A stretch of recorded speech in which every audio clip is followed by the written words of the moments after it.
Finally back to the good game. How's it going, Jeremiah? Tough question, I'm sure, but is Pathologic or Metaphor better written? To be honest with you, for me, obviously, it's Pathologic. But for most people, just by the virtue of just like sales numbers and what people talk about, Metaphor must be better written because it's better, more accessible to a lot of people. Accessibility does matter. But I don't know if we want to, like, factor that in or not. How's the sound? Is it too loud, too quiet? Pathologic never won Best Narrative at the Game Awards. I think Pathologic predates the Game Awards. So you're right. Gameplay didn't explain what has happened in Metaphor so far, and I'm happy I stopped playing it as early as I did. That shit sounds awful. Oh man, are we turning into a Metaphor hate group? Ruh-roh, Reggie. Turning? Didn't I do a hard save at the end of last stream? No? Really? Is this after sleeping? Never do a hard save, always do a soft, more solid save. Sorry, I'm a man. I have to, everything I do has to be hard and unsubtle. Whoa. Quick saving? No. Full saving. Okay, we're done. So why did I not go home and then save it? I don't understand. Did the last save not go through? I always go home before we save. Day 10, day 10, day 10, day 10, day 10, day 10, day 10, day 10. This one is after this one. Did a save get deleted? Or did I just stop here? Maybe I just stopped here. The day is ending, right? We did finish. Let's double check again. Rally split in two. Sign conceals two opposing truths. The spirit of superhuman Simon enclosed in the tower, or the town nurtured by the earth, formed in the mold of Vastarak. These are the only two Erdurgs. I do worry that my resistance to buy into the supernatural elements in this game is not intended, and maybe I'm being too much of a battler skeptic. I'm not sure. I think what's leading me to make that conclusion is that I think you're definitely meant to question whether Simon Kain is even real, or if the mistresses in the town are clairvoyant or not. Clairvoyant or not. You're definitely meant to question that, but are you meant to question like this is the plague is obviously supernatural when it comes to the visuals that it's presenting with the boils appearing from the ground and the clouds and shit like that. Seeing the rat prophet, all of the blood magic that seems to be going on. Like, is this shit? Is this something you're meant to doubt, or are you meant to take that as face value? I don't know. Clairvoyant. I think you might have forgotten to save. You definitely ended in the factory last stream. Did I really? Okay, maybe I forgot to save, or the save got deleted. I'm not sure. Paranoia and skepticism is part and parcel of the Bachelor playthrough, and it's hard to get that mindset. Yeah, maybe. Sorry, for sure. I think the way the Bachelor's conversation choices around Simon Kain are definitely that, and also the clairvoyance definitely that. But I don't know. Like, is that just for Bachelor, or is that meant to infect your perception even in the horror run as well? There's been a little bit more magical stuff in Haru's run, but not that much more. If Changeling's run is full of magic and stuff, I guess the question then becomes, like, can you even trust Changeling's perception? I don't know. Oh, Sick Joe's streaming? I'm sick? I'm dying right now of food poisoning. Oh, you're the one who's sick. Oh, I'm sorry you're sick, Chatter. I don't think I've ever had serious food poisoning before. I've had some food poisoning. It's not fun at all. Hope it clears for you. Retro, I'm sorry you're going through that.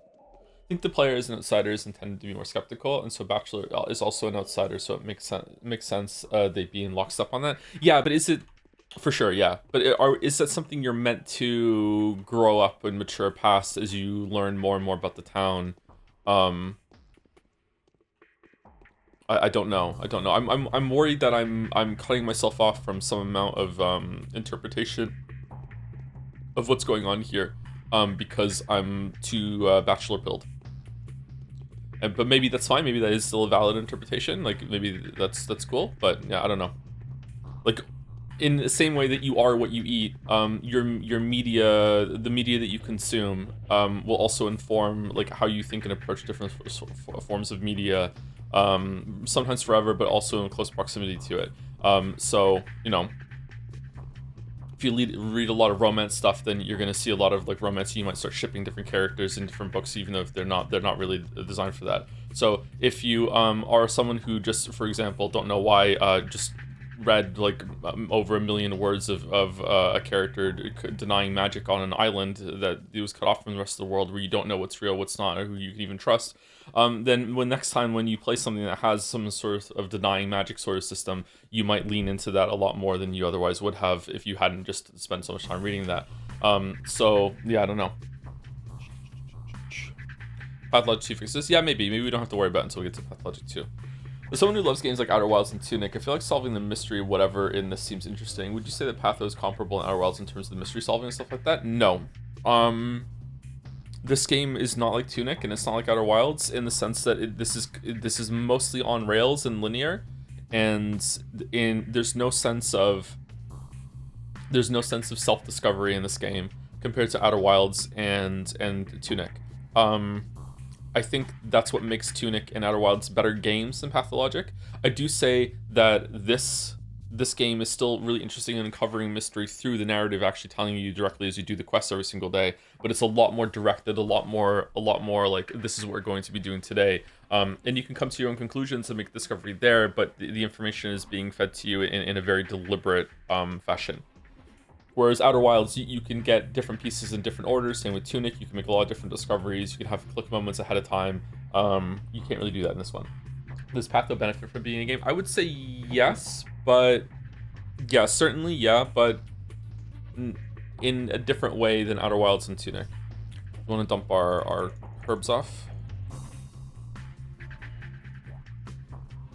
I think we should try and make 5 panaceas, but maybe we should sleep first and see what the quest is tomorrow before we do that. Is Silent Hill 2 better than Metaphor? As a game, absolutely not. Metaphor is still a pretty fun game. In terms of a story being told, I would give it to Silent Hill 2 narrowly, but again, like, I know people hate it when we talk about Silent Hill 2. I would like to play the remake to see more of it, but my opinion of Silent Hill 2 is that there's really not much going on in that story. It's a pretty basic-ass story. But it still has some interesting moments, and it has something that it's trying to say. So I would narrowly give it to that over Metaphor, yeah. Let's sleep. Let's take some drugs and sleep.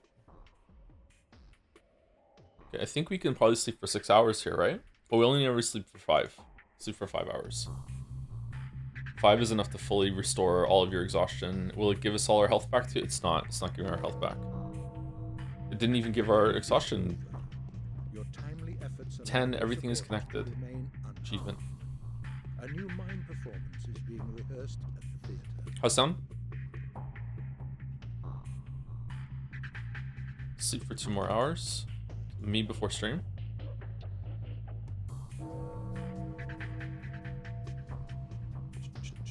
Voice was very low, was it? Reason I asked is I played Silent Hill 2 Remake, I came away with a negative opinion. I played the original, I came away with a not super negative opinion, but kind of initially a negative opinion because I was expecting to be wowed and blown away. Kind of like Pathologic. Like Pathologic is one of these games that is quite like is infamous for being an interesting experience, right? Silent Hill 2 is also infamous and known for being a cool or interesting experience in the same kind of way. Probably more of a fun experience too, but that sort of thing. It's meant to be one of the best stories in video games. So initially you can see that, you can hear it, the disappointment in my voice at the end of the Silent Hill 2 stream, where I'm just kind of like, wait, that was it? Like that's it? Like, yeah. So afterwards, after I started thinking about it and I spoke about it and I looked some stuff up, I was like, okay, you know what, product of its time, it's not too bad actually, I quite like it. But it's not my favorite or anything like that, you know, Mario Odyssey tier 6, 7 out of 10, whatever the fuck. But yeah, I'm surprised that you think that the remake is disappointing as well, because I heard that it was pretty good. We need some food.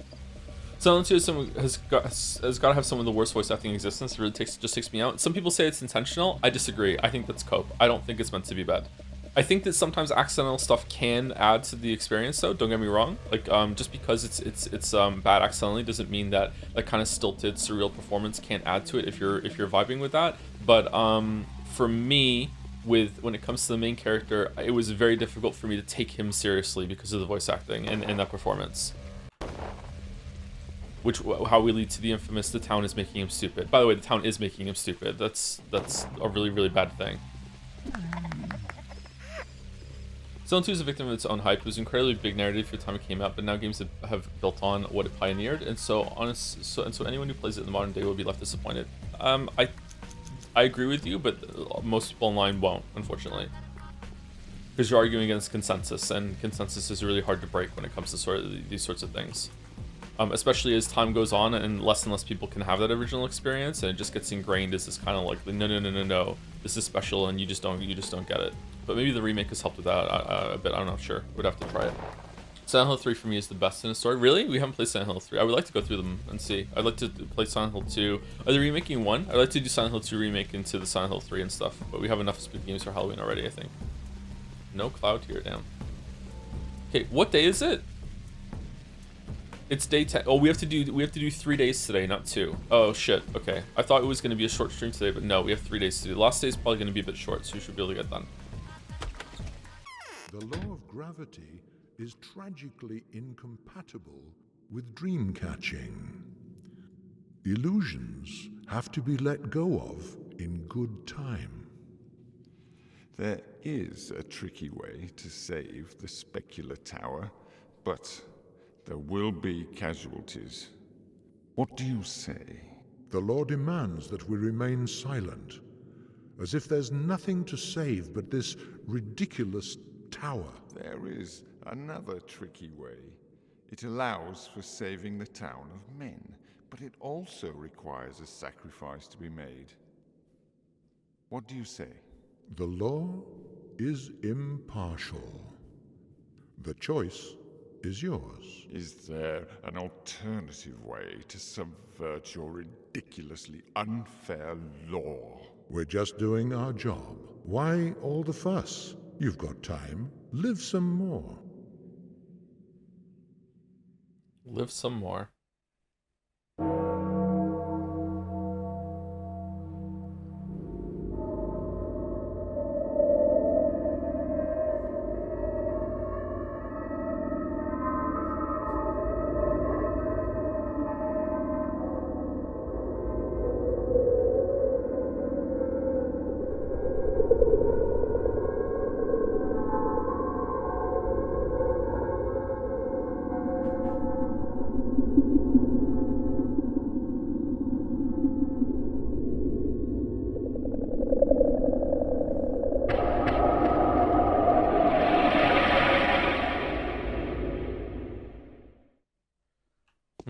I don't remember that one from Bachelor's either. Maybe I've forgotten a bunch of stuff already. Maybe turn the music down again. We like to turn the sound up for these things. We also have to consider the historical value a piece of art has at the right moment. You can say that for today's standards, it's not that great of a story, and still recognize why it is one of the best games of all time, given the context of when it came out. Yes and no, for sure. You should respect that, and things do age, and you need to like try and put it in the place that it was when it came out. But as someone who's like enjoying something, what you're asking is impossible. Like I can't play a game. Like if I didn't grow up with games, if I was, I don't know, fucking if I was 21 right now, right, and I was playing through a bunch of old games, and I played all of the 3D Mario games, right?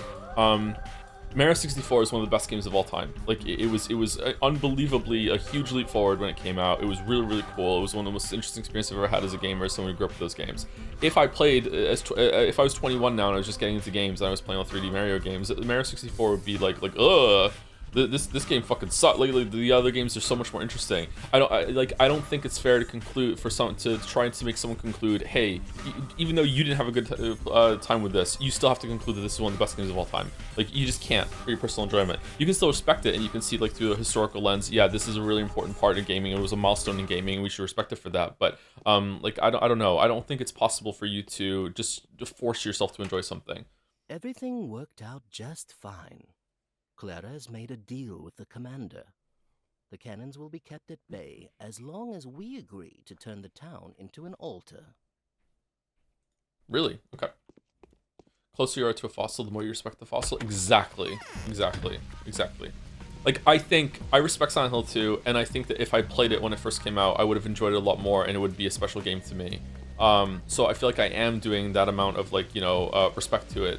but I'm also not going to pretend and disrespect it by saying, yeah, this game is great. This is fucking classic. One of my favorite games of all time. Don't look under the mask, please. You know, I'm not gonna do that shit because as someone who's playing it with later standards or more modern standards, and storytelling has gotten a lot better in video games. It was just like, okay, whatever. Like, this isn't bad, but like, man, there's really not much going on here. Are there any old games pre-2000 that you think still stand out in a particular way, even when compared to modern games? That's a hard question for me. Sorry. Let's basically just remember every single game that came out before 2000 that you played.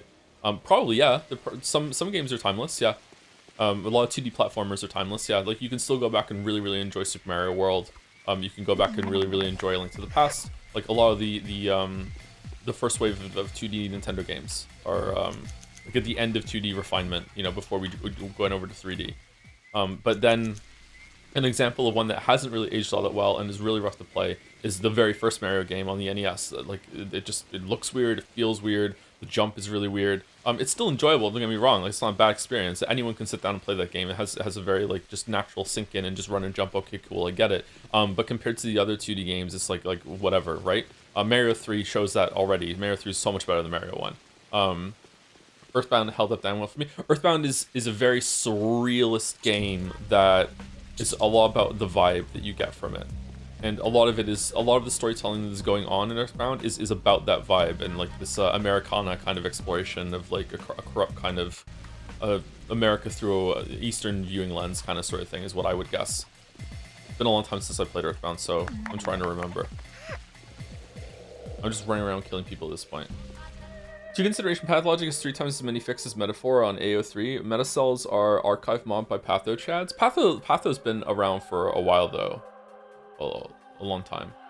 Is it day 10 or day 11? I don't know. It might be day 11.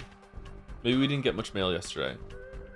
A Doghead says this is the first time subscribed to anyone. Thank you for the, at this point, years of entertainment you've provided. Years! You become so prolific that some of brain rot has seeped into my friends' group's vocabulary. Oh, I'm sorry. Thank you for giving a genuine chance to a game so important to me that my first ever tattoo was the polyhedron on my forearm. Oh, and your name is Doghead. Here's so many more months and years of good content from you, Tom. Oh, cool, thanks. That's a nice message. Thank you, Doghead. I would like to get some tattoos of media that's important to me as well. I just don't know if I would regret it. I don't have a single tattoo. I'd really like to get a tattoo. There's lots of things like that I would like to do, and I just don't have time. I just don't get it done. The neck one that Geralt has, holy shit. I was gonna get a tattoo of Volition from Disco Elysium on my arm too, because that idea is crazy. Imagine Dragons tattoo? Yeah, whatever it takes. Fan art contest for your tattoo. I would like to get some tattoos and make sure that I like having tattoos before I would agree to something like that. But, you know, as long as the contest was to be taken seriously, I wouldn't say no. I would have to have veto power, though. Decoy tattoo, how much? Do it myself? So go into the tattoo parlor with a wad of cash, slam it down on the table. You just look at the artist in the eye and be like, I need you to leave, shut the door, lock it, and no matter what you hear, I need you to not come in this room for the next hour. Oh no, okay. Closes the door. Yo, what up, chat? I'm in. Alright, here we go. Everyone sees volume okay? Alright, here.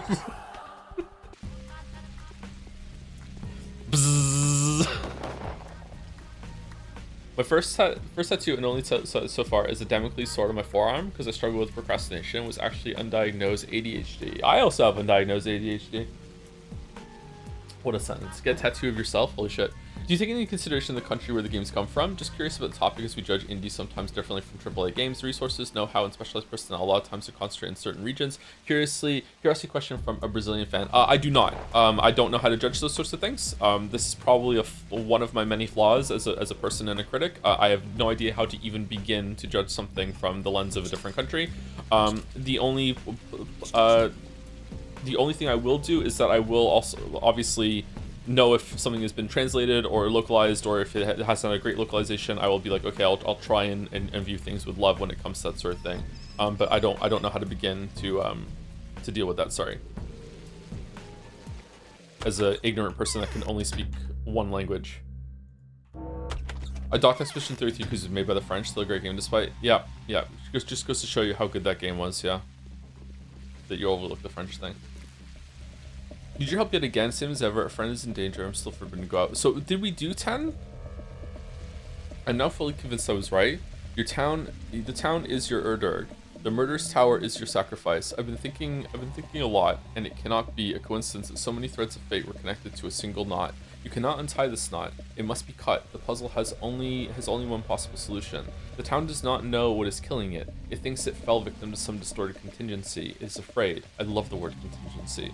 Its corpulent body is shivering. The town dreams of itself 7 years later. Protect it. Allow it to live. 7 years later. You did the hunger trial. No, yes we did, yeah. There's meant to be another trial today, I think. His trials are really, really fucking dangerous, huh? Thank you, Arielins, for the 20 months. Do I have DMs from you? I think I have DMs from you. I think I have 4 artists for emotes and stuff right now, I think. I need to do that tomorrow. I should have time to do it tomorrow, finally. Thank you, Arielins, for the 20 months. I've been subscribed for 20 months now. I'm 20. Wow. Just Henry the 20. Holy shit. Shameless. Thank you. They used to call me Mir. They used to, and they still do. Thank you, Rich, for the 27 months. Hello, Joe. As the biggest haruspex fan, I'm excited to see his ending for the first time. Can't wait to see Patho 2 for the first time. Yeek well. Void Stranger Streamer. Ooh, lots of titles and double meanings there. Thank you, Rich. They used to call me Mir. Pathologic 2 is Haru again, right? So it's good to do Changeling to have a break. Yeah, I wonder what it's going to be like. Pathologic 2 being Haru instead of Bachelor. Wow. Huh. Doesn't, like, in Pathologic 3, I saw the trailer, Bachelor has a, like a time traveling thing, like you do in Return of the Obra Dinn. So, is that supernatural, or is it just a gameplay system mixed in with the narrative perspective? Huh. Oh, thank you, Henry White, for gifting a sub to ya boy Satan. I wanted to read that with Yakisoba Satan for a second there. Ya boy Satan 5. Hey, it's your boy Satan. Hey, Pathologic fans, it's me, Satan. Thank you, Henry White. All right, let's walk around and kill some bad people, and then we'll wait until it turns into 6 or 7 o'clock, and we'll get the letter of the day, recapping how many people died yesterday, and we'll learn if it's day 10 or day 11. Is Expedition 33 the new Final Fantasy 7? For the current generation, probably yeah. Which I'm jealous, because it's probably better.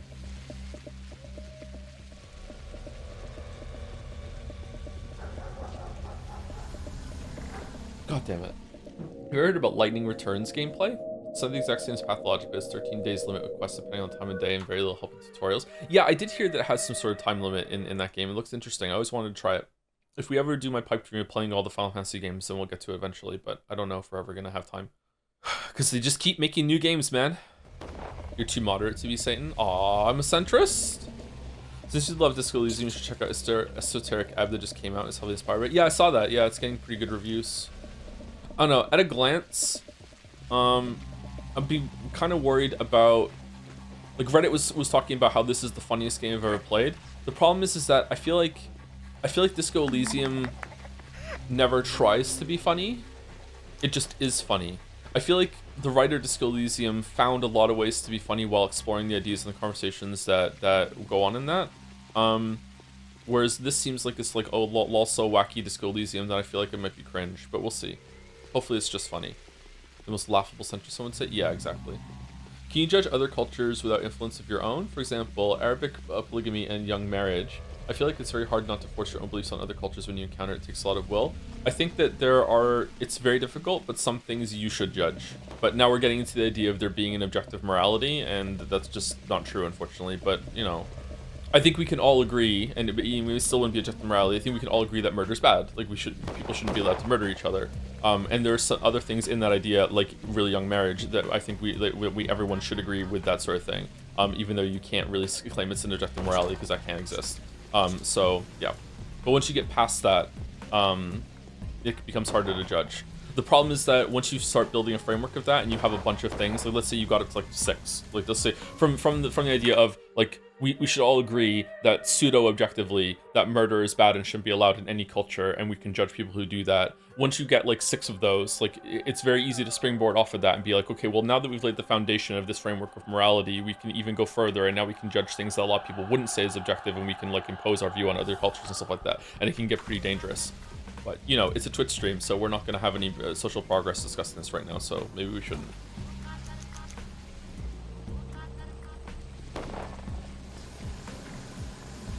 Oh, we just lost a lot of health from this dude.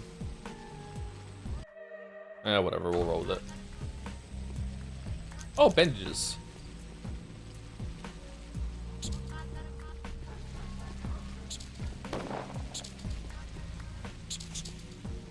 If murder is bad, how will we keep armies? War is its own separate thing.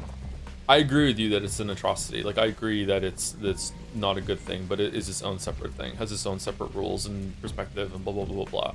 I think that's tragic, but yeah. Does a knife still have infinite durability? It seems like it. Yeah.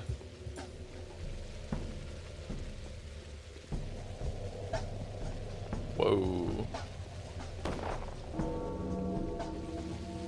Morning 11th day is coming. It is day 11. Infected yesterday, 335. 7,000 people dead. Infected, 600. It all ends tomorrow. Really, only 600 people are infected.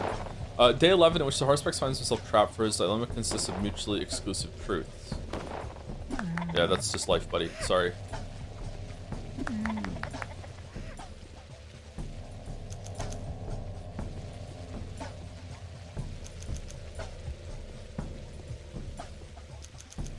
If you did Final Fantasy Marathon, which Final Fantasy game would you be dread playing? Which would be the most excited for? I would dread playing Final Fantasy 9 because a lot of people really like that one, and I don't. So I feel like I would not be having a good time for that one. If we're doing the MMOs, I would dread 14 the most because it's the longest and there's just so much into it. If we're not doing the MMOs, I would dread fucking 11 too because it'd be so hard to set up.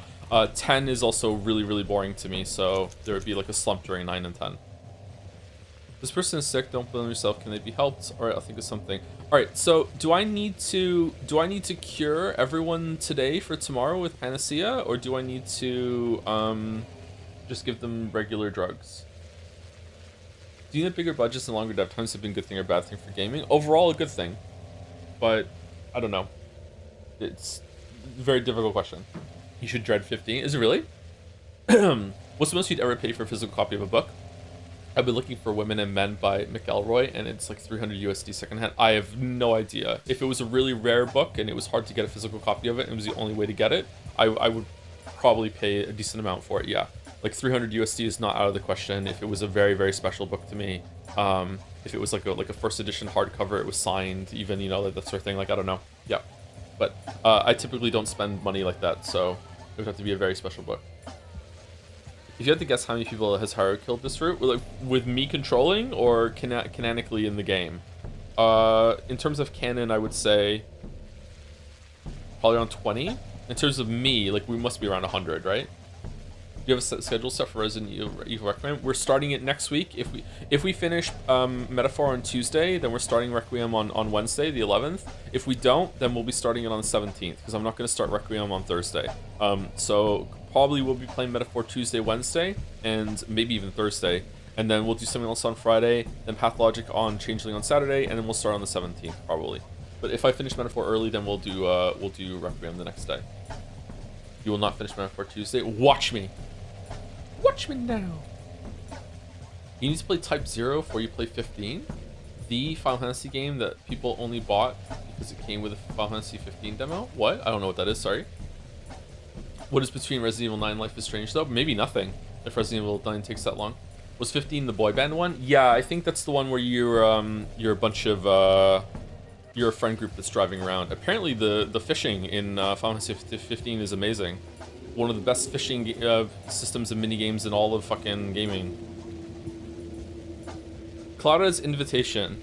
Please make sure you speak to me before you go to the abattoir. I will be in the cemetery lodge with Grace. They will attempt to take your life today. I can tell you how you might survive and lead your opponents into the trap they themselves have set. Okay, so today I'm going to do the main quest, obviously, as we always do. But I'm also going to see about making a bunch of Panacea and curing everyone that currently has a Executor outside their door. I don't think Executors can show up on the last day, right? Please correct me if I'm wrong, chat, because I don't want to waste Panacea. It's today that I have to cure them, right? Have you seen that? Seen what? I haven't slept for 3 nights in a row. I don't think I'll manage another one. Yeah, me too, buddy. Everyone goes through this, okay? Have you seen that? Zoom that map? Yeah, with the fetus that's in the tower. It's different for Haru. What's the new map mean? I interpreting it as I said it last week. I'm interpreting it as the blood makes flowers bloom, and with the magic, and that all of the blood that they've put in the town and the polyhedron is like a giant flower that's emerging from the town the same way that everything else is emerging. Something is being brought back to life, either the idea of Simon Cain or some new leader or the new future being represented by the baby in the polyhedron. That's what I'm guessing. Probably the baby could turn into multiple things depending on our choice. Also, I don't know how appropriate it is to leave appendages to previous topics, but I think questioning the magic of the world is completely the intended experience, so I think viewing it as a complete no magic and yes magic dichotomy is false. It operates a lot with magical reality, as a lot of literature that is contemporary with it in Eastern Europe. Okay. So that's where it's going to be difficult for me, because to me, there's either magic or there isn't magic, which probably is too rigid and flawed of a distinction for me, as you say, like a false dichotomy. So I'm probably gonna have to fight against that within myself for that then, because like to me it's black or white. Either there's magic or there's not. Okay. So did you find out how to acquire the blood? They're expecting a sacrifice. What kind of sacrifice? A proportional one. I don't know what can be proportionate to the town. It is the town. Maybe there are other ways to get the blood? I have no idea. Have you heard of the legend of blood puddles that appear by the polyhedron base from time to time? The legend? Children stop playing and become gloomy when that happens. They think it's a bad omen. A legend? How real is this one? Who can tell me more? I wonder if she can be saying this to us even if we didn't do the side quest with Murky. The Foreman can probably tell you more about this, and I'll find out everything today. What kind of sacrifice do they expect from me? I don't want to talk about this, this barbarity, this savagery, this superstition. Is it possible to get the blood without making a sacrifice? Why do you care so much? I want to stop the plague. I want to use your panacea to save the infected, and that means we need a lot of panacea, wouldn't you agree? I see. I think it's a rather odd assumption, considering magic is more vague than that as a concept. What do you mean? Like, magic is like the moon. Either the moon exists or it doesn't, right? And you can do experiments and you can see. You can look up in the sky. Is the moon there? Yeah, the moon. We can verify the moon exists. Same with magic. Like either magic exists or it doesn't. That doesn't mean everything is going to be everything that's blamed on magic doesn't mean that it is going to be the cause of magic, right? Or from magic. But either magic exists or it doesn't. When I say that I'm questioning whether magic exists in this world, I'm not saying that, oh, well, magic exists, therefore that must be magic, that must be magic, that must be magic, Simon Cain's magic. Like, obviously, there could be some things that the magic could exist in this world, and also at the same time, there could be people pretending they have magical abilities, right? Like, it's very possible that everything under the town, that there is some sort of Basturok, like godlike deity that's dead underneath the town and being resurrected through their blood magic or being sustained through their blood magic. And at the same time, Simon Cain was a nut job that is pretending that has his whole family mind fucked into constantly resurrecting him through consensual madness, and the mistresses are faking clairvoyance, right? Like two of those things could be true, but in that sense, magic still does exist, right? Even though some people are faking it. What if magic is like an eclipse? Well, an eclipse isn't magic though. Like when I don't what's a safe word to use here instead of primitive?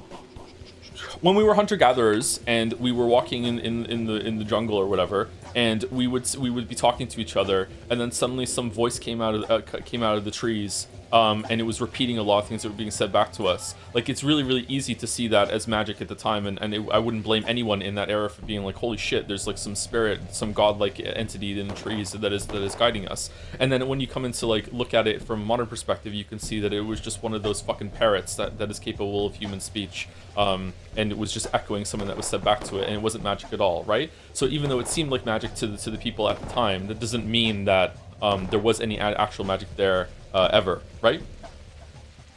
Same way that there must have been some time in history, probably not as far back as you might think, that people would look at an eclipse and go, holy shit, what the fuck is going on?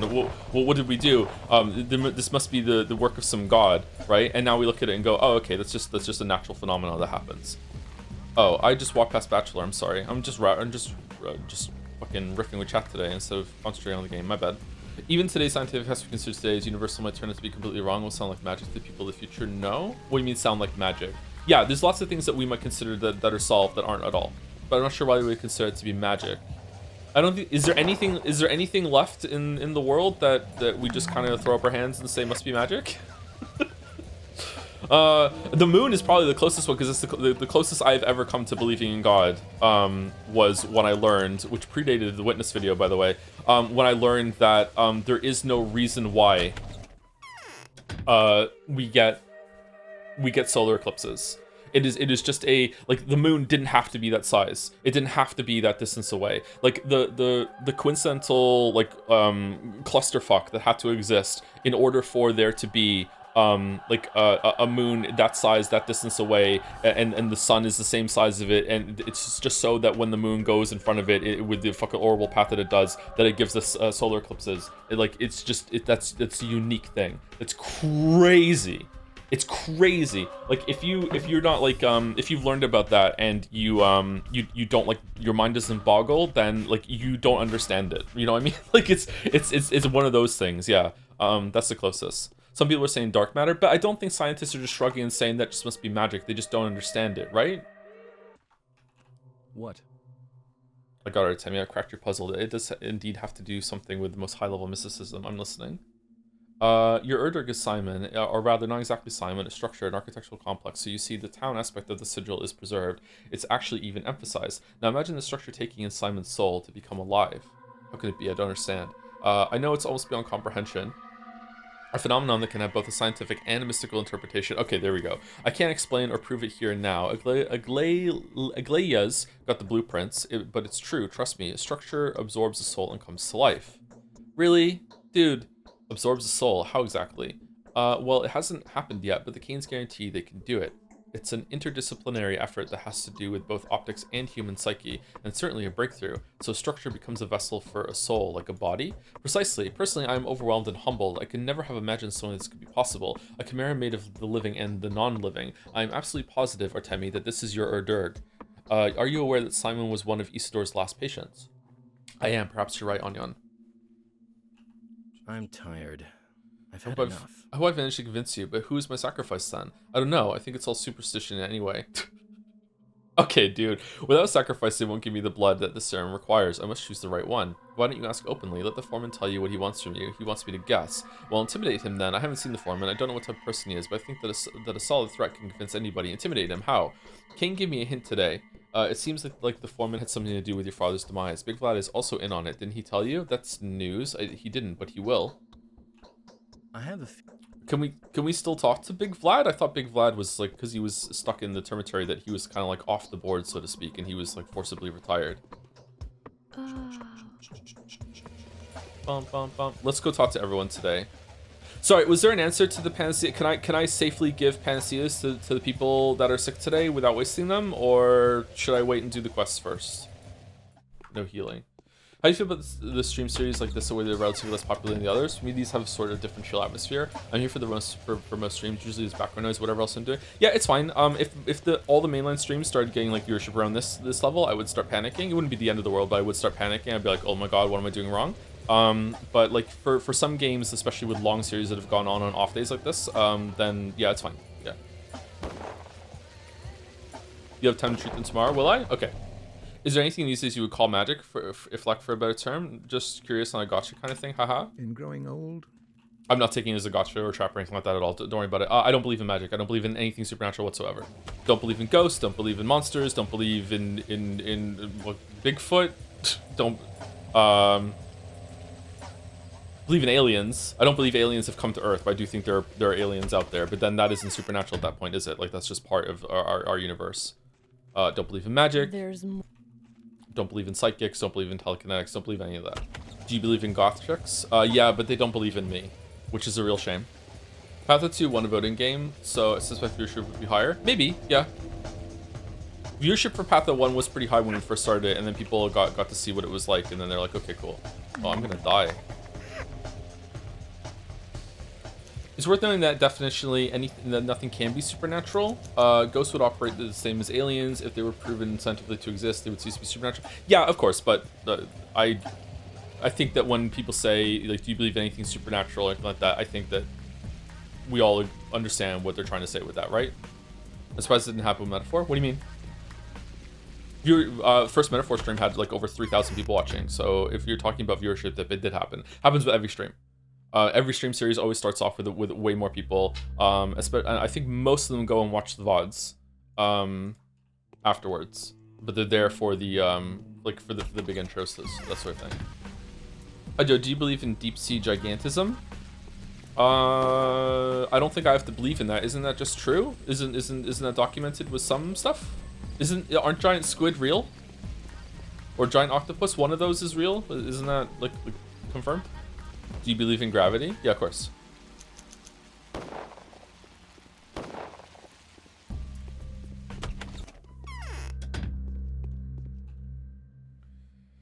I think it's impressive how many how people outside your community have mentioned this playthrough specifically more than any other playthrough, despite the streams being so unpopular. Have they? I didn't know people were talking about this playthrough. Oh, you have a lot of stuff. That's news to me, actually. Shit. Well, now I feel a little embarrassed. Fuck. Let's sell some knives. And get these things to heal.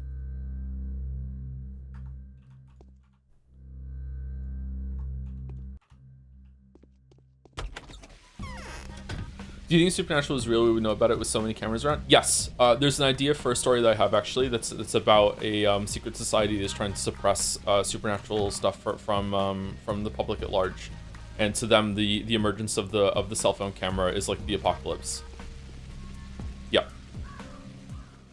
What? Okay, I think I know who the visitor is. Okay, so we need to go talk to Clara, and we also need to talk to the Foreman. We talked to a Glayla.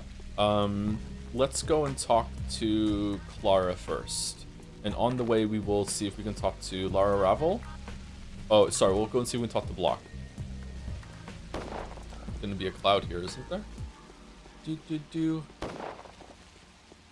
Joe, when are we watching anime with you? I don't know, I'm sorry. I know that I'm really behind with doing that, but I'm behind on a lot of things right now. My life is not in a good place. I'm feeling like I'm in a better place. Not a great place, but I'm feeling like I'm in a better place, but my life is still absolute fucking unadulterated chaos. So, I don't have enough time to cook. That's how low time I have. Just popping to make sure you're alive and well. Okay. Especially on weeks like these where my sleep schedule gets completely fucked and I'm losing a lot of time to just I can't sleep. So, yep. Haven't ordered my computer parts either. How many schmouters do you have? 1. We have 1 schmouter and we have 0 panacea, but we have the ability to make 5 panacea from the blood that we have. So if you are putting schmouters and panacea together, we have 6. I'm a bit worried though that one of the quests today is going to be make 4 panacea and give it to Anna, give it to Yulia, give it to Lara, and who was the other one? Was it Aspidi? Can't remember. At one point in Bachelor's run, Haru gave 4 women each a panacea. Let's go talk to little Vlad. Oh, went the wrong way. If watching movies and shows anime on Twitch is allowed, what would you watch? Better Call Saul and Twin Peaks. We would watch those together. So time ago, I think that our understanding of quantum physics is just limited, and that's why we have these unintuitive, to say least, concepts like superposition. But after reading some experiments, it really seems like reality may not work like we think, and the logical stuff like that is the only thing that seem like magic to me. I don't know. It's hard for us to believe in things that lie outside of our scope. I understand where you're coming from, but to me, magic is like the concept of magic and the idea of blaming things on magic is like a relic of the eras before we developed like the age of reason, scientific method sort of thing. So like I think now anything we encounter today when it comes to understanding the world, if we don't get like some people are saying dark matter, like no one's looking at dark matter and shrugging and going, well, must be a witch, must be God. Like instead they look at it and go, okay, there's a piece of the puzzle we don't understand here, like we don't get it, right? So like yeah, I don't know what kind of like scientific revelation would have to happen. Like I guess a scientific experiment that could be conducted where it proves that the universe's rules change randomly or don't make sense. Like they explicitly prove that there's some fuckery going on. Like and then you can only explain that by some sort of like mischievous entity that's just fucking with the system, like in a simulation sort of sense. But even then, wouldn't you like conclude that's not magic? That's some nefarious force. Like I don't know. This is I'm too stupid to get here. Like how would you prove that something's magic? Sounds like dark matter. Not from my understanding of dark matter. There's one final thing left to be done. The saddest and the most essential. I cannot escape it. And happiness demands self abnegation. Does it not? You're scaring me. Maria is coming into power. The polyhedron will cease to be the Republic of Children soon. The toy will finally go back to its original purpose. And young Casper feels it. He's hesitating. I want to extend a friendly hand to him. I need a middleman for them. Are the children that are playing in the sand in that ending? Are they an embodiment of all the collective children thinking about how things are going to work in the future, or is it literally just everything is just a game? Are they gods? Are we real? We have to be. There's no way the whole thing is just like Lamayo is just kids playing in the sand. That's I will reject the whole game if that's the case. Maybe that's the point. Maybe the final misery that Pathologic inflicts on you is that you're just a piece on a board of some game that of some forces you can't comprehend or playing, and you have to realize that, and then you're meant to look at it and go fuck you. I hate that. I don't accept that. Even though it's true. He's hesitating. I want to extend a friendly hand to him. I need a middleman for that. What? Tell him that I propose an alliance in 10 years, and he knows full well that this is how long it will take for my chapel to be built. He will have my hand, and I will become his wife, and we will end the age-long conflict of our families.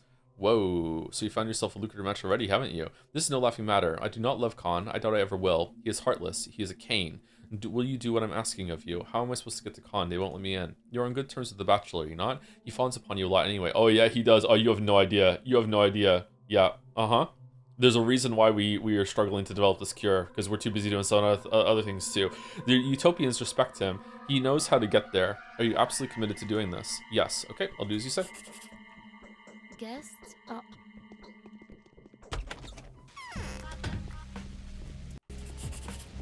Magic doesn't fit into the concept of empiricism. Yeah, I think that's what I'm trying to say. You said it much better than I could. Thank you.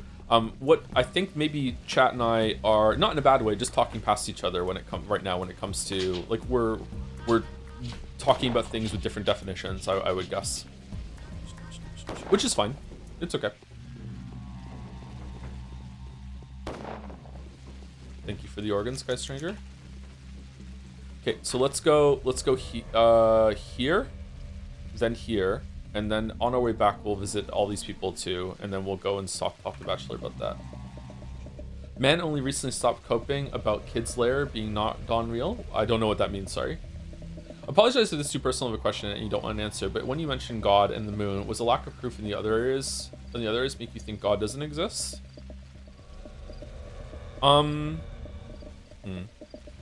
This would be a very long conversation, and I would have to talk about a lot of personal stuff, as you said, and I would have to talk about like how just the sheer amount of time I've spent, like, my whole entire life, even as a child, just laying awake, just thinking about things that were really above me, not in a very smart way, just in a very much like I couldn't sleep for like long stretches of time, so I just had nothing to do but sit around and think. But I can summarize it in a really easy way, which is that I'm the kind of person that to have to believe in God, I need God to come down and tell me. That's I know that sounds really basic and maybe even funny, but I'm that kind of person. I would need God to like appear before me and say, "Yo, Joe, it's your boy. I'm real. Here's proof." I would need that in order to believe in God. I'm not a person that has faith. I don't have that belief system in me. And then Merrick is done the immediate counter, yeah, which is also true for me. If God came down and told me I'd sooner believe I'm on drugs, yeah, I would believe I was sleeping, yeah. It's almost impossible for me to believe in God at this point in my life, yeah. But that's where it comes from. I'll find a use for every It's good. single person here. I'll perform the essential miracle. I would also believe I was mentally ill, yeah. So the what's it called? The qualifier, the milestone that would have to be met in order for me to believe in God also comes prepackaged with the assumption that I would be of sound mind, I would be able to believe what I'm experiencing, blah blah blah blah. Because when it comes to that, I've already encountered supernatural things in my life. When the sleep paralysis demons show up, like I've had many encounters with air quotes supernatural things, and the answer was, of course, I wasn't encountering supernatural things. I was crazy. I was in a mental illness state. I was in a hypnagogic hallucination state. I'm not sure if I'm saying that word right. That's happened to me a lot in my life. Yeah. It's good that you've come to me, Orphan. You'd have had a lot. You'd have had your head rolling if you hadn't. Wouldn't have lived to see the evening. But I will come to your aid tonight and I'll teach you how to stay alive. All right, speak. You're on your way to the Foreman now, aren't you? How many livers do you have now? I think I have over 100. We have over 100 of every organ. You're on your way to see the Foreman now, aren't you? Well, yeah. The Foreman will offer you the final trial today. He'll promise to reveal everything if you pass it. He'll tell you about the sacrifice you're required to make, and you will only have to kill it, see? And then they'll give you the blood, but it's all lies. How do you know? Well, I'm not an entirely common person. I have a way of knowing. Trust me. Dude, just trust me. Okay, so what can you offer me? The Foreman's trial will be designed so that you wouldn't stand a chance. He'll tell you to descend into the depths or go through the throat or something and to get back from there. And that's where you'll die because there's no coming back from that place. I know how to outsmart him. How? Don't ask. I won't tell you. It's not my choice. What do you want for it? Perhaps I'll ask a favor of you tomorrow morning. Deal? This is the good changeling. Sure, deal. What is there to talk about? Why are you hesitant? Now? Deal, heir to your father, future priest, head of the kin. Why are you helping me? Do you remember the tale of an orphan? A butterfly Papa helped him, and he helped her in return. So this is your plan. Okay. You wrote to me, and nothing spoken can disavow that. So what? I wanted you to have one more chance, an option to make a free choice. You're lying to yourself. I know your kind of possession. I believe you. Perhaps I'll give you some panacea I'll give some panacea to your bound. Pupae? What's wrong? Okay, was she meant to tell me something? The spirit will bow before the power. The Bachelor knows how to get inside the wretched tower. He's been on the very bowels of it. He's been to the very bowels of it, which is something I do not require. I only need to go as far as the threshold. I really enjoy that, like, this is Bachelor's bullshit and this is our bullshit. I wonder if we're gonna have a moment where we go in here and then immediately get like knocked out or something in the same way the Bachelor was like the game was saying like, no, you're not allowed in here. I wonder if it's gonna be the same thing for that. All right, do we have to go and speak to the Foreman before we come back and get this advice from Clara or what? I feel like she was meant to tell me something here. Sorry again for the personal question, and if it was in bad taste. It wasn't in bad taste, no, you're fine. I wasn't offended by it or anything like that, it's cool. You have nothing to worry about. You don't really have to worry about asking me anything. Even if I read it out, if I feel like I don't want to answer that question, then I will just say no. If we're in the middle of a heated debate or about something like we were yesterday about the yikes subject matter, and then someone asks like a loaded question or anything like that, then of course, yeah, that's a question that's designed to make me angry or to escalate. Then okay, we're gonna have some issue. But like if you just have some like idle curiosity, you can ask me anything, and if I don't feel comfortable answering it, I'll just say no. Like when it comes to the kids, a lot of people ask questions about the kids, and they're like, hey, like how's it going with raising them, with school, that sort of thing. I usually say I'm not talking about that because I don't want to. Like I don't feel like that's my place. And usually the stories I share about the kids have been like curated in my mind ahead of time as just like a funny little thing that happened. I'm not gonna tell you like serious stuff that happened with the kids unless it's more about me and what's going on with me. The kids have like a right to a lot of privacy and that sort of thing. That's one of the reasons why they'll never be on the stream. Unless they're old enough to like know what they're getting in for on the stream. Obviously, when I was at the house, sometimes it was impossible for them not to be on the stream because they'd like come into the room or whatever and talk. But it's not like a structured, hey, the kids are on the stream today. Like it's like no, you can just hear them in the background. What was the subject matter yesterday? It's a fair question. You're curious, but like. It was about whether or not some media sexualize minors. There you go. That's a very clinical way of saying it, and that's it. That's what we were talking about yesterday because Metaphor, in my opinion, did it yesterday. So, well, not sexual. Even there, that's not exactly true, but like was facilitating the sexualization of minors. There we go. So that's what was happening yesterday, and we talked about that yesterday because it is very, very upsetting to me. There you go. That's what we were doing yesterday. For like I don't know, like 10 minutes, we talked about it. What are the worms doing? Are the statistics the ability to see what percentage of people voted in both JetSea 23 and 2023 and 2025? I don't know. You'd have to ask Laddieware on Discord about that. Laddie might be in chat right now. I don't think so. I haven't seen Laddie chatting today, but maybe Laddie is lurking. You'd have to ask Laddie. Is there something I need to talk about with the JetSea team still about setting some stuff up ahead of time? Like I've been absent from that as well. Shit. Tops I listen to his VODs at work or home are wild sometimes. Yeah, I don't know. Sometimes I think maybe I speak my mind about certain things. I take it a bit too far. Maybe there's certain subjects I shouldn't broach. But at the same time, like, this is going to sound really sanctimonious, but like I feel really, really strongly about that media shouldn't do what Metaphor did yesterday. And if I don't address it, like this is thought in the back of my head that makes me think, am I just enabling it then? Like even when it's something that I don't necessarily have like a big stake in or I don't fully understand, I still want to like as the person who is like driving the ship when it comes to like the media that we're doing, I think it's a good idea to like address or even acknowledge some things that are in my area. Like there was there was either a crossdresser or a drag queen in Yakuza 0, and I remember being uncomfortable with it, but I still wanted to bring in the subject, and I just said to chat, like, I'm deferring to you here, chat. Is this offensive? Is this okay? Like, I don't know. Like, but there's something in me right now that's being like, I don't like this. This is making me uncomfortable. And so I think as someone who is again driving the ship, that is my responsibility to bring up those subjects. Even when it's not something that I'm really fully secure with the opinion on. But something like yesterday, I'm very secure on the opinion, and it really makes me angry. And I feel like I would be doing a disservice to like myself, and also society, as sanctimonious as that is, if I didn't like bring something up. Yeah. Wait, I didn't see the stream, but I played the game. Which scene are you talking about? Yesterday, Metaphor. Again, I'll say this, and I don't want to have the subject talk again. There was a reveal in Metaphor that one of the races is that looks like human is actually like their real form are like their permanent children, and she revealed in one of the scenes that this is my real form, and she was an oomphy boomfy. She was like, I don't know, 7 years old, you know.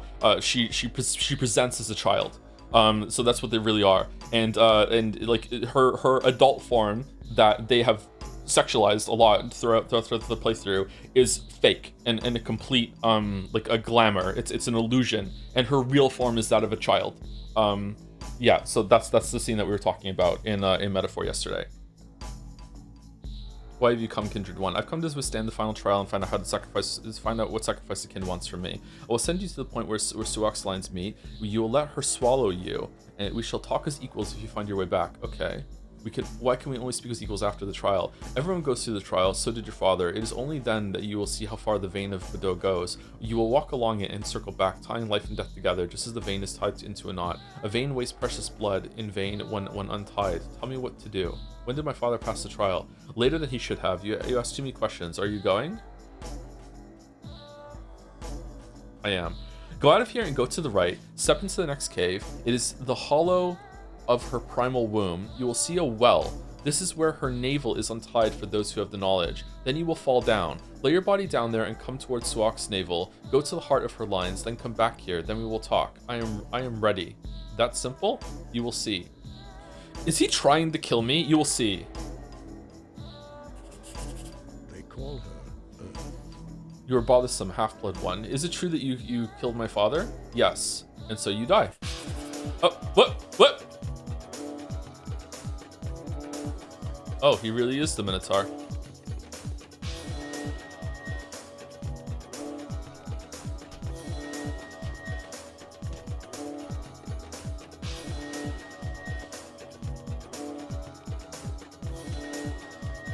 Think you can take me?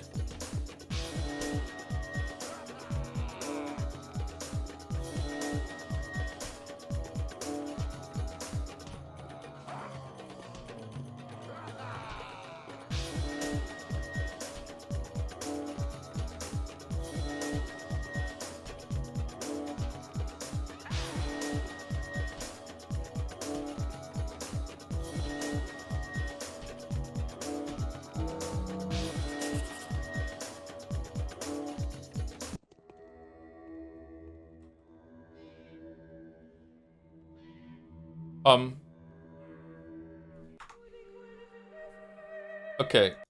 What? Did I break it? Should I reload and do the other one, or no?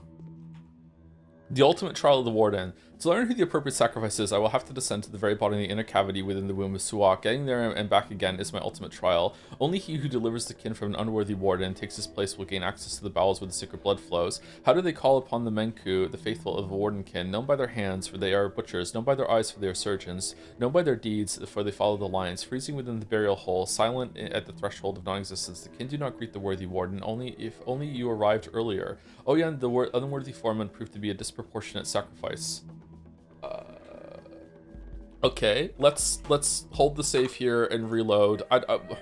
How did we conclude that that he killed our dad? He asked? Oh wow. Finally, a game that just lets you ask. Bachelor told you kinda. Oh, did he? Okay, shit, my bad. You never asked. If he killed our dad, then that means the plague didn't kill the dad, which is what Bachelor concluded on his line. Is that a difference in this line, or is that always what happens? Is that Onion kills Isidore?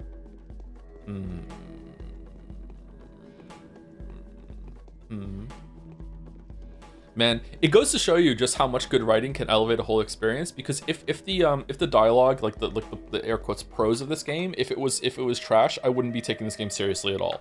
Like it is really important that the dialogue in this, like the moment to moment interactions you have with the characters are written so well, because that is the only reason why I'm taking a lot of this seriously. Hello Raiders, thank you very much for the raid. Not so Nita, what were you playing? Ban again? Shit. Okay, we just reloaded after this, so let's go. I'm ready. Okay, and Suok is waiting for is it true that you killed my father? Why? I did what I did. Are you going to avenge him? No. the mistress has. Okay, so he said go to the lab. So the appropriate sacrifice, so we'll have to descend to the very bottom of the inner cavity within the womb of Suak. Getting there and back again is my ultimate trial. There and back again. I should have read what he said again. Shit.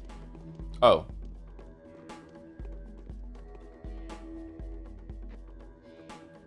Well, we're dead. We're not dead. That's us. Come to us, sweet soul. Look. The nails are waiting for you. I'm not dead yet.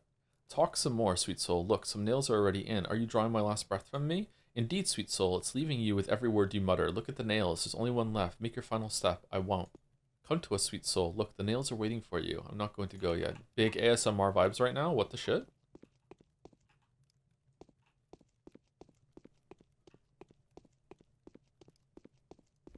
What's the best death scenes in media? There was a really good one in, this is a Curse series now. American Gods, the TV show, had a really interesting one where I think there was an Egyptian god that was like that weighs your life against a feather. It was a really cool sequence. Lara's here. I hear a man breathing. What are you doing here? Will you answer a question for me? I will. Go ahead. Who's the sacrifice that the kin is expecting from me? Who killed my father, Isidore Barak? How did you die? Who's the sacrifice that the kin is expecting from me? I don't know. The future turns inside out when I turn towards it. I'm losing my mind, but there's definitely a false bottom to it. Be careful. You didn't answer my question. Who is the person I meant to sacrifice? It's a trap. I shouldn't tell you. Don't ask me about the sacrifice. Just follow your heart. Fine. Should I follow the clanking of the beaks? No, wait for now. Why aren't we being prepared for do you choose me? No, I don't. Are there more people here? It's a new. Oh yeah, it is Anubis. Yeah, sorry. Another dog head. Yeah, of course it was Anubis. I really like that show. I really like season 1 of that show. Way better than the book even. What? Don't listen to the demons. Move down the tunnel. You will see female silhouettes there. These are fated souls. Choose the one to go in instead of you. Make a deal with any of the three and regret nothing. Talk as little as you can so that they who are beyond the wall won't hear you. Where did these women come from? These are not women. These are their techie? They're what? These are techie. A techie is the clot between the warm and the cold. It's like a soul, only smaller and able to talk. It escapes the sick and the sleeping, hanging between the warm earth and the cold sky, so that the spirits could whisper in its ear, demanding to hear the story of the person's life. Why are they here? I made them stay here for a while. How did that happen? No need for sorrow. They're all dead anyway. Don't waste your words in vain. Save your breath. Fine, I will remember this. When you have chosen a soul, ask her what you want to know. She will tell you the truth. Use the opportunity, then walk through the black opening. It will let you through. I will. I'm surprised you're Walk still along the tunnel. alive. Don't hesitate. Move faster before they are disturbed. Here I go. All right, this is a really fucking cool sequence so far. What the shit? Oh, are these the 4 that we gave Panacea to? Did Artemi feel Bachelor guilt and gave them Panacea afterwards, just in case? Who is it? I want to ask you a question. Go ahead, just be quick. It's hard for me to stay here for long. Who is the sacrifice the kin is expecting of me? Who killed my father, Isidore Barak? How did you die? Am I dead? I don't think so. The host is merely asleep. How will you die? It will have something to do with the girl that came to town a few days ago. She'll have a hand in the death of the host. Are you telling the truth? I cannot lie. I believe you.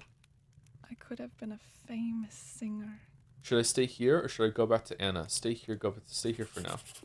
Oh, did that pick her for it? Thank you for the 20 gifts. Says base jerky. Very base of you. Thank you very much. I never got into jerky. Should I go through a jerky phase?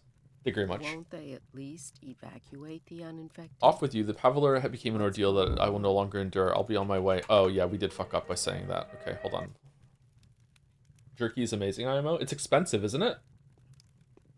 So, I want to ask you a question. Who killed my father, Isidore Brock? So, you must be Artemi Brock? Yes, answer the question. Your father has been killed by the Foreman Oyan. He'll pay for that. Are you telling the truth? I believe you. Okay. Did you and Mouse finish Geek yesterday? Yes and no. Some fresh air into the room, but I don't feel like it. We got credits, we rolled credits, but Geek IV adds a whole load of content to afterwards, so we haven't done that yet. But we did finish. We saw the end of Geek that we saw on this channel's play of the original Geek, playthrough. I hear your footsteps, whoever you are. Feel free to introduce yourself. I want to ask you a question. Ask me anything you want, just make it brief. Who is the sacrifice of the kin is expecting of me? Who killed my father, Isidore Brock? How did you die? Who's the sacrifice? Foreman Oyan has fallen out of favor with the kin. When they learned that Siok rejected Oyan's offering of Aurochs, they were infuriated. The Foreman failed to read the lines of the Great Bull appropriately. Were it not for the plague, he'd have been killed already. The kin, then, will accept any offering you make as long as you put an end to the order that precluded your arrival. You did not answer my question. Who is the sacrifice? Who says the offering is necessarily a who? All you need to do is stop looking for it. Having done that, you will have fulfilled your destiny before you know it. I want to understand what I'm doing. That's quite enough. Now, tell me now, what I myself shall do. Is it safe to go back? No, stay here. Go to where I've come from. I'll tell you later. Won't they at least evacuate the uninfected? I wouldn't. Okay, so we have to send someone back to supplement our soul? I don't want to kill any of these people, though. I think I'm fading. Do you choose me? No, I don't. Huh. Are they gonna die in the town?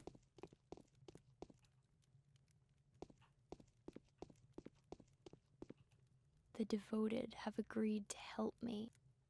Don't talk, or do you want her to die in vain? Move, you won't have a second chance. Be quiet and clench your teeth. However, Here we go. I don't want to kill any of them, though. Do I have to pick? I guess we do. Okay. But Anna is my darling disaster. No, I don't.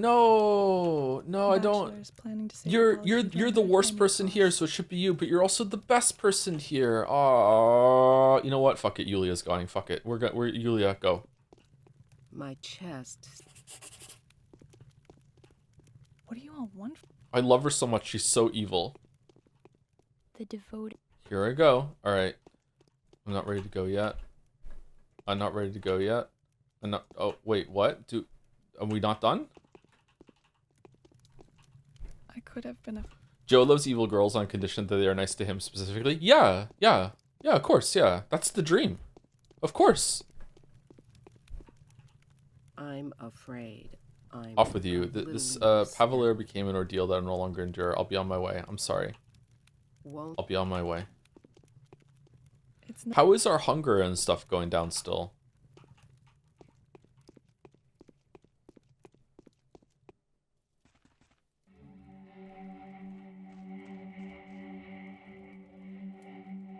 Whoa, okay. Do do do do do do do do do do do do do do do do do do da da da da da da da da da da da da da dun dun dun dun dun dun da da da do do da da da da da da da da da da da da da da dun dun dun dun da da da do do do do do do.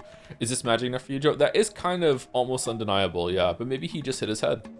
Do you think it's justified to be angry at games like High Guard Marathon, etc., under the pretext? Oh, that's not that. That was a different hole. Holy shit! I'm pretty justified against games of service bubble, even though these games aren't that bad enough to warrant all the hate that they get. They are quite faulty in some areas, obviously, but do you think the hate is overblown? I don't know. Sorry, I don't like to talk shit. If I don't know something, I'd rather just say I don't know. I don't know. I didn't play High Guard, I didn't touch it, so I don't know anything about that. I played Marathon. Marathon's biggest offense to me was that it was just a shit game, so I don't like Marathon for that reason. But when it comes to games of service, blah, blah, blah, I don't like how heavily monetized they are. I don't really like approve of that sort of thing. But I'm not the kind of person that even buys microtransactions and shit like that. Like, I spent a little bit of money in Genshin Impact because it was a free-to-play game. So I gave about the same amount as as like if it was a game that was paid for, because I was playing it so much, which is how they trick you. I've also put some money to Hunt Showdown for like a battle pass or two here and there. But also you also get blood bonds for playing the game. So I don't know how much money I put in a Hunt Showdown, but it's probably not that much actually. The game itself was pretty cheap. I'm not someone who buys a lot of stuff in these sorts of games. Oh, to answer your earlier question, Jed, say I think we maybe want to do an earlier nominations this year for categories that will need clips. Yeah, I thought were we gonna do some sort of submission thing that you could submit things throughout the year. Maybe we're supposed to talk about that. I can't remember. How did you justify the albino with logic again? Chatter, what the fuck are you talking about? Has hallucinogenic pollen.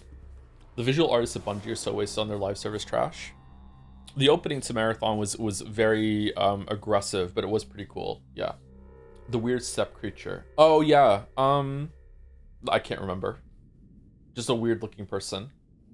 Claire's invitation, please. Oh, that we already won that one. We did that one. Notkin, where's the bull Brock? Did you take him off the stake? Oh yeah, we need to go check. My final request is of a tragic sort. I didn't want to bother you with something like this, but all our plans are at stake. Please come to see me if you can. We already have that quest from her, right? Do you expect something to change in good ending stuff, like the theater scene being different? There already are changes with the different endings that you can do. If everyone survives, you have more choices at the end in the cathedral. I'm guessing it's going to end the exact same way with everyone standing in the cathedral, and we have to make choices like Bachelor did. I wonder if the endings are different. They must be, right? I really hope you give Marathon a try. Again, it's a really brutal game, but really fun. Like, the game has cool progression outside the matches while being pretty hard and intense in match. The only thing I absolutely hate is the UI, which is not very appealing and also confusing. That's one of the biggest reasons why I won't play it again, actually. Sorry, it's just like, I have enough things to do. I have enough games on my plate that I could be playing, and if a game is going to make itself so inaccessible that it's really even hard to just understand what equipment you're taking even, and what you're picking up, and yeah, just like very, very bad onboarding process. Yeah, I don't think I'll give it another chance. If it's like still like going strong, like maybe months from now, and enough people are like, hey, they cleaned some stuff up, it's really is worth it, it's really, really cool, then maybe I will. But right now, like no, I have enough to do. What do you want, dead one? Speak, spirit. What sacrifice am I meant to make? Speak. I've been told the sacrifice is Aglaela Lilich, a woman who wanted to merge her lines with yours. Butchers would have opened the blood for you if you had killed her, if I had allowed it, of course, or if you had killed me. But it was I that killed you in the end. You are mistaken. You went into the throat, you followed the path of water, you couldn't have come back, or are you a sorcerer that dared to break the lines of the House of Suak with his black magics? So you've led me to my certain death, haven't you? Now I know who may have killed my father, and you know what that means? So you've led me to my certain death, haven't you? I have, but I will restore the lines of Suak's womb. Take one step back if you're no spirit. I've died once already, now it's your turn. I'm no longer where you sent me. I'm no longer where you sent me, see for yourself.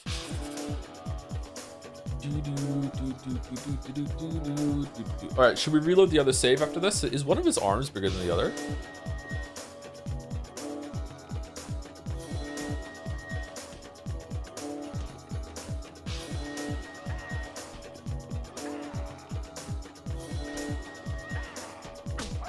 Oh shit, he got us.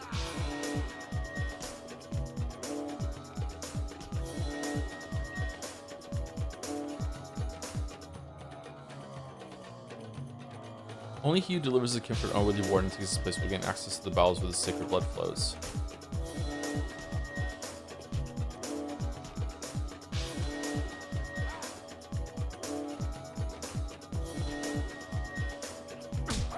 Oh shit, we died. Oh, I hope he drops a keystone. 1 second, chat. I need to blow my nose. Okay, I'm back. Oh shit, we're here? Okay, fucking hell. All right, is it gonna lead to the same conclusion? Because I'd rather just load the other save where we just killed him. So Artemi didn't survive the trial. He wasn't meant to survive the trial. I think what my read on this is that the Foreman was trying to kill us here. Maybe he was trying to kill us with the other ones too. He was trying to kill us, and there was no way that we should have survived this. And so Oyen is like, you must have used some sort of magic, so like he's upset with us, and the magic we'll probably use is, I guess it came from Changeling. So Changeling is the one that like changed the sort of ritual sort of thing. We shouldn't have been able to survive. So it's pretty damning in terms of if there's magic in this world. It seems like a slam dunk that there is some sort of magic. Okay, I'm gonna load the save where we just didn't come down here and we killed them, because I like that. We didn't have to sacrifice. We didn't have to use Changeling's magic. We didn't have to kill one of the women in the town. So I'm glad that we went down and saw it, but like I think I'm gonna go here. So like we killed him. All right, cool. All right, so that's that. Oyen, the unworthy Foreman, proved to be a disproportionate sacrifice. Okay, so we have access to the blood now. So how do we get access to the blood? We're the warden now. Maybe we go and talk to the girl with the crazy hair in the termitary.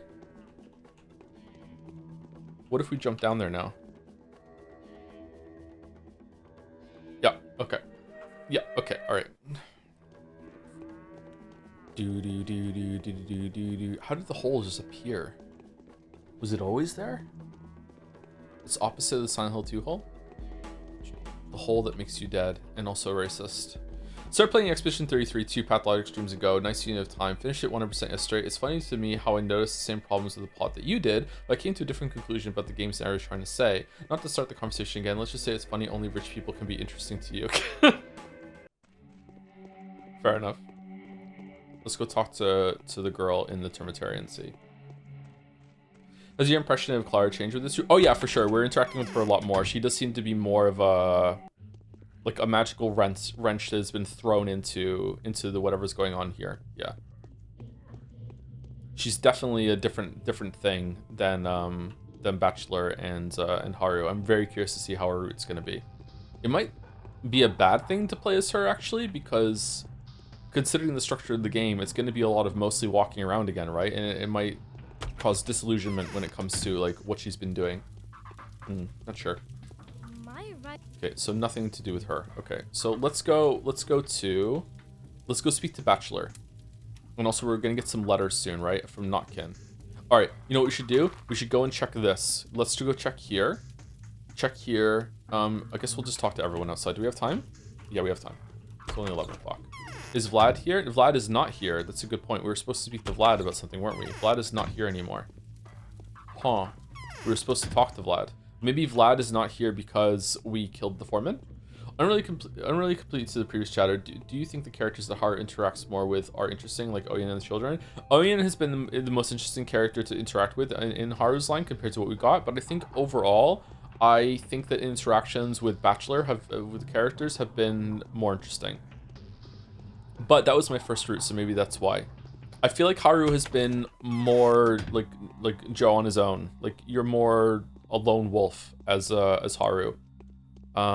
And you do talk to people to get some advice and some quests, but I think Bachelor's is more about talking to different people and making things work. But I don't know.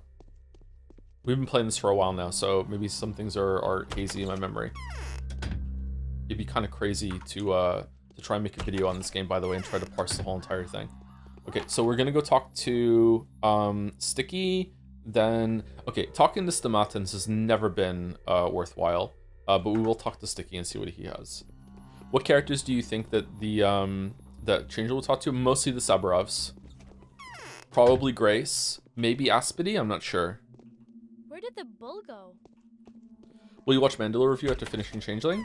Probably we'll watch... Sorry, I'll watch Mandalore and H-Bomber Guy's videos on it. I don't think we're going to watch them together, though. I think that would be rude. I don't want to become a React Andy and freeboot someone's content. Full time? Yeah, let's go talk to Stamatins just in case. And the Saburovs. Just want to be thorough on the penultimate day. Ask him to co-stream with you. How much pull do you think I have, Chatter? Truth is... I'm just a little guy compared to Mandy and H-Bomber Guy. I'm just a little guy. Okay, let's go here. And then we'll go see the bull. May I recommend Soul Metal's video as well? I think gives a lot of context for both Harry and Mandy missed. Sure. You can DM me a link to it if you want. I'll get to it eventually. Shit. Oh, shit. Alright, chat told me that I could do this tomorrow. So I don't need to do this today. Also sick. Alright, so we need 2 Panaceas so far. 3, because one of the Kains is sick. The one staying outside Vlad is because Vlad is air quotes deed, so it's not that. I'm hungry. This is 2 streams in a row now that I didn't have time to eat breakfast for the stream. I really hate doing this. Let's go over here and check the pub. I did have a protein bar and a coffee though, so I'm okay. H-Bomber Guy is on talk shows and whatnot. Doesn't seem like he has much to do.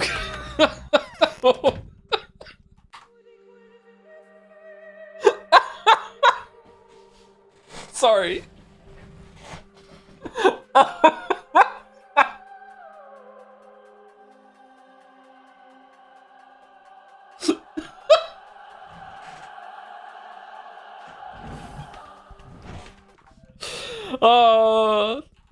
That doesn't count as doing stuff. I brought you some herb. Okay, flex away. Matt, I'm right. Oh shit! No, okay, we're good. Bachelor. Hey girl. No, okay, all right, nothing to talk about. I spilled my drink. If you have a crash out after Mandalore, will you tell us? What do you mean crash out? Why are we predicting a crash out? Here we go. Here we go. Here we go. Is the bull gone? Excuse me? It's gone. Okay. Huh. Now what? Okay, let's go see Aspity. We'll go here. We'll talk to Changeling, and then we'll loop down here and we'll talk to Notkin on the way. And then we'll go here, and then here we'll talk to Bachelor, we'll talk to Boyfriend, we'll talk to Glayla, and we'll do that. Alright, I feel like I'm not doing today very well. Shit. But okay, we already did the main quest, so we're fine. It's not the end of the world. Watching each Foreman video could make for unique content. No reactor watches a 3-hour essay to learn about a game, and even less people have played the game. It was actually kind of excited to hear someone's thoughts. What do you mean excited to hear someone's thoughts? When you watch the video yourself, you mean? A couple of people have tried to react to one of the Witcher videos, and they just tap out 15 minutes in. This is too long. Fuck it.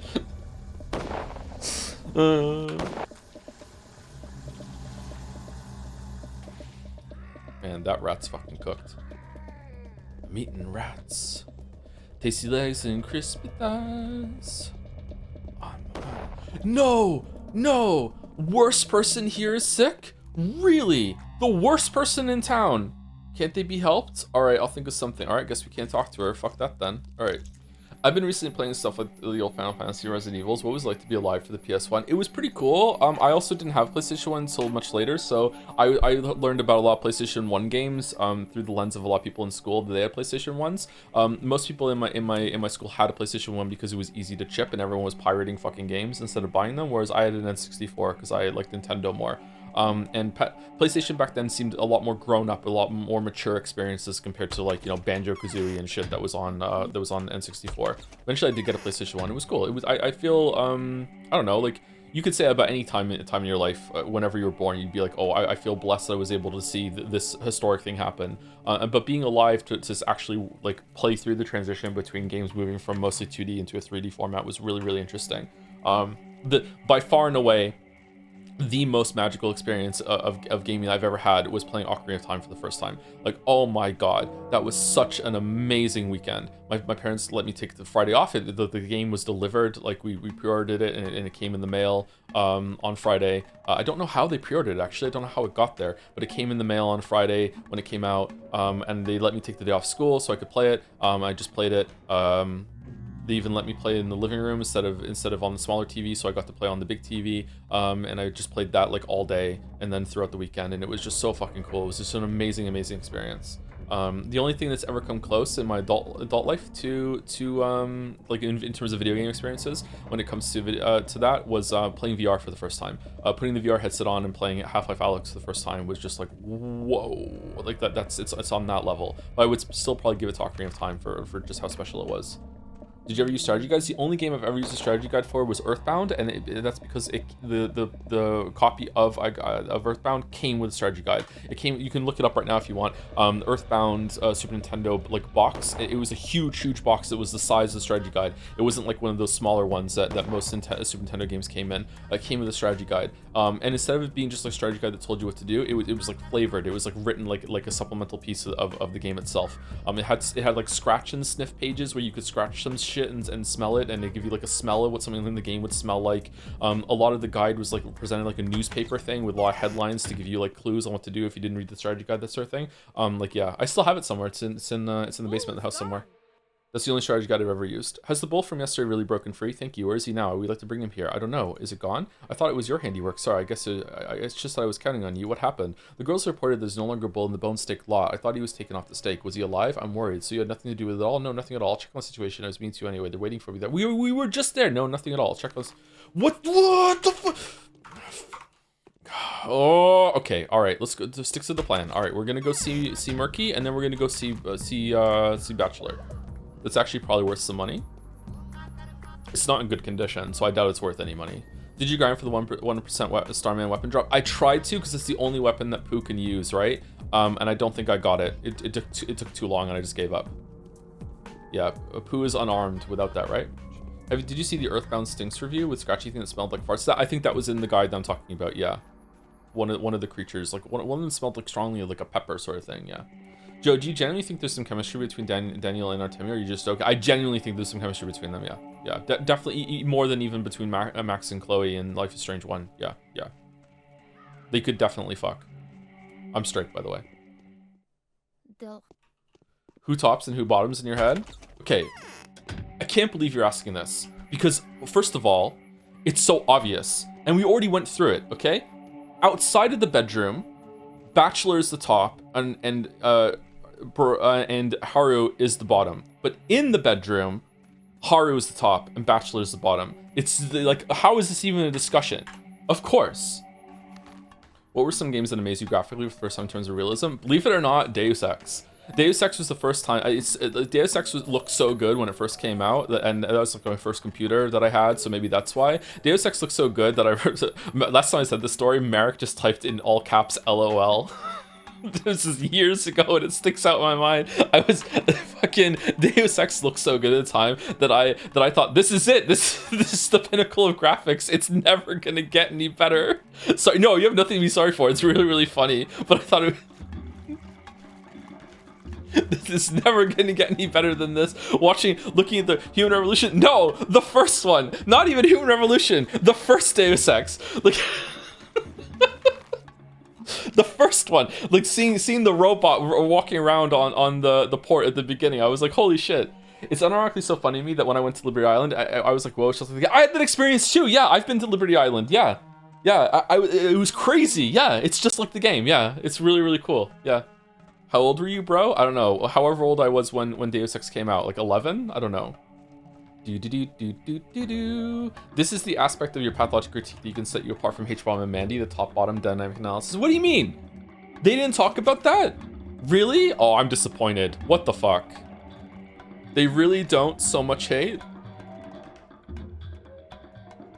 Horizon Zero Dawn was this is the pinnacle of graphics as a kid. That game looked amazing. That game did look good, yeah. I remember seeing the trailer of that and thinking there's no way that the game is gonna look that good when it came out, and it did, yeah. Like big graphical moments, like the jump to 3D, obviously, like I said, Deus Ex, but also Mario 64 and Ocarina of Time were really big. The VR, it's playing Alex, that game looks like amazing, and it really feels like you're in that world. One of the coolest and most recent like graphical things was when picking up a bottle in that game that has like the shaders to show all the liquid in that game was really amazing.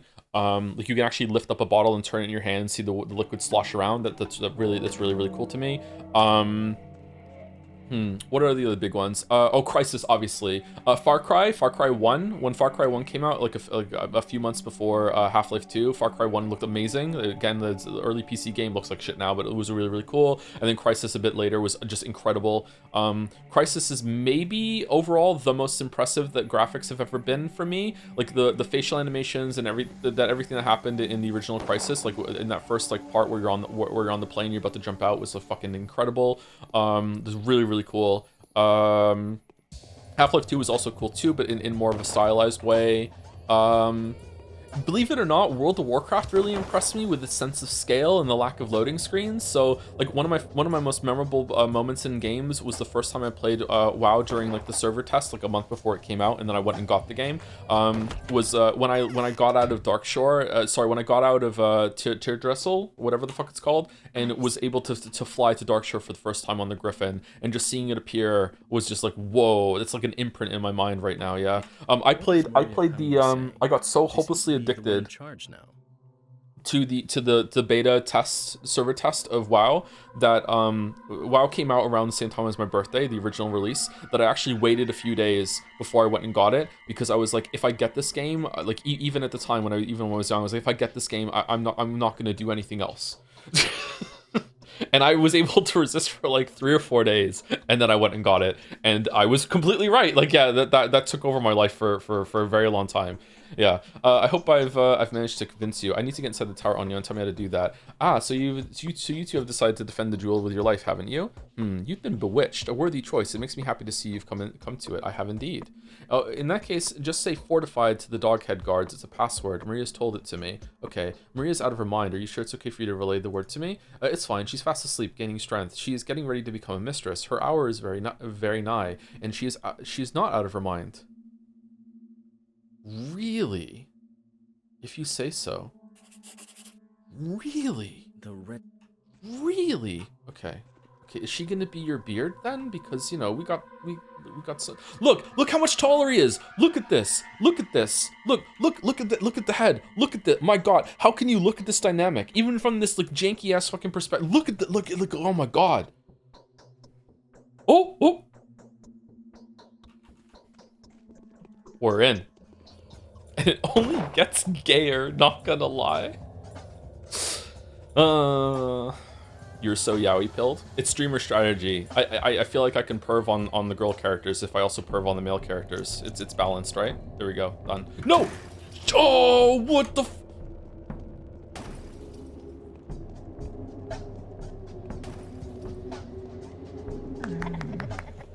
The gayest is yet to come. You've got a ways to fall.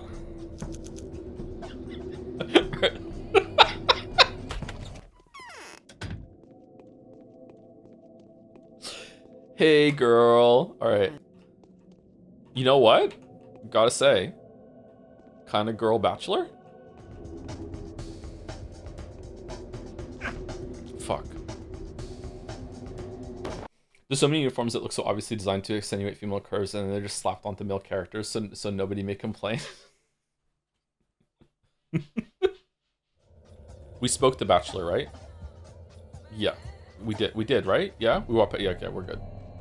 Girl Bachelor so much that, if I remember correctly, the devs even shipped them. When Haru is right here. No, not again. What the? I learned no lessons. Not again. Not again from Zero Escape is one of my favorite jokes of all time on the stream. Top 10 for me. Holy shit. Thank you, Nick Bottom, for the 45 months. Thank you very much. Would like your opinion on the Bachelor and Haru thing for absolutely no reason. Thank you very much, Nick Bottom. Can I please get a Joms with a Joms in your resub? Thank you very much, Joms. Thank you, F Roland 08 for the 28 months as well with Mew badge. Sorry, new badge, not Mew badge. New badge. We should get some new badges made for the higher subs too. Maybe do a sub badge refresh as well. Oh, wow. 5-star pull on this guy. Holy fuck. True neutral response. Ooh, centrist on it? Interesting. All right, not negative, though. That's good. Did you see that Clavicular got piss-mogged back in 2025? What do you mean, back in 2025? That was, like, 2 months ago. Let's not do this. Let's not make the passage of time go even faster. I know nothing about Clavicular, sorry. I only just recently learned about him, like, 2 weeks ago when Weeaboo was telling me about there's some new guy on the scene that is using fucking Hitachi magic wands to break microfractures in his face in order for it to grow back stronger or whatever the fuck he's doing. Dude is a grifter. What? Yeah, that was my reaction too. Yeah. What do you want, Brock? Occupied, fortified, nothing. Fortified. All right, you may come in, but only to see the leader. No sidetracking. How do you people manage to not fall down from here? Who are you? Who are you? Who are you? Who are you? And who's asking? My name is Artemi Barak. Why have you come? Are you here on my sister's behalf? No, on Capella's. The Oglimsky girls? Curious. I had a feeling she might make a move. Sooner or later, our paths had to cross. So what is she up to? She wants to strike an alliance with you. Children's alliances are not worth a dime. Is she willing to become my wife in 5 years to submit to me? She is. In 10 years, though. Being your ally seems like a dubious blessing at best. No way. Not going to happen. Submit? Dude, what the f- Yeah. They say traces of blood were found by the polyhedron. My dogheads claim they belong to my soldiers' victims, but I think they're lying. Tell me the truth. Are they really soldiers? Are there really soldiers down below? Yeah, there are. Tell the glimpsy girl that I shall come. Let it be so. The proud Capella made the first move. So she will have my support. She offers to strike an alliance, and we accept her offer. You have my word. Farewell, Con. Can you tell me what's going on? Capella would do it better. That's why I've agreed. I won't tell you. The Kains business is not the termites business. I'd love to teach you good manners. Go ahead and try later. Okay. Interesting. I'd like to leave. What the fuck is this?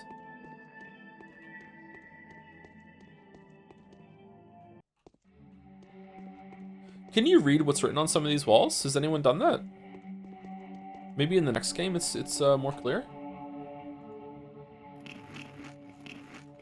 Everything is about sex except for sex, which is about power. Goated quote. Heard a lot. Sex is kind of annoying sometimes.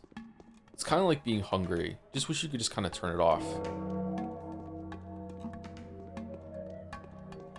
Biological functions in general can just be really fucking irritating sometimes. Do you think we hit the peak on graphics, or do you think there's more room to go? Oh, there's definitely more room to go. I don't know how much more, but I think sooner rather than later, and by sooner I mean like decades, we're going to be hitting more about making things more realistic in terms of like physics interactions instead of it being like looking better. Like in a very rudimentary way, like making the voxels in Minecraft smaller, you know what I mean? Like just chipping it away smaller and smaller and smaller. Is voxels the correct word? Okay, where are we going? Being asexual is pretty great, not gonna lie. Don't sorry if this is an ignorant question. Don't, I guess it's different for different asexuals. Asexual people still have sexual urges, don't they? They just don't experience sexual attraction? Or is that a different term? Depends on the type of ace? Okay. Like, my understanding, I'm going to use a grown-up word. My understanding is that someone who is asexual, like, in the same way, like, might get hungry, they might need to, like relieve themselves, they might need to masturbate or anything like that, but they don't, or they might enjoy sex as, like, a physical interaction, but they don't experience physical attraction that might spur on a sexual urge, right? I guess, yeah, obviously it's going to depend on a different kind of ace then, yeah. Are you going to stream more Mujax on Monday? No, probably yes. I'm ace, and I have interests, kinks, but I don't have sexual attraction to people IRL. Yeah, there we go. Yeah. I'm also guessing there's probably a gradient, that there might be exceptions to the rule, like, or there's probably some people that are asexual unless they have a romantic interest in someone, and then they might develop it later on as they get to know the person. In my experience, I find people. I can find people attractive, but if I get to know them, the more I get to know them and the more they like them, it's really kind of a weird thing to accept and acknowledge, is that if I get to know someone, they will literally become more attractive to me. They're already attractive, but like if I get to know them and I like them, they will literally become more attractive. It's just weird. Like they're not physically changing, but it really is like a change that happens. Whereas it's the opposite. The more you get to know me, the less attractive I become.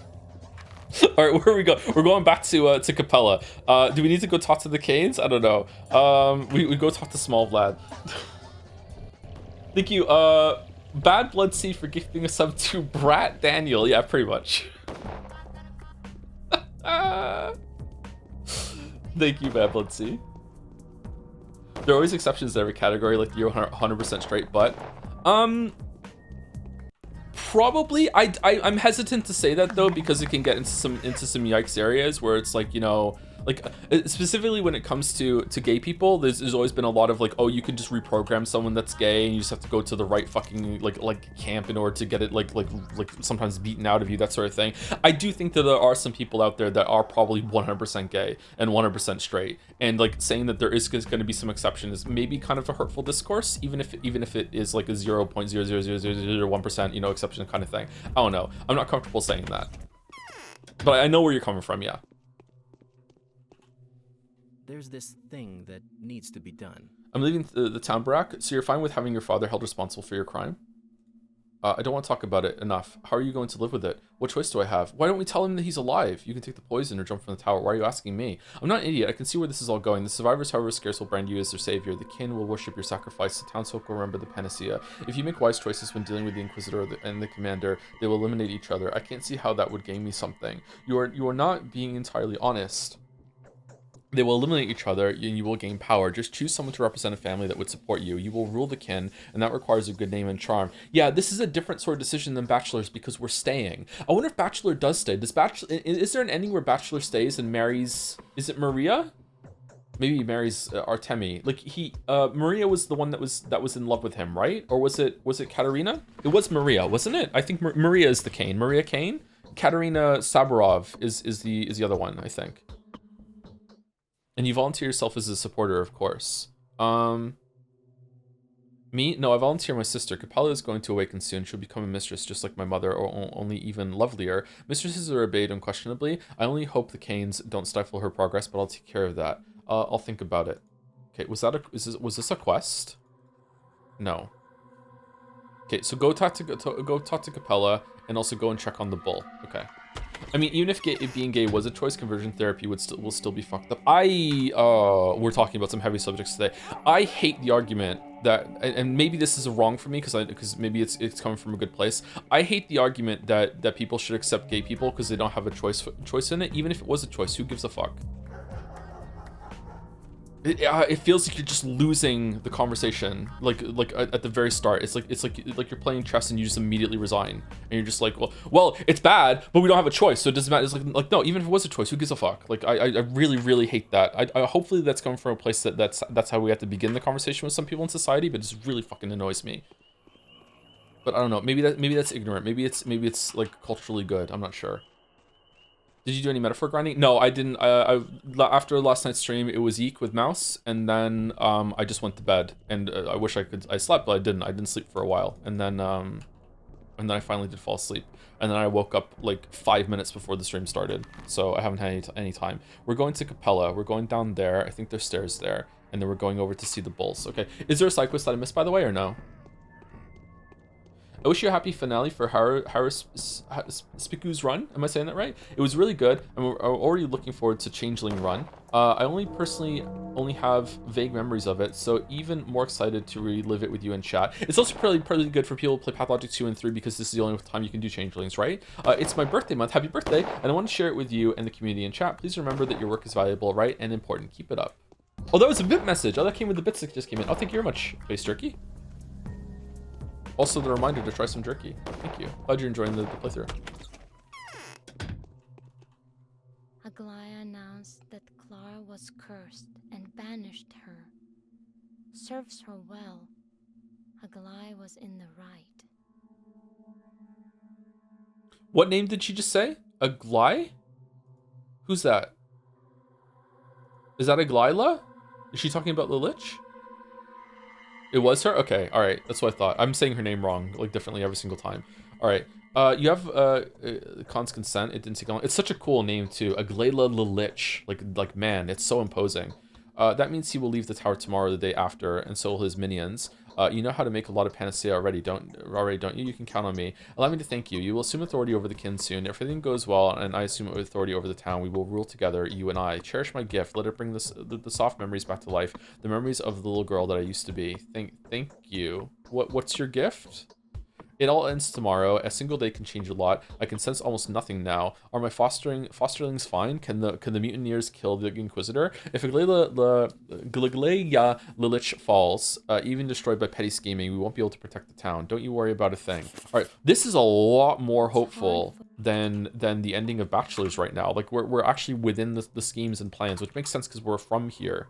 Ostensibly. So the matchmaking was a success. Capella has moved to the final figure on the board. A sad move. She was clearly trying to pick the lesser two evils. It's strange how calm and collected the lad was, as if he always knew it was going to happen. And there's haruspex disagreeing with me, saying that this is sad, whereas I'm thinking more of the well-being of the town, way more than I was on Bachelor's run. So at this point in the Bachelor's run, I was extremely fucking frustrated, and I just fuck it, just burn the whole place down, just shoot it. Whereas here, it's like we're actually building something. That's a really cool subtle change that the game's made between the paths here, huh?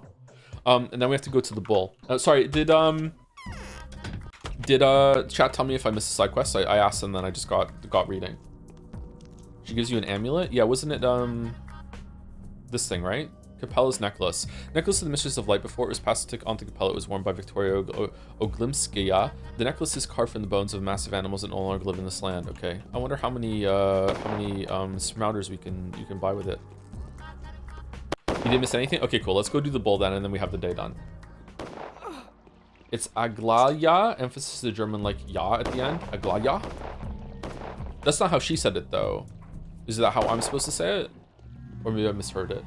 Oh, thank you, Top Les, for the bits as well. Sorry, but I can't take it anymore, and I have to say something. You've been showing extreme lack of understanding of Pathologic's core themes and messaging. There's no way Bachelor is a social talk. Dude couldn't even send back an uncooked McDonald's hamburger without crying. Do you really think so? I think he's more like he took some charge with Haru in some of the scenes.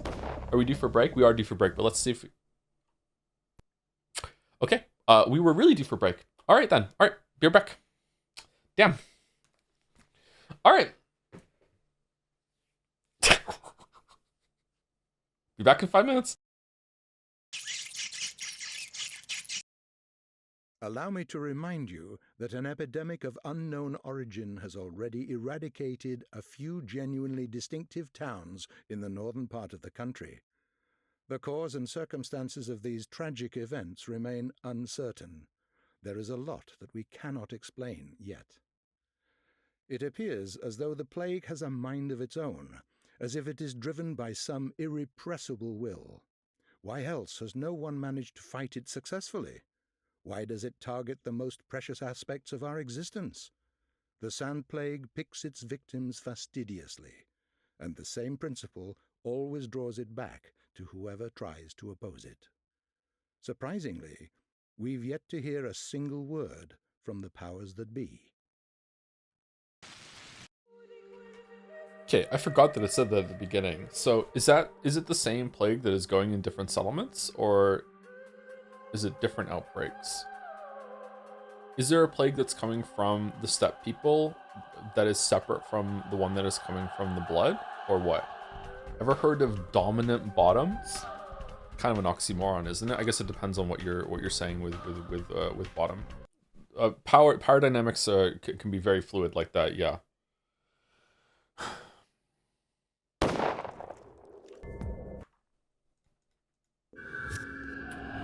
Uh-oh. I think we're gonna have some explicit language to discuss that topic, chat, and I don't really want to discuss it, if that's okay with you.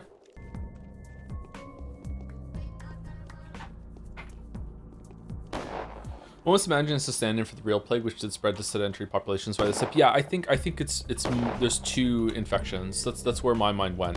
There's one that's going around because there's no like my understanding is that this is coming from the blood that's in the ground. So there was the outbreak that happened from the steppe people that was one that had the outbreak years ago. I think this one is different. I think so. All chatters really struggle with that rule. What rule? Oh, a certain word that's banned. I don't know if it's banned in our chat. I can't say it because I said it on stream once, and then one of my videos got demonetized. So I can't say that word, even as a British person. But I don't know. I'm fine with you using that word in chat. But if enough people are upset by it, then you don't need to. The C word, yes, the C word, yeah.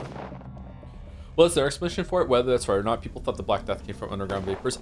My understanding right now, or my perspective, is that they're right, that whatever this plague is coming from underground. But yeah, that's a good counterpoint.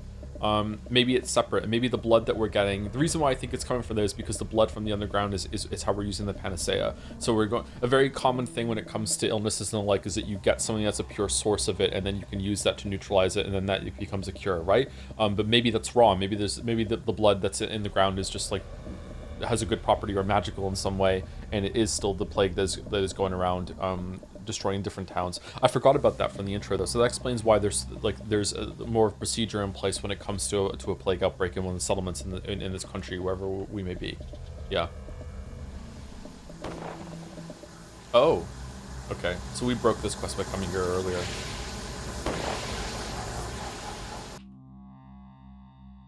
Move along, nothing to see here. It's all done with anyway. Hey, over there, block the roads. Tell Longin to send a rifle squad. Where's the bull? It was burnt down. I bet you're lying. Where's the bull? Get lost or you'll have your beef roasted. Who ordered to burn the bull? We have a commanding officer, Captain Longin. If you have any questions, you're welcome to visit the ordnance headquarters. My job is to burn infectious dirt. You fit the description. Ain't you brave? What with the flamethrower and all? That Longin of yours may turn out to be more compliant. Interesting. So now we're going over here. Is this the same quest as last time? As next time? Are we gonna have to fight them again with the gun? We don't have a rifle this time, do we? We have a sawn-off shotgun, but we don't have any bullets for it. If this is gonna be a big fight, that's gonna be bad. I'm gonna have to go there via Bad Grief and buy a rifle and some rounds, but we'll see. Thoughts on lotion? I'm a big supporter of lotion. I moisturize a lot. I moisturize twice after every shower. I use aloe vera after a shower. It really calms my skin down. My skin, I usually when I come out of a shower, even with the water on only kind of like a little warm, my skin is kind of flushed and very pinky. It's not very good. So I use aloe vera to calm my skin down and let my skin relax really, really well to that. And then I put some heavier moisturizer on afterwards. I moisturize twice, especially in the winter. My skin starts to get painful in the winter. And flakes off a bit. I have very dry skin. Although it's better now that I'm off the gluten, so I'm not sure if it's entirely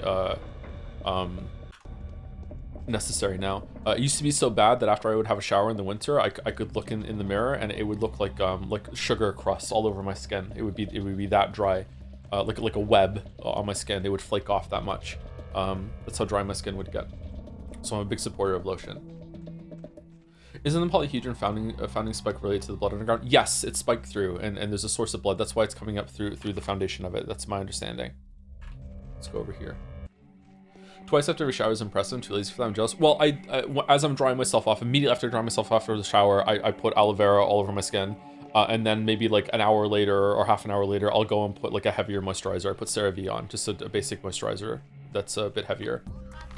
I don't put that everywhere. I just put it on my face and like my arms. Maybe my back a little bit. Let's get should we buy a rifle? Let's see. Let's go see if we have to fight him first before we buy the rifle. I think we have more than enough time to be a little indulgent today because we're almost going to the next day, and that's the last day, and the last day is pretty quick.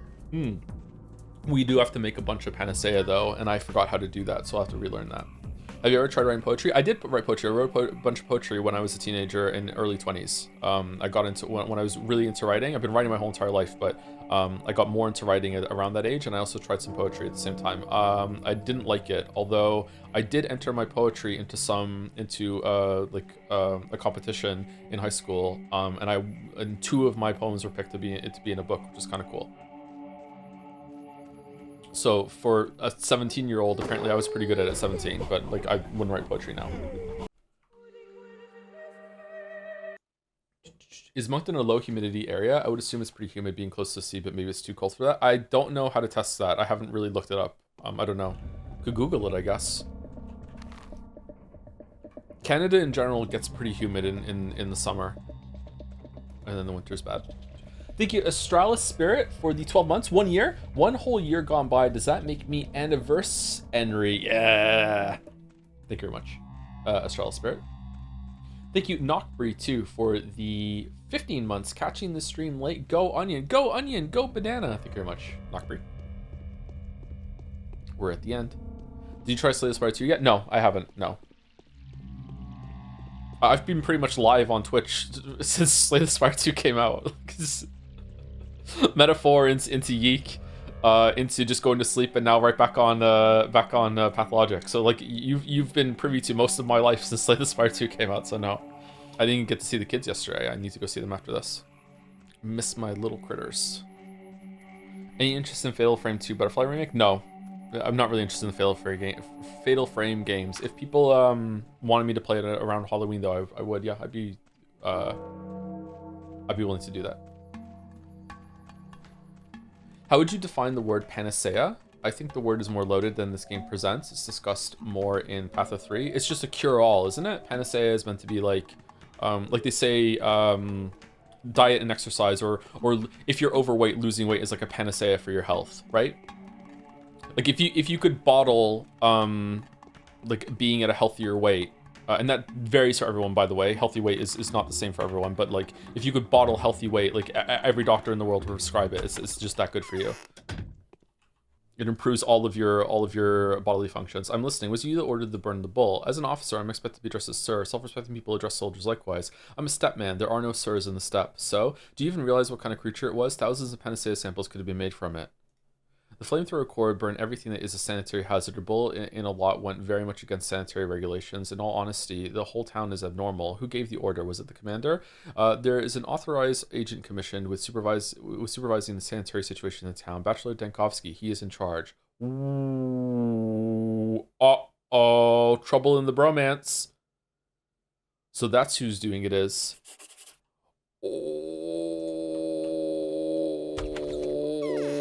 Oh no. Uh-oh.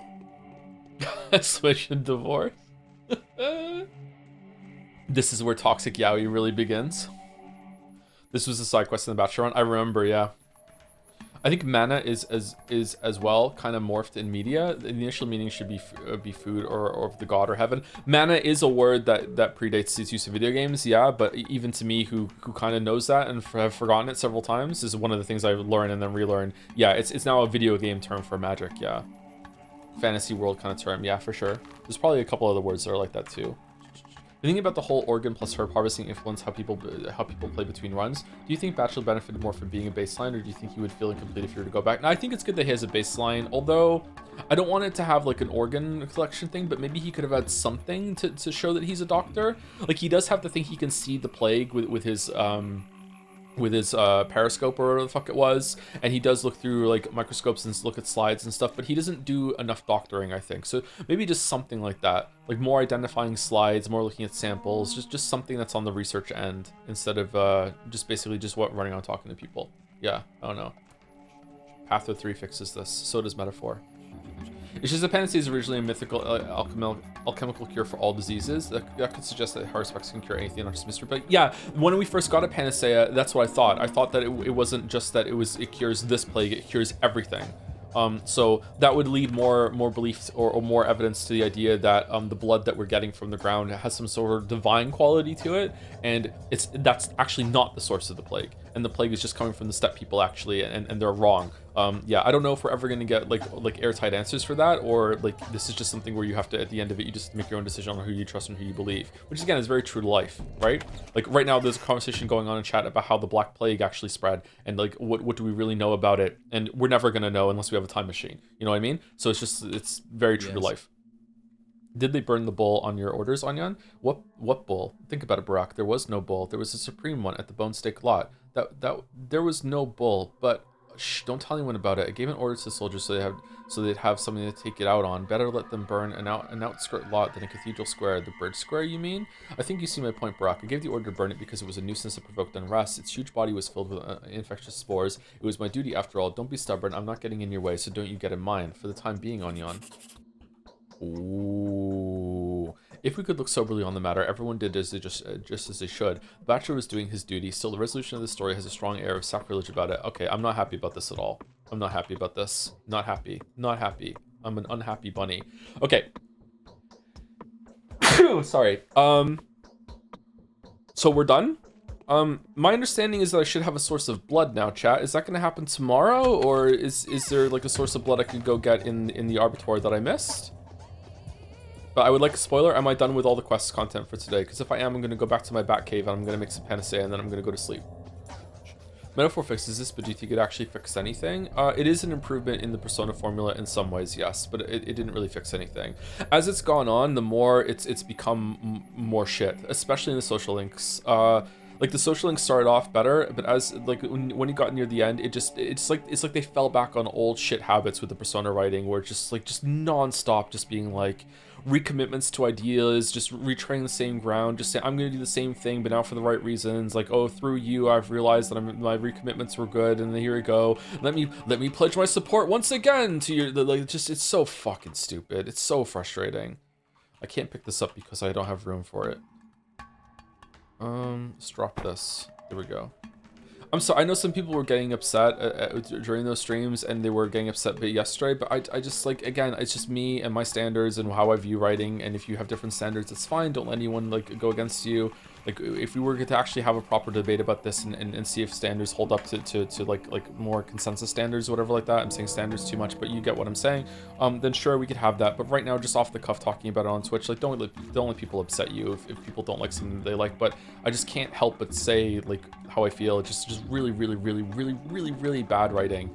It just reminds me of my DeviantArt days when I'm reading like someone's first stab at a short story, and just like seeing potential there, and it's like, okay, yeah, you obviously have some skill, you're developing it, that's good, but here's some feedback, and it's kind of wild to see so many parallels drawn between that and something that is made like 4 games in by like a huge dev team that sold millions of copies of their game. Like, it's unbelievable to me how bad the writing is.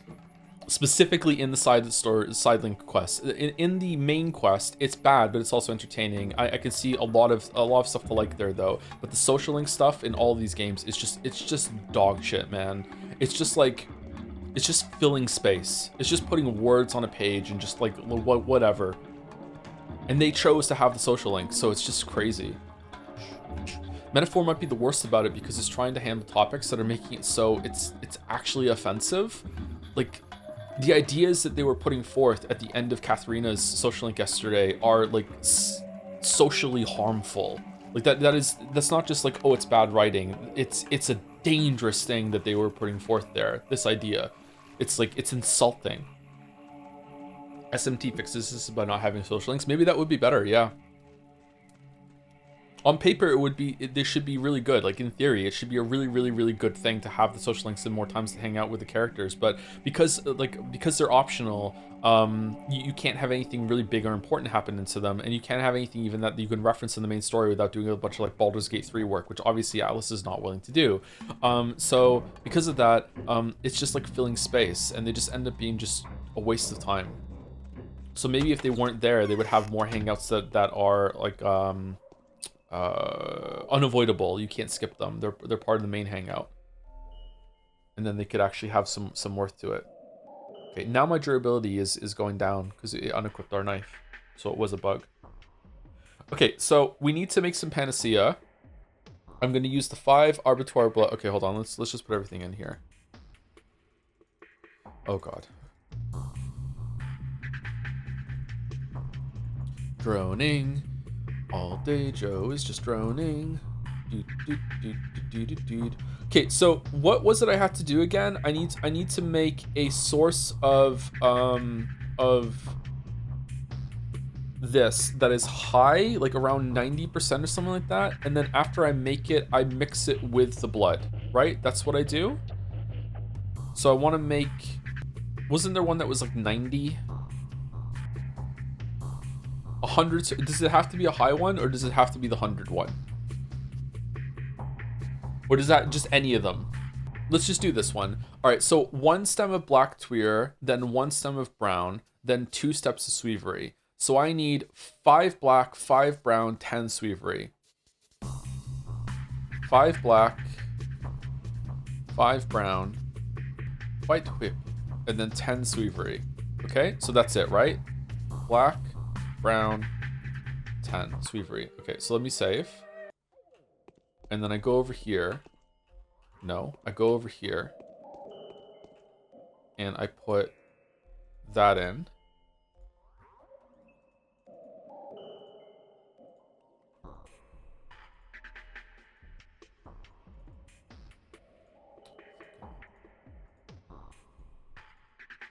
I'm having such a good time with this right now.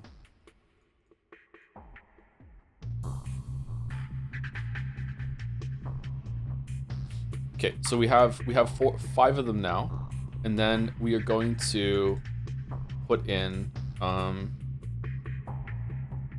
that, and this should make a panacea. Yeah, all right, so we're good. So we're doing it. I don't know if this was the most efficient way. Maybe any of these concoctions works, but here we go. Okay, so we have 5 panacea and 1 schmouder. So tomorrow we're gonna go around and heal everyone that needs it. Do I have to do it today, or do I have to do it tomorrow? Or can I do it tomorrow? I can do it tomorrow, right? Should we also go and hand in the organs to the other thing here in case we need some more? We have time to kill. Let's just go fucking do it. A friend discovered Panacea on his 3rd day during his playthrough Lamayo. Oh, is there a way to do it without the blood? Really? Because you don't have abattoir blood at that point. There must be another way to do it? Cool. Or is there a source of blood that you can find early on? Today on games that have a higher score on Metacritic than Pathologic 1. Metaphor Refantasio. Yeah, that tracks. Fucking hell. Do they mean Schmouder? Also hear about this for the first time? Maybe they meant Schmouder. What do you think if Stroll would be written as a stereotypical Russian minor noble of 18th, 19th century, writing poetry for money, drinking, gambler, and radical, but unable to plan a political assassination discreetly? His social link would be helping him not die in a duel. It would make his actions have more sense. Sounds more interesting than what we got. I feel like the writers are really out of their lane because the story tries to simulate social commentary, but it seems to be very comfortable with the status quo that is who's presenting. They almost seem scared, like they wrote themselves into a corner where the material demands of them are some critical thinking that goes pretty much against their style of storytelling, which is mostly based on the aesthetics of rebellion and nothing more. Pretty astute observation. I would agree. I thought that we would be trading with the Hunchback more. Do you think there's a difference between realistic writing and good writing? Like a story could be weird only because characters talk too much like in real life rather than the service of entertaining. Realism is not the goal. Sometimes I say logical or rational and people think I'm saying realism. That's not what I mean. We're talking about authenticity. So we're talking about that we can understand why the characters are making decisions that they're making, or in the space where they're making illogical decisions, you can see that what's wrong with them that is causing them to make illogical decisions in terms of their framework and how they view the world.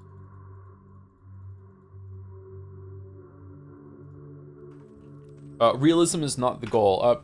Most writing is not realistic. The way people think and talk, it just doesn't happen. Like if you wanted a realistic story, you know, every single day that you do a story, you should just like roll a dice out of like one in a 10,000 just to see if someone randomly dies of a fucking heart attack or something, or oh whoops, they just developed cancer. Okay, all right, here we go. Well, now that's part of the story. Like you'd have to have some sort of random chance or almost. So like in the hand of the writer is some sort of fate or destiny that is moving the plot along. So it's not going to be realistic. That's why they say truth is stranger than fiction. That's where it comes from. There are higher standards for fiction than there is for reality sometimes. Okay, so I think we can sleep, right? I wrote an example of this in Dragon's Den, and I don't know if it's worth repeating, but I'll try and go through it again. When I talk about like rational writing or sometimes realistic writing, is that let's imagine that early on in the story you write a character that was it was spiders. Let's say in the beginning of a story, you establish that the character has arachnophobia. Okay, there's an arachnophobic character. They're terrified of spiders. Okay, and then later on in the story, it's really important for the plot that the cast of characters gets through a hallway or a cave that is full of spiders. Okay, it's full of spiders. There's so many spiders here. Okay, so someone who is writing in an illogical way or not inauthentic way or in I would say bad way would just have this character just suddenly get over their fear of spiders or just not even address it, and they just walk through the spider hallway. Okay, they just walk through it. That's bad writing. Okay, a good writer would look at that and go and look at one different ways. They would say, okay, this is an opportunity to lay foundations earlier in the story for them getting over their fear, conquering their fear, and this being a big climactic moment where finally they're being tested on their fear and they can actually overcome it, and they actually go through it and they actually show like, look, they're making progress, they're still afraid of spiders, but this is their big hero moment where they finally get over their fear that we establish, and it's a big emotional moment, catharsis, as they're getting through this spider hallway and the plot can move forward because we really need to get through this hallway. Or much simpler, they just don't write a fucking hallway full of spiders. You can do that. If you are not willing to put the groundwork in or get rid of the character's fear of spiders, you don't have to do that either. Like, you're in charge of the whole entire story. You could just make it simply that there's something else in there. There's centipedes and they're not scared of centipedes. They're only scared of spiders or whatever the fuck that is. And that's what it comes like when I say the character is being written in an inauthentic way. They're not making decisions in the way that they've established it earlier. For example, in Metaphor, it is really, really important to the cast of characters that they are working with the prince, that they are trying to help the prince. They're trying to make it set up so really well for the prince. They're doing missions for the prince. They're doing missions for the place that they came from, especially Gallica. That's where they came from. So in the same way that like this character would just like Lamayo, I'm not afraid of spiders anymore. We're not even going to address it. The way that they didn't go back and speak to the prince when the prince was finally like free of that curse is crazy. It's insane. It's inauthentic to the characters, right? In the same way that Stroll just suddenly takes control of the whole entire group, and they do nonsense to move the plot forward, and they just bow down to the Sanctus Church when they go downstairs after the opera scene, is authentic to the characters in the same way that they're inauthentic to this character that is afraid of spiders. It's a much simpler way of addressing it. And the problem is that things in stories aren't really that simple as this spider example, which is why I picked that, because it's so easy to understand. That when we talk about it, people get muddled up and are like, okay, but there has to be a spider hallway. What do you mean? Like how else are they gonna get through spider hallway? And it's like, okay, but they could just have written something else instead. They're in charge of both sides. You know what I mean? I don't know if that's the best way to approach the subject, though. I would probably workshop this and see. Like this is like a part of a video topic sort of thing when it comes to being authentic to the characters and how they should act. My opinion is that this is always going to be a benefit. There's no, if you're writing characters like this that have traits and things and being authentic to how they view the world and their fears and their desires and their goals and everything like that, it is always going to be a benefit. It is like having proper spelling and grammar in order to communicate better. There's hardly ever going to be a part in a story that is trying to be serious or a drama. Comedy and horror have different rules, so those can be exceptions sometimes. There's never going to be a story that is going to be lesser for being authentic to its characters in this way. And when they're not being authentic to the characters in this way, I start to check out. I don't care about the themes and the higher quality things that are going on or whatever, or higher minded things that are going on. If you can't get something as basic and simple as consistency of your characters right, then I don't really give a fuck about what you're saying. Honestly, if you set a character with arachnophobia and set a scene in Spider Cave, you have to do it on purpose to advance the plot or offer character growth. You set it up such a huge conflict, you must write a good conclusion to it or not write at all. Exactly, and that's what stories like Metaphor and Persona do all the time, with setting things up like that, laying your groundwork, and then just being like, yeah, nah, and just ignoring the whole entire thing that they did. It's like they think the character traits and desires are just set dressing, and they're not a part of the story whatsoever. Like everything to do with Hulkenberg's character has been undermined continually throughout the whole entire thing, to a point where it becomes a joke, and her defining trait is that she just likes to eat food rather than her allegiance to the prince. It's crazy. I'm trying so hard into Expanse right now. Expanse does have some problems with it, Merrick, for sure. Yeah, like I like Expanse a lot, but like yeah, I'm also critical of a lot of things that happen with Miller. Sorry. Anyway, that's it. Let's not talk about much more. Let's take some drugs and go to sleep. So story should exist in a physics simulation of the events involved. I don't think that's what I said. I don't know what you mean by that. Sorry, Chatter. I don't think so. Irene, do we have any Novocaine? No. Can we go get some? Do we have time to go get some Novocaine? Maybe? Fuck. Where's the closest medic place? I don't think we need the health for tomorrow, but I would like to have more health than we currently have. We die in one shot right now.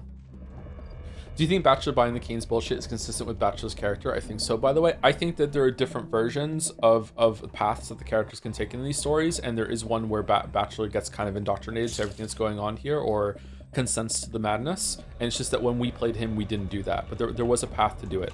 Because I remember there was choices where we were talking to the Kains as Bachelor, and we could have said, I know who you are now, hello Simon, that sort of thing. And I took that to be that maybe he was just playing along with them, but now we see that no, there is a path where he can actually buy in and be like, yeah, I understand, yeah. I'm imagining Lanky Kong and Donkey Kong 64 inflating. What are we talking about?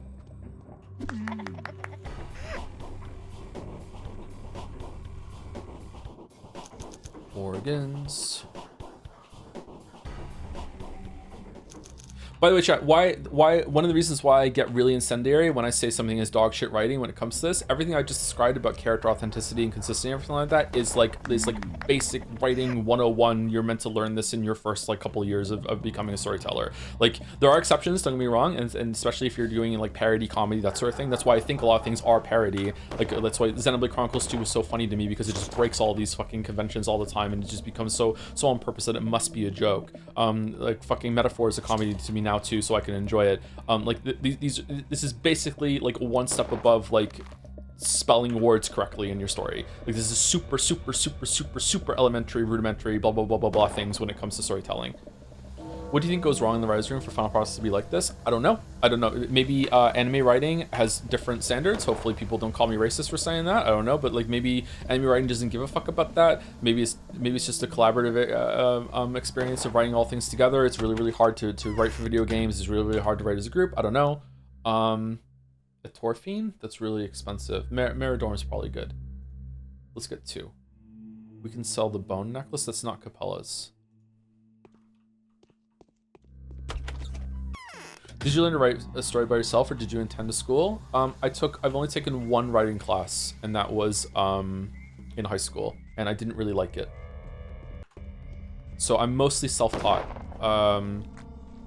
I have done a lot of work, like talking to other writers in my life, learning from them, reading a lot of their work, critiquing it, getting critiques back, that sort of thing. So mostly self-taught. I'm not a fantastic writer, by the way. I think I'm pretty good. The works that I have available are like not my best foot forward. They were written very quickly. I've said this a lot of times before. I still think they're decent for what they are, but I'm not like the be all end all. I don't think I'm like a fantastic writer, but I think I'm pretty good. I have a good handle on storytelling and stuff like that. Still have a lot to learn, obviously, but this is the kind of thing that you will just learn, like any artist, you will learn for the rest of your life. I use a lot of my writing experience when it comes to the YouTube stuff, surprisingly. There's a lot of similar like storytelling almost when it comes to the essay format. I don't really think that what I write are essays, but it's just the best word for it right now. The more that I write the videos, the more that I lean on creative writing, especially when it came to when I started writing the Witcher video. It was Witcher 1 was when I started really like consciously leaning into more of a creative writing space when it came to video essays, essaying. Before that, I was trying to be more analytical, more like try to be more dry with my approach, and then I realized over time that that was probably a mistake, and people were interested in more of the creative writing going into it. So that probably peaked with the end of the Witcher 1 video, when I talk about everything to do with Alvin, is when I probably leaned the hardest into trying to marry creative writing ideas with essay writing ideas, nonfiction and fiction together. And I think it worked out really, really well. I also did a lot in the Shadow of the Erdtree video, which I think, as it stands right now, of the videos is on the channel, is probably the most creative that I've gotten in a video. Still have a lot to learn though, could still be a lot better. Okay, so let's go with let's take a hard save and do some Meridorm and go to sleep. And we sleep for 6 hours. The day is over. Your timely efforts allowed your supporters to remain unharmed. A new mime performance is being rehearsed at the theater. Okay, if I remember correctly, the last day is spookily quiet. There's no plague, there's no one out in the streets. The final proceeding stays the last day, the choice has to be made. Let's go outside and see. We should definitely go to the, oh man, that looks so fucking cool. All right, we should go over here to the last mime performance. Umineko taps into the anime style of storytelling, but it doesn't save itself because of grounded character writing for you. Umineko has really, really, really great character writing. Those characters are usually acting in authentic ways, even to the point that sometimes it might even confuse the reader because you don't realize that there's a side to this character that you haven't seen yet or aren't privy to yet. Umineko has some of the best character writing that we've probably seen on the stream. It doesn't have some of the best writing overall because it has a lot of pacing issues. It repeats itself a lot. A lot of the anime scenes, air quotes anime scenes with the combat and stuff like that, drags on too long. But yeah, overall Umineko is definitely in the upper echelon of what we've of writing that we've seen on stream. In other words, Sumari, you should watch the streams. Yeah, they're good. Thank you, Crispy Manlet. Thank you, Bachelor, for the 5 months. I have retained my streak. It's changing. Thank you, Crispy Manly. Did I say thank you to Damn Fool? Damn Fool resubscribed for 20 months with Hot Suckler Spunkovsky in your areas is looking for a daddy. All right.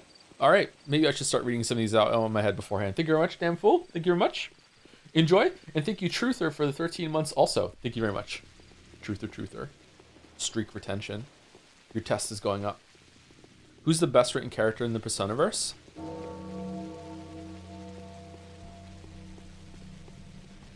My mind jumped to Kanji. Maybe not, though. Definitely not any of the main characters. Best one in 4, Kanji Naoto. Definitely not Yukiko. Definitely not Chili. Definitely not Rise.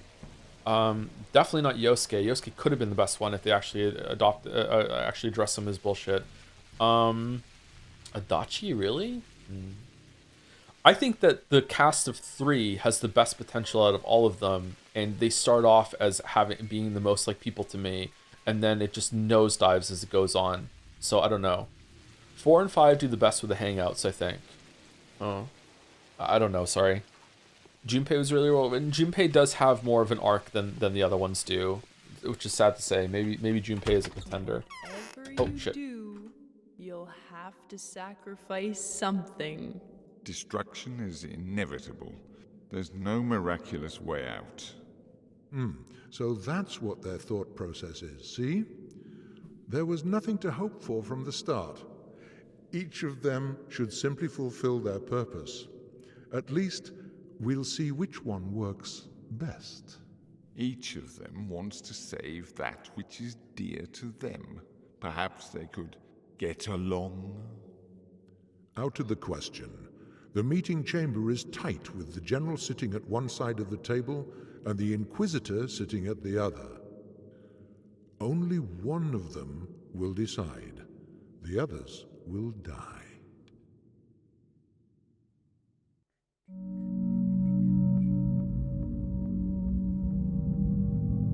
Clara.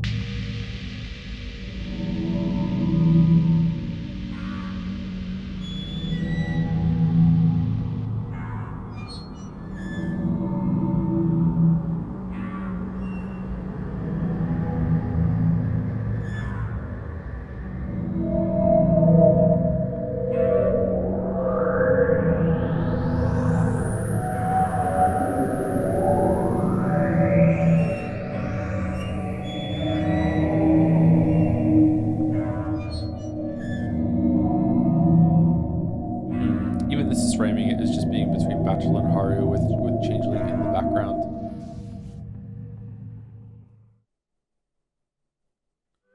Okay, turn it back down to minus 20 decibels. Hopefully that's loud enough. Hopefully it's not too loud. I'm hungry. God damn it. If we're in the majority, I would have no future if not for you. Polyhedron will be left untouched. We'll manage to sustain life in it. Maria can do miracles. Bless Maria. I would have no future if not for you. The cause that I serve could fail without me. Thank you. So what kind of future is destined for you? The town will be rebuilt. We will transfer it to the other side of the river. The land is clean there. Nobody will disturb us. The polyhedron will become the foundation of a new settlement, just like the abattoir had become one for the doomed settlement, and a new era will set in. I'm afraid this time will never come. We are too few now. I won't succeed by myself, of course. And every person counts. Do you know how many of us have survived? I don't know. At least you won't die. And I don't care. And I don't care about the rest of you. My mission here is not complete. There will be enough of you. Okay, number 1. Okay. All right. In the interest of the game, now we're at the end of the last day. Let's cut off chat when it comes to like broad questions and talking about writing and stuff like that. Let's keep the questions focused on Pathologic and also Rampart for the next little bit. So I don't mind going back and forth with chat. I would like it actually. But let's keep it on with the finale here. Now that we're at the ending, I'm expecting it to be very, very similar to what we had with Bachelor. That we're going to go to the cathedral and there's going to be a choice there. But is it? It's not yet time. So we want to go sleep somewhere. Maybe we want to sleep until 7. Maybe we want to go around and heal everyone while we have time with the panacea. This is a new one. The Bachelor, proof of Aglaya's deceit. Aglaya Lilich made fools of us all. Both of us were pawns in her terrifying maneuver. That's the way it is. Ask her yourself. Block and I have her cornered. We have completely disarmed her, so she has no choice but to confess. My dear Barak, she is your sacrifice. I don't think it is at all necessary to slit her throat with your own knife. You see, if the town is destroyed, the head of Aglaya Lilich will be separated from her shoulders in less than a day. This is from Bachelor? Oh man, he really wants to fucking marry into Maria's bullshit in this line of in this cycle of what happens here. Holy, this is completely different than when we were Bachelor. We were quite fond of Lilich there.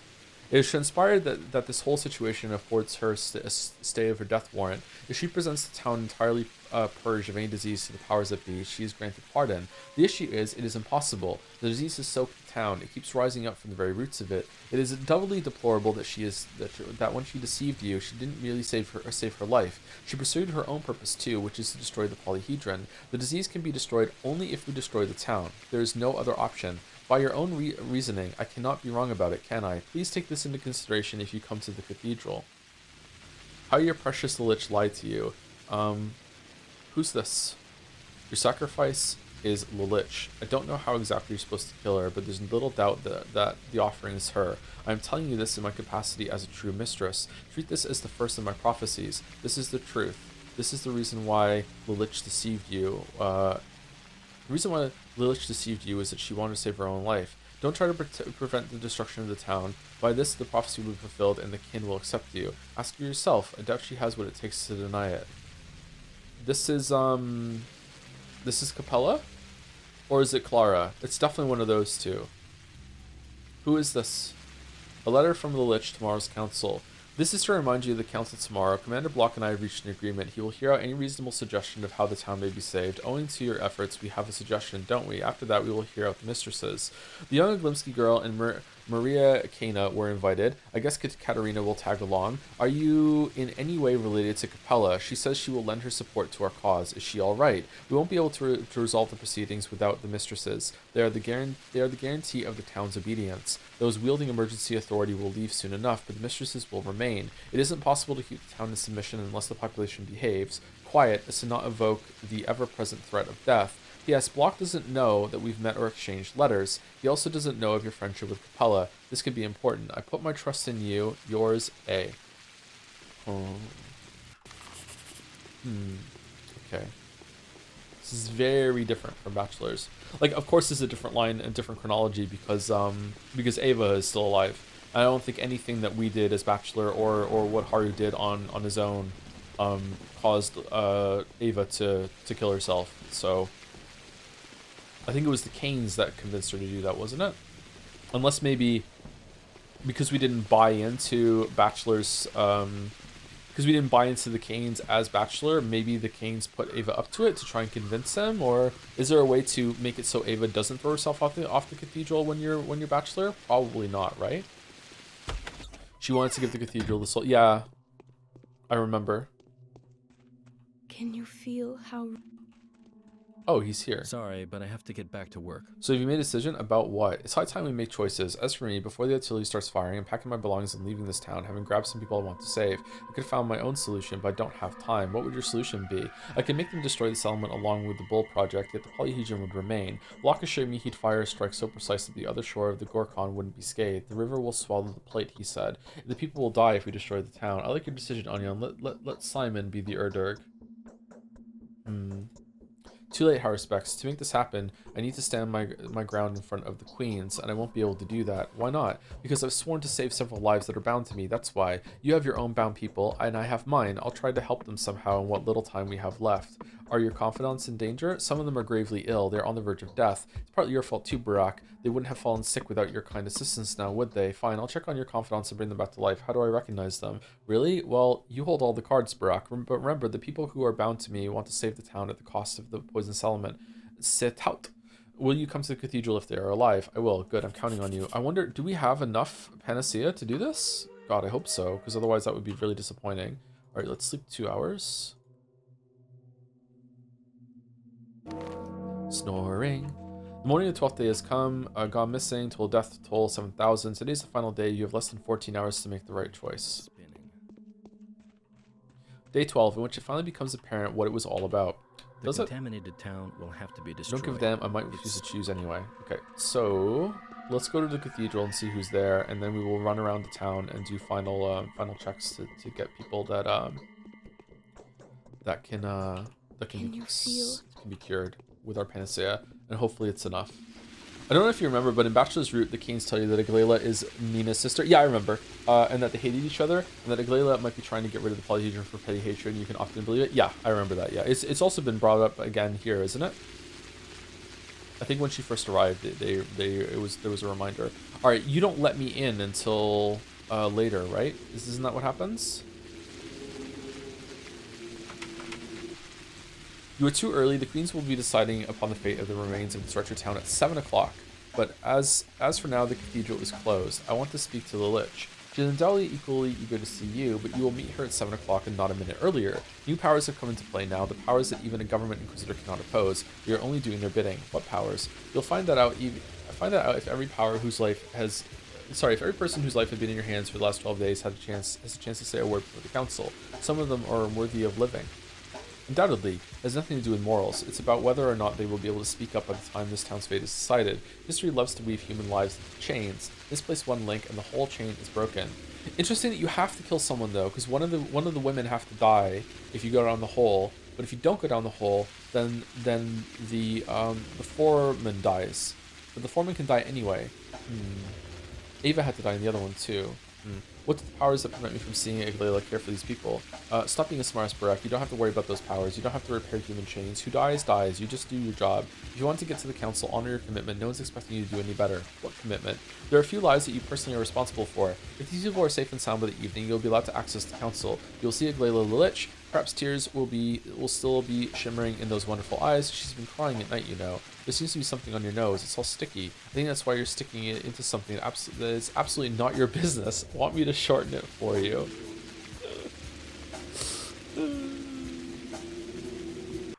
Are you excited for Pokemon Winds and Waves? Nope. 4 men die? Uh-oh. How's it going, John Struck Raiders? What was John Struck playing? Patho? I'm too old. I would know a future if not for you. The cause that I serve could fail without me. Thank you. So what kind of future is destined for you? The town will be rebuilt. We will transfer to the other side of the river. The land is clean there. Nobody will disturb us. The polyhedron will become the foundation of a new settlement, just like the Abertard become the doomed settlement, and a new era will settle in. I'm afraid this time will never come. We are too few now. I won't succeed by myself, of course. Every person counts. Do you know how many of us have survived? I don't know. At least you won't die, and I don't care about the rest. Okay, so this is when everyone starts saying everything, the same thing, kind of like a cult. Like this, the new phase of the town has become this sort of mantra that is on everyone's minds.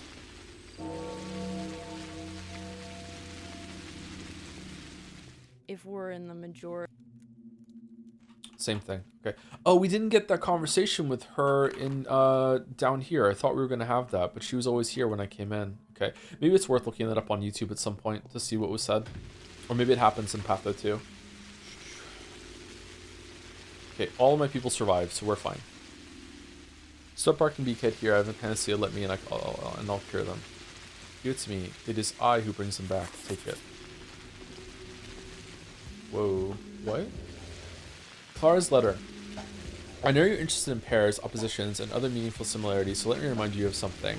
First pair should be read as follows. If the Urderg your father spoke of is the town, then the polyhedron is your sacrifice. There is no other way, since the two are correspondent to each other. Crush the polyhedron, and rivers of blood will flow, the underground ichor emerging from within the hollow rod on which the tower stood.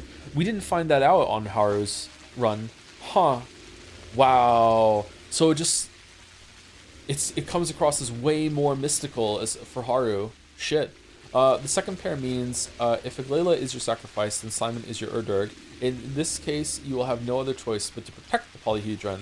I am staying in the left wing of the Termitary. Come and see me if you please. My plan is the only one that is feasible. Nothing will have to die.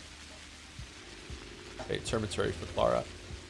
Ripper, we thought we should write because we don't seem to be listening to what we tell you. You've gotten completely out of hand.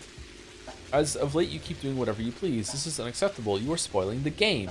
If this letter reaches you in good time, do come to the polyhedron. They will let you inside. Keep your eyes tightly closed. Send to the bottom and say 3, 4, 5. Open your eyes. We'd like to have a little chat with you. The people who own you.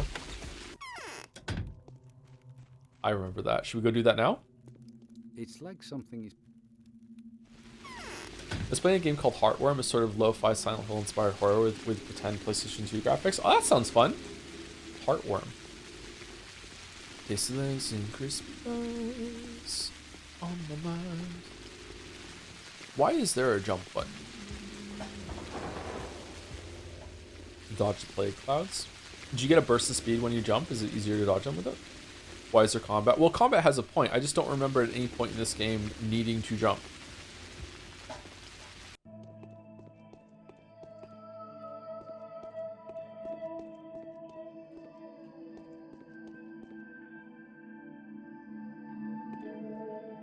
Didn't we do this on the day before for Bachelor? Or was there something else we needed to do in here for that? We go all the way to the bottom, don't we? Didn't we start at the bottom with Bachelor at some point and have to work our way back up to the top? I can't remember. Because jumping is fun. Jumping is pretty fun, yeah.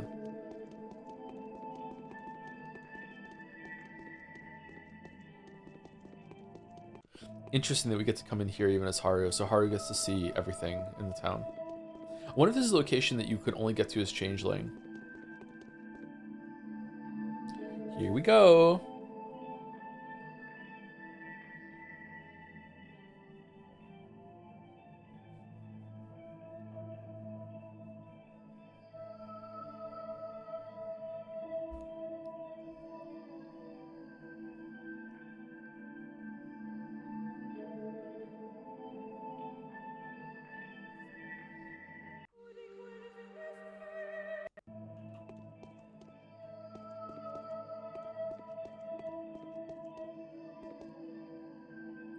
Look, haruspex is here. He's so big. How did you find us? Ooh, so lifelike and so angry. I want you to tell me everything. You little pricks, tell me everything you know before I beat the living hell out of you. Hey, you keep your hands off. Hands yourself, little doll. A little doll smarting around. A doll? Me? Yeah, well, you personally have grown a bit big. I'll rip your heads off. We didn't touch anyone. We're playing town here. It's so fun, you know. You were there too. Well, we thought you were there, but you turned out to be real. So you thought I was a plaything? No, you aren't our plaything anymore. Now that I found out about you, you are my plaything. Show me your sandbox.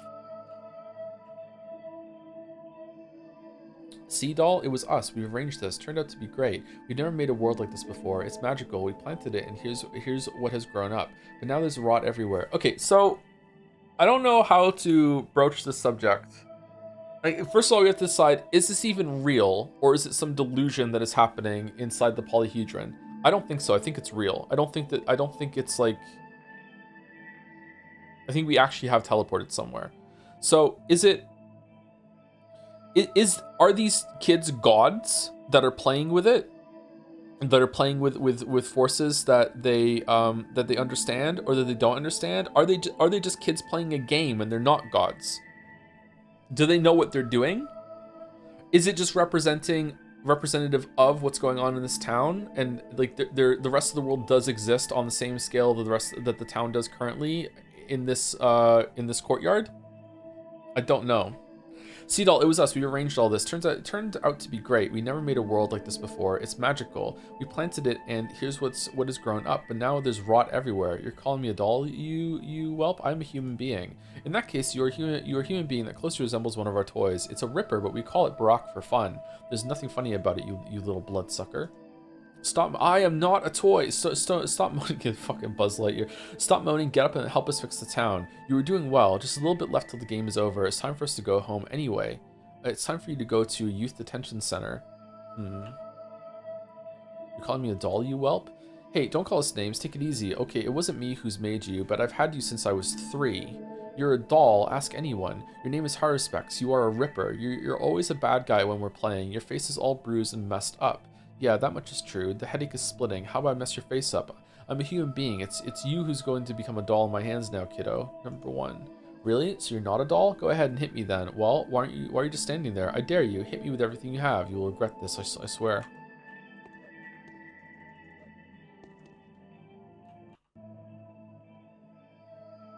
I'm so sorry I can't break your neck. I see.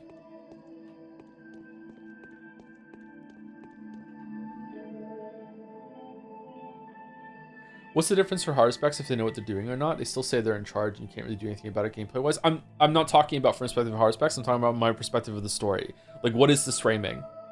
Like, is the whole story just a bunch of kids playing with dolls in the sand? Is that it? And you're meant to be upset about that? Or are they gods? They are gods no matter what. They're gods that are in this world that are playing with it. Is it just a joke? Is this real? Is it not? Is it just hallucination? Does the rest of the world exist outside of this one or no? I'm not talking about from the perspective of haruspex. I'm talking about from my perspective as how I'm viewing the story. I don't know. Because on top of this, there's also the meta layer that they just completely acknowledge that it's a game.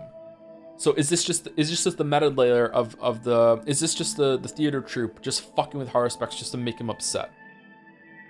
Because the tutorial parts of this game like the executor, like the gameplay stewards, kind of the executors, the guys in the masks. They really like to fuck with you. They really like to fuck with Bachelor and Haru. Don't be upset. Being a toy is also nice, but why did you play it like this? We've been to a funeral. We just come back from a cemetery, actually. Oh, I see. So who died on you? We won't tell you. In fact, it's all just fantasies anyway. No one's died. It doesn't work. It just doesn't work like this. There's no death. Get it? But why did you need dolls? Couldn't you have played without us? Well, we did need to find some use for you. We never liked you all that much anyway. You've always been the scary doll. Playing with you was no fun, so you stuck the throwaways into the thick of it. The ones that could fix things. You can't always have a smart doctor man at hand. That's just how the game goes. Will you help us heal the town? I will. Get the commander out of here. Get the Inquisitor out of there. That's impossible now. We can't. Mirrors make it all very complicated. You can't take your move back once you've made it. These are the rules of a real live game. I'd rather it was an Unreal Dead game. I hope I can still switch places with you someday. Everything happens. Then you will know what it's like being a toy in the hands of a monster. I'm afraid you will never know if that's true. Okay, so is that all done?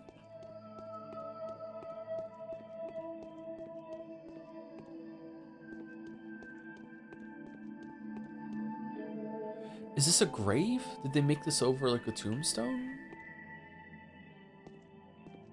A monument? Huh.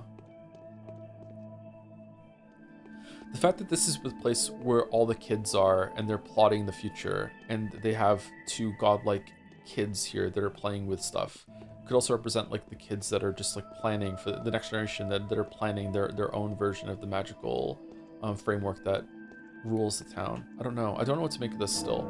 This is the second time we've gone through this and I still don't really know what it's trying to say, which is fine.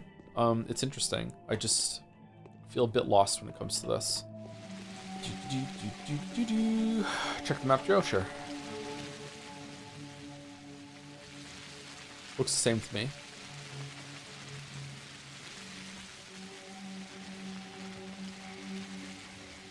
Oh, was the red line there before?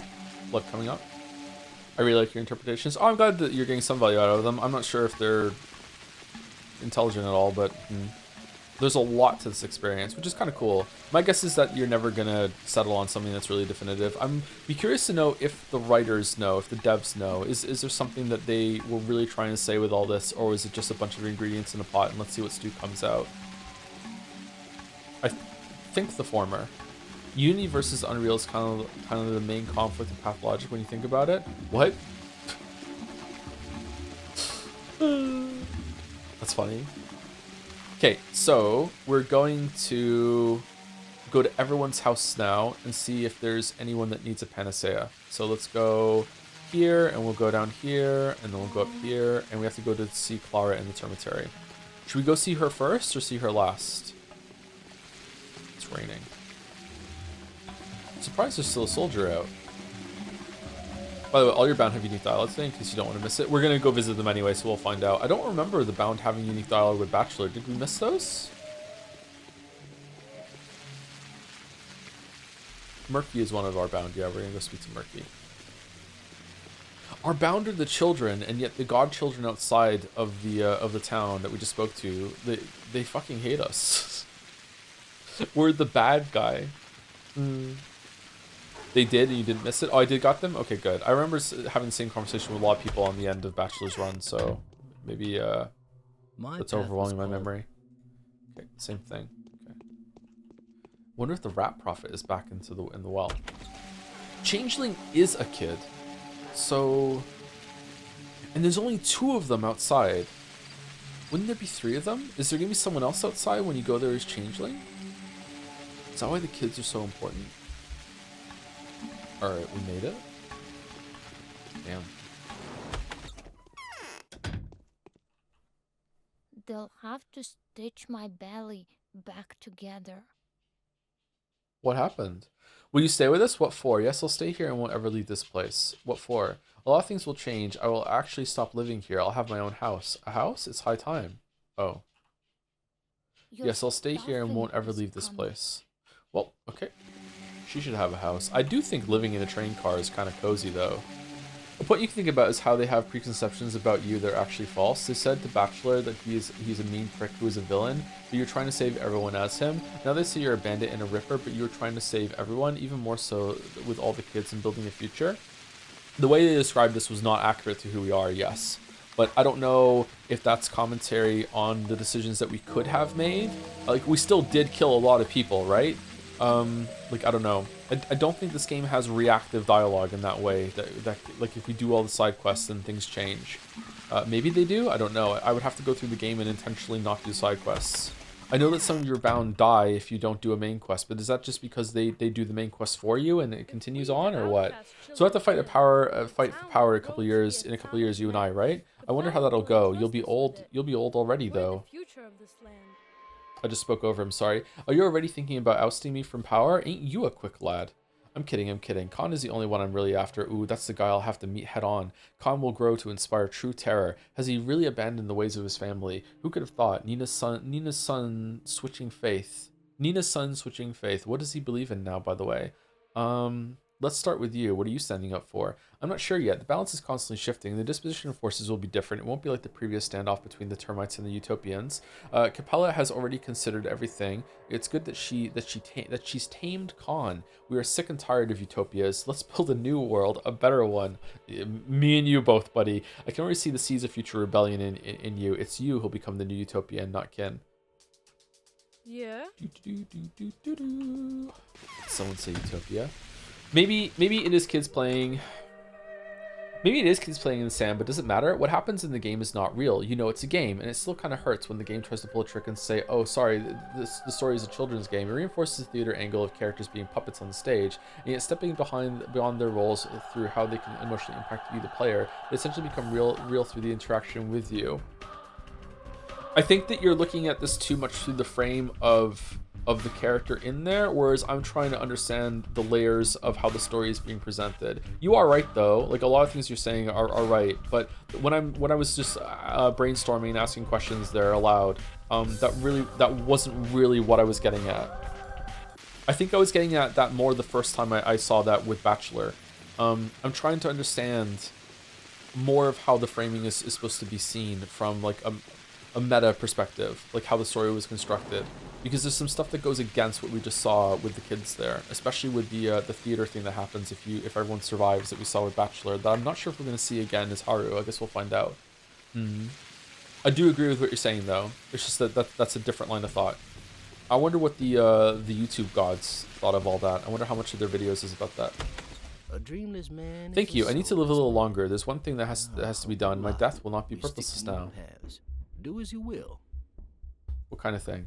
I'm able to perform the most precious feat of all, the feat of self-sacrifice. I will do what Simon has done. Every single particle of my body and soul will become life-bearing, bursting with life and granting it to others. Okay, like the atomic church from Fallout? There will be no cannon fire. The town will continue to grow. The threads to the future will stretch from the very dawn of time, but you won't last long. You won't be enough. Consider Simon's fate. We are too few now, but if there's at least a dozen of us, it will be enough for the town to expand further and beyond. Hopefully, the place where daydreams are captured and fulfilled will live to see 200 years more. And how many of those like me have survived? I don't care. I wanted to save your life, not for the sake of future sacrifices.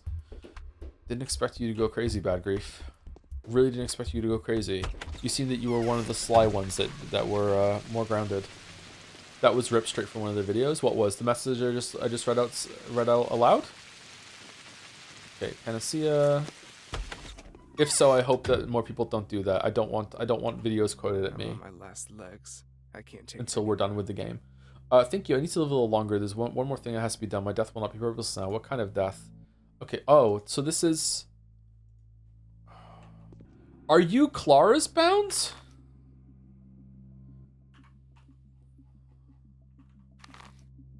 It was written on Clara's letter. No, I don't think we have the same letter that we got from Clara about who she needs to save, right?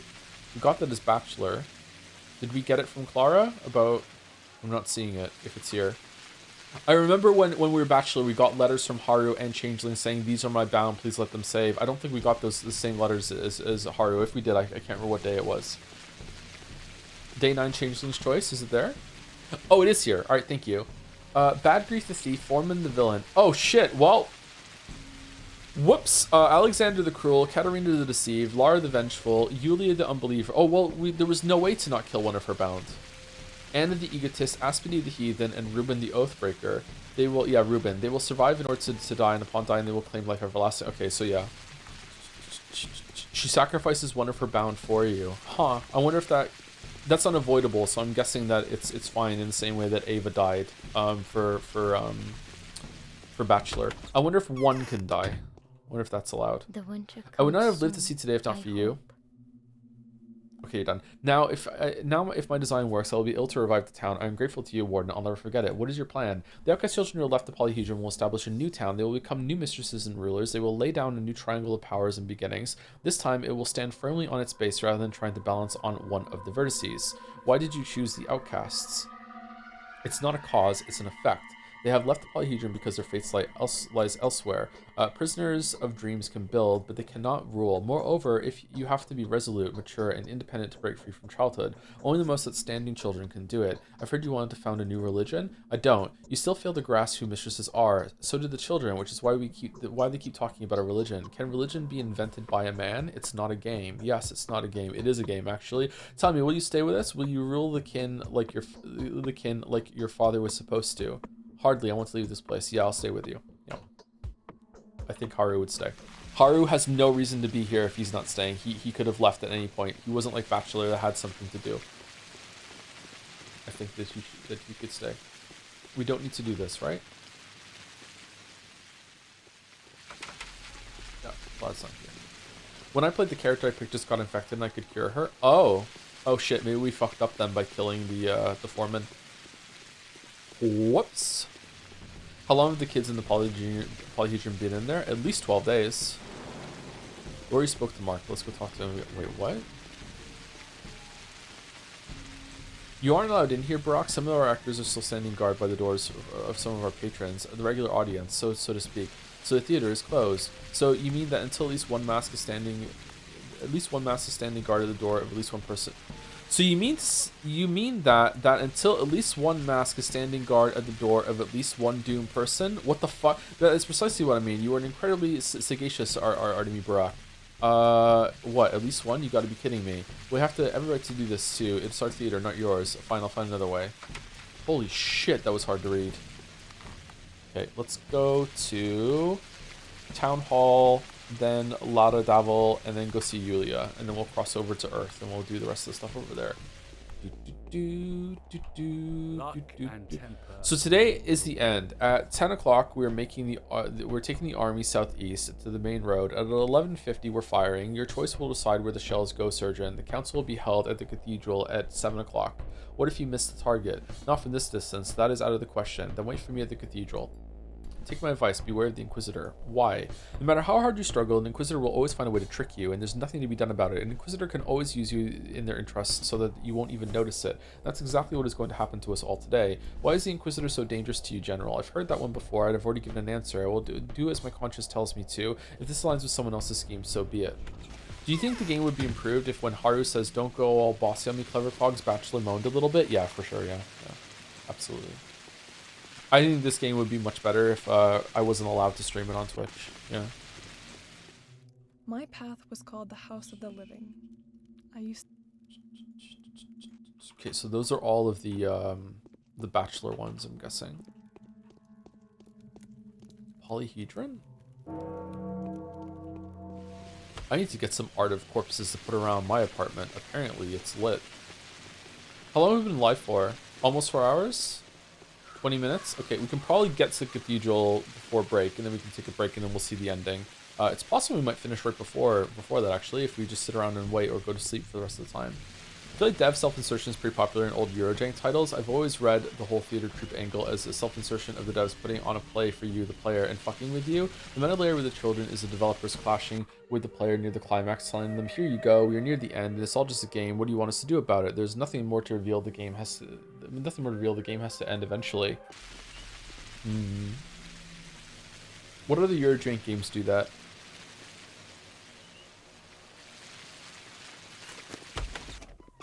Have you created everyone? No, not yet. We might run out of Panacea. If we do, then I'm fucked. I'm afraid. I don't know if we're going to be able to do it. I think we only have 2 more. Oh, we have 3 more. We have 2 Panacea and 1 Schmouter. Okay.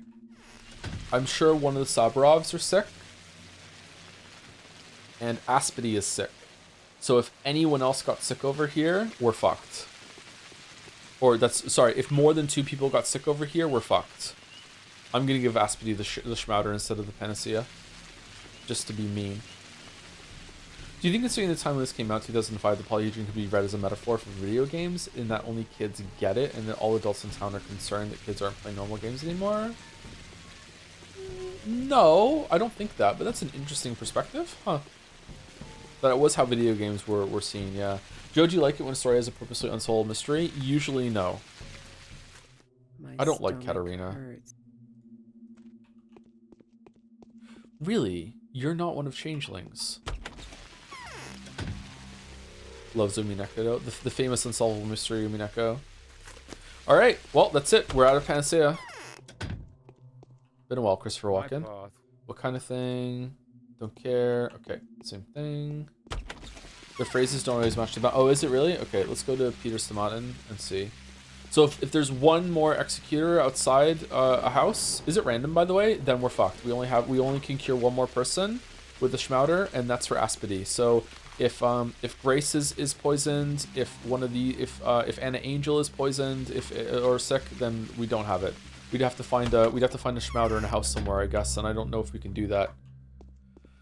I wonder if can you crush pills yourself in your Batcave in order to make Schmouters? I think you could console command it in. That would be cheating, wouldn't it? I mean, literally, it would be cheating. Oh, no stuff for you. Interesting. Grace is Europe bound though. Yeah, but Anna Angel isn't. So Anna Angel might be sick, and if Anna Angel is sick, then we're screwed. Were these 2 both sick? You were sick. Can't remember if Flower was sick. Let's go Sticky. I think only kids can make them. Should give your kids some boxes of random medications, see what they make. Yeah, sure. Kids are really into paper crafts lately, like the polyhedron, so that'd be good. They're making figures from Hollow Knight and Silksong. As someone who is cheat, it's a slippery slope to flying and teleporting. Yes, it is.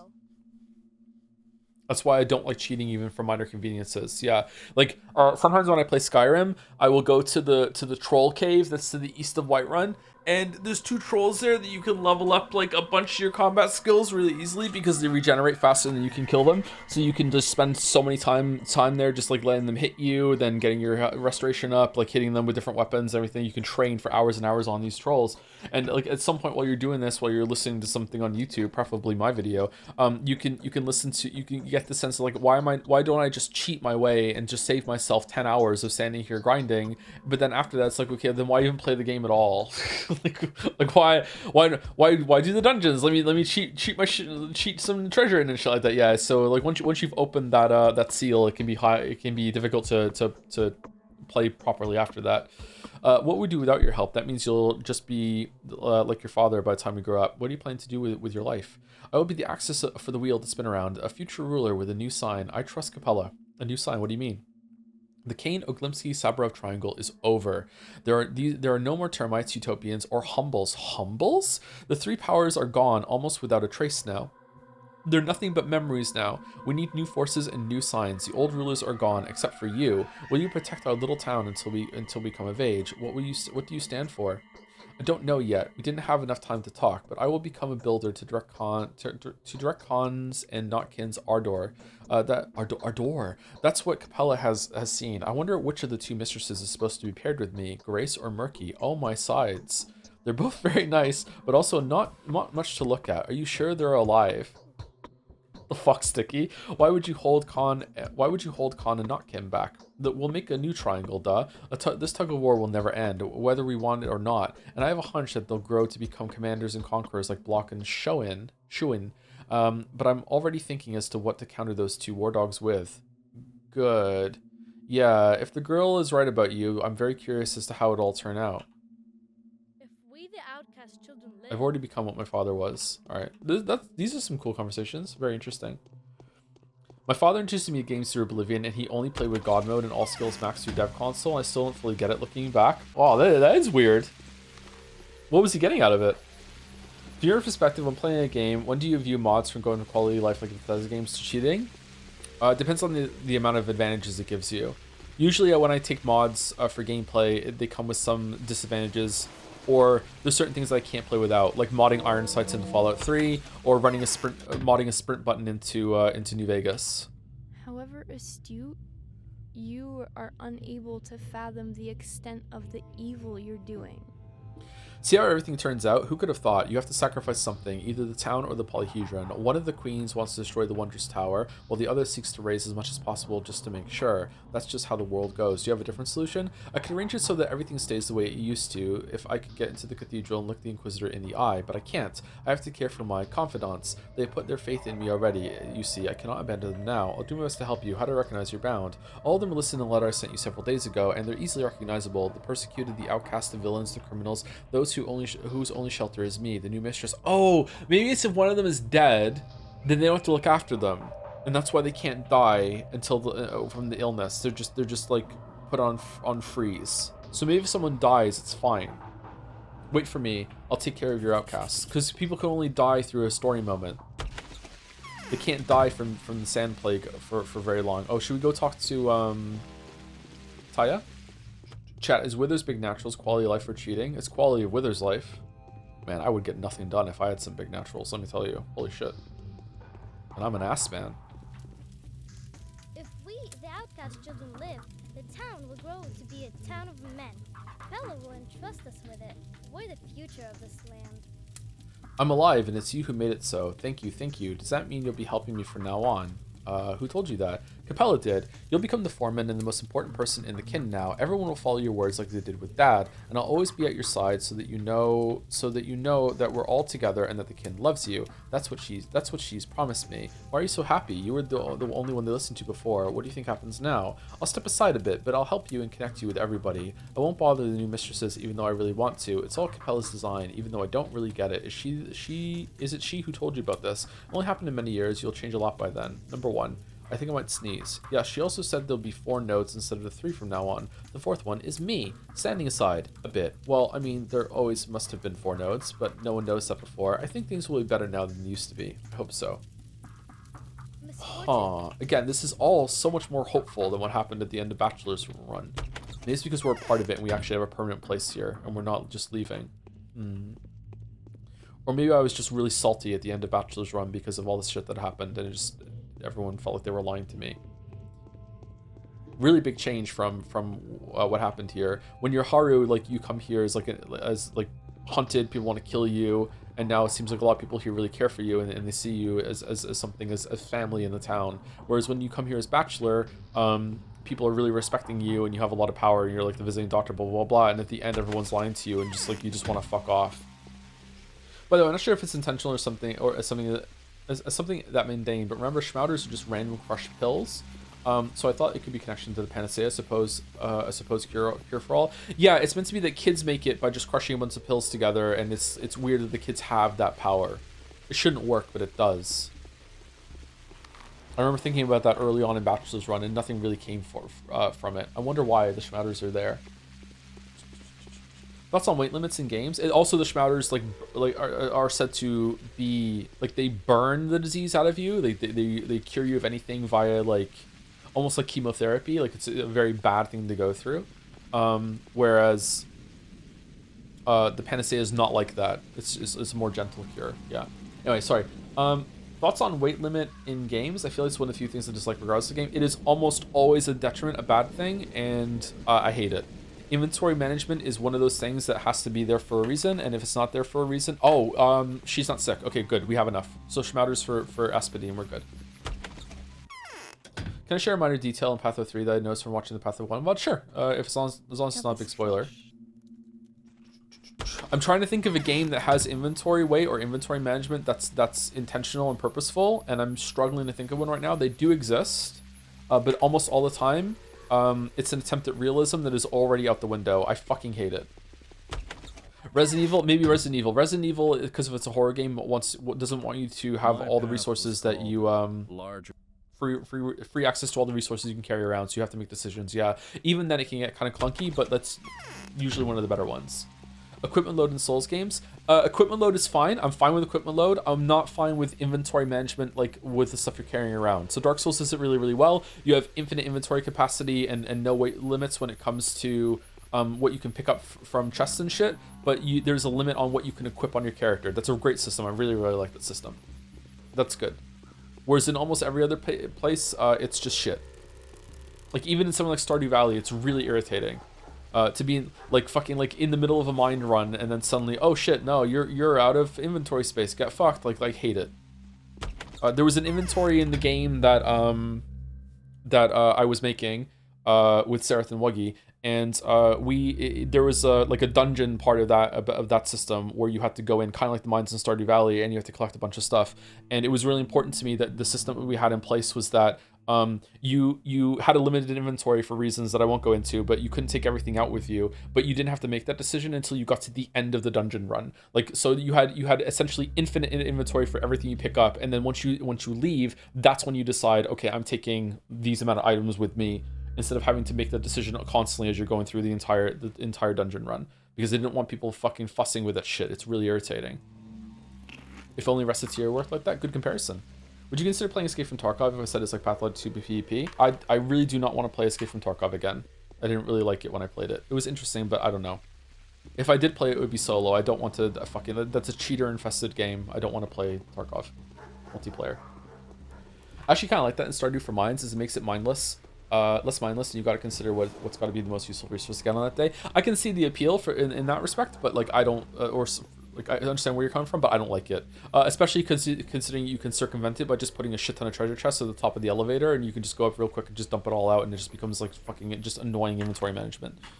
Watching some people on YouTube play Stardew really opened my eyes to how much you can just claim the whole entire town if you want to. Watching my boys play it too, like Finn and Leo have both played Stardew, and they just decorate everything. This is like the beach. It just like has like lampposts and carpet and wood floors, and they just put everything everywhere. It's like, wow, kid, like what are you doing? Like just yeah, I don't play that game at all. I have a box of Children's Schmouder. It could help. Yes, give it to them. Okay. There's a hole under. What kind of death? Fucking hate you, Espity. Did you give your kids Lego sets so they enjoy them? Recently, yes, they started getting Lego sets, some of the Mario and the Minecraft sets, and they really like assembling them, especially Leo. But they probably should have had them earlier in life, but we waited until the younger child was old enough, just in case, you know. Lego is one of those dangerous things that if you start eating Lego or whatever, then it can be bad.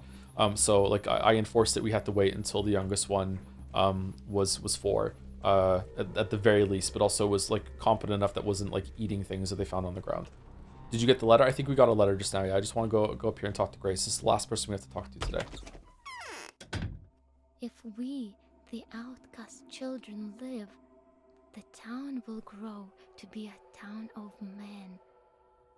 Capella will entrust us with it. We are the future of this land. Capella and I owe you so much. I'm only alive because of you, aren't I? Tell me, why does Capella need you? I will replace the second mistress. That means Capella thinks I'll manage to. She says I'm shining bright, but unlike hers, my glimmer isn't thick, but rather transparent and very pale. What for? Each of us will tug the power in our own direction. She'll tug it a bit upwards, and I'll tug it downwards. We'll tune life together, opposing each other, like Nina and Victoria before, but not for real. I love this so much sometimes. Moreover, I'll help her make the lines into a circle. At least that's my understanding. Makes sense. Sure, it makes sense. Okay. Oh, we didn't get a letter. Oh, maybe it was the quest updating. No, it wasn't.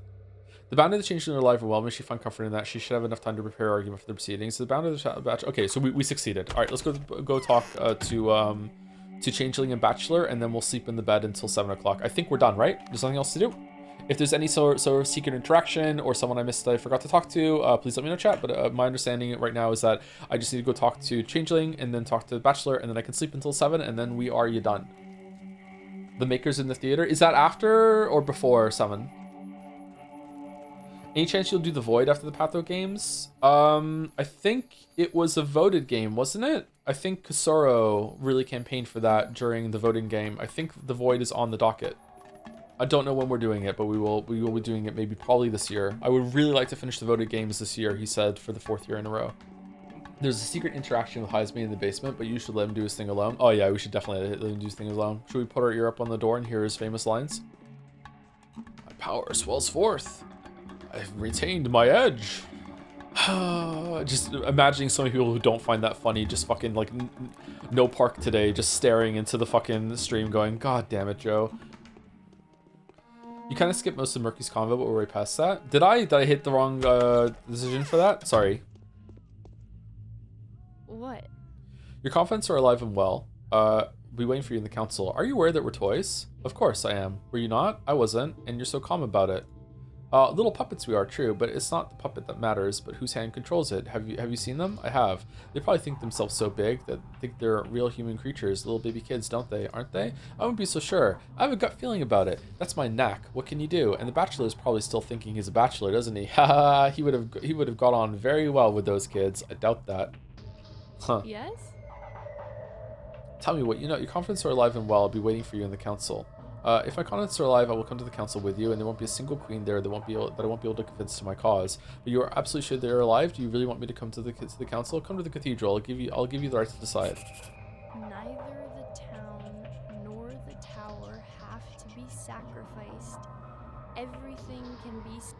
Last year, I'm totally fine with Bachelor's choice. Then pay a visit to Maria, the Scarlet Mistress, the one whose ascension your dear Bachelor is looking to ensure. Go to her after giving up your right to make the choice. Go. She's daydreaming still. She won't stoop to hiding her real intentions from you. She's absolutely convinced that puny, insignificant babies like Victoria or me can do nothing to get in their way. Is she now? I think I will indeed pay her a visit.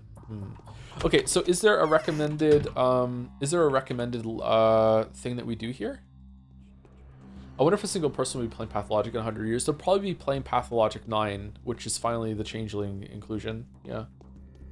Isn't there a canon ending for each of them? Like we saw, like Bachelor does this ending, but can also, if you unlock everything, can choose a different one. I want to see like what is Haru's like canon choice that he does, and then we'll do like maybe an interesting one that chat does after we reload a save.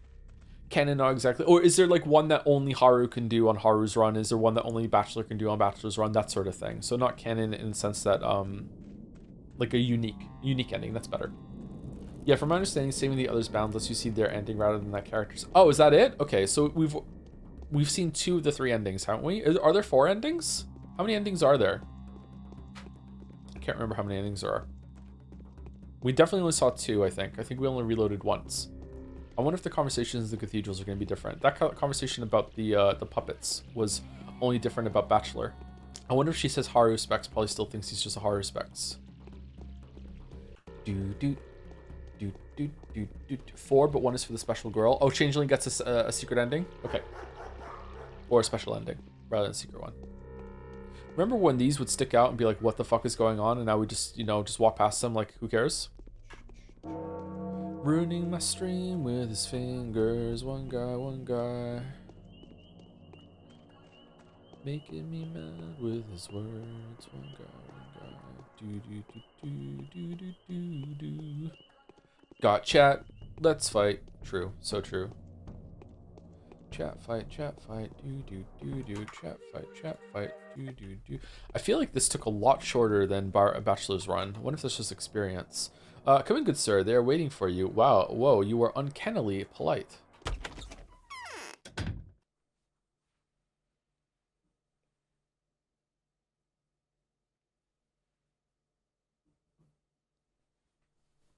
Isn't there a way to fuck up this conversation?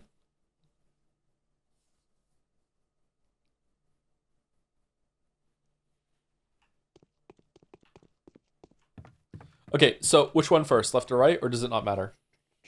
Save. I just saved it. It's fine. Don't think it matters? Okay. You see how sad our fortune is. We put all our hopes in you. We poor actors were hoping you'd become the director of a new show. The old one has been beaten to death, but you turned out to be a doll. But I am not a doll. That was a blow for me too. I thought I was a human being, but I'm not a doll. Did I hear you right? Who is it speaking? It's me, the player. It's me, the haruspex. It's me, the player. Oh, then I apologize profusely. You are definitely not a doll, but that seems to be unhelpful for a hero now. He is humiliated, crushed, but most importantly, he is deprived of the power that we have all hoped for. By the way, are you still willing to take responsibility for him? Yes, he is my responsibility. I will stay with him to the very end. His words shall be my words, his deeds shall be my deeds. No, I don't need a humiliated, crushed, and powerless hero. I'm fed up with it all, actually. Number one. Oh, then I apologize once again. Perhaps not all is lost yet. Let's wait for the finale and see if the day brings any surprises. We still have a chance to play in a drama with an unpredictable story. Watch me act. Yes, and highlight haruspex better. It's my solo now. You don't have to do any of this. Who are you talking to? The hero is a doll, but so are the children. The real game is what's happening between you and us. I cannot leave Haruspex's body. You are imposing your limits upon me. Haruspex has lost his battle for freedom since the very day he was born. What about you? What about a video game in the future, chat, that you're trapped in until you beat it? And stuff like this would hit harder. Maybe that's already happening, and this is the game. I wanted to stop the epidemic. Haruspex is my hands and nothing more. I want to see if I can make it. I want to stop the epidemic.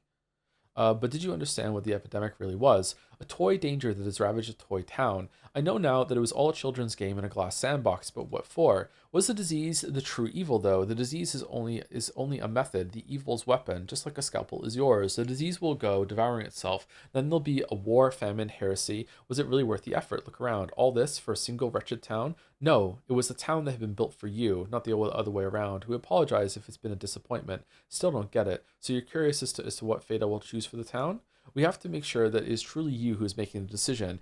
Are you absolutely positive that your choice is not predetermined by anyone or anything? Again. Could it have been otherwise? I am. Good. If it really was you, the only enemy, the only evil in the story you see is called inevitability with a capital I. I will be the one to say the final word. I remember there being more mistakes and typos at the end of Bachelor's run than there has been in this one so far. Okay. Is that it?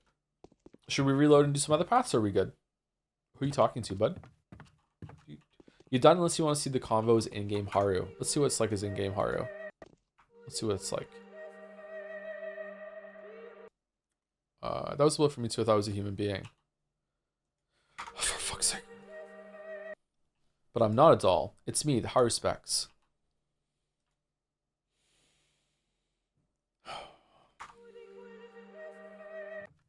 One guy.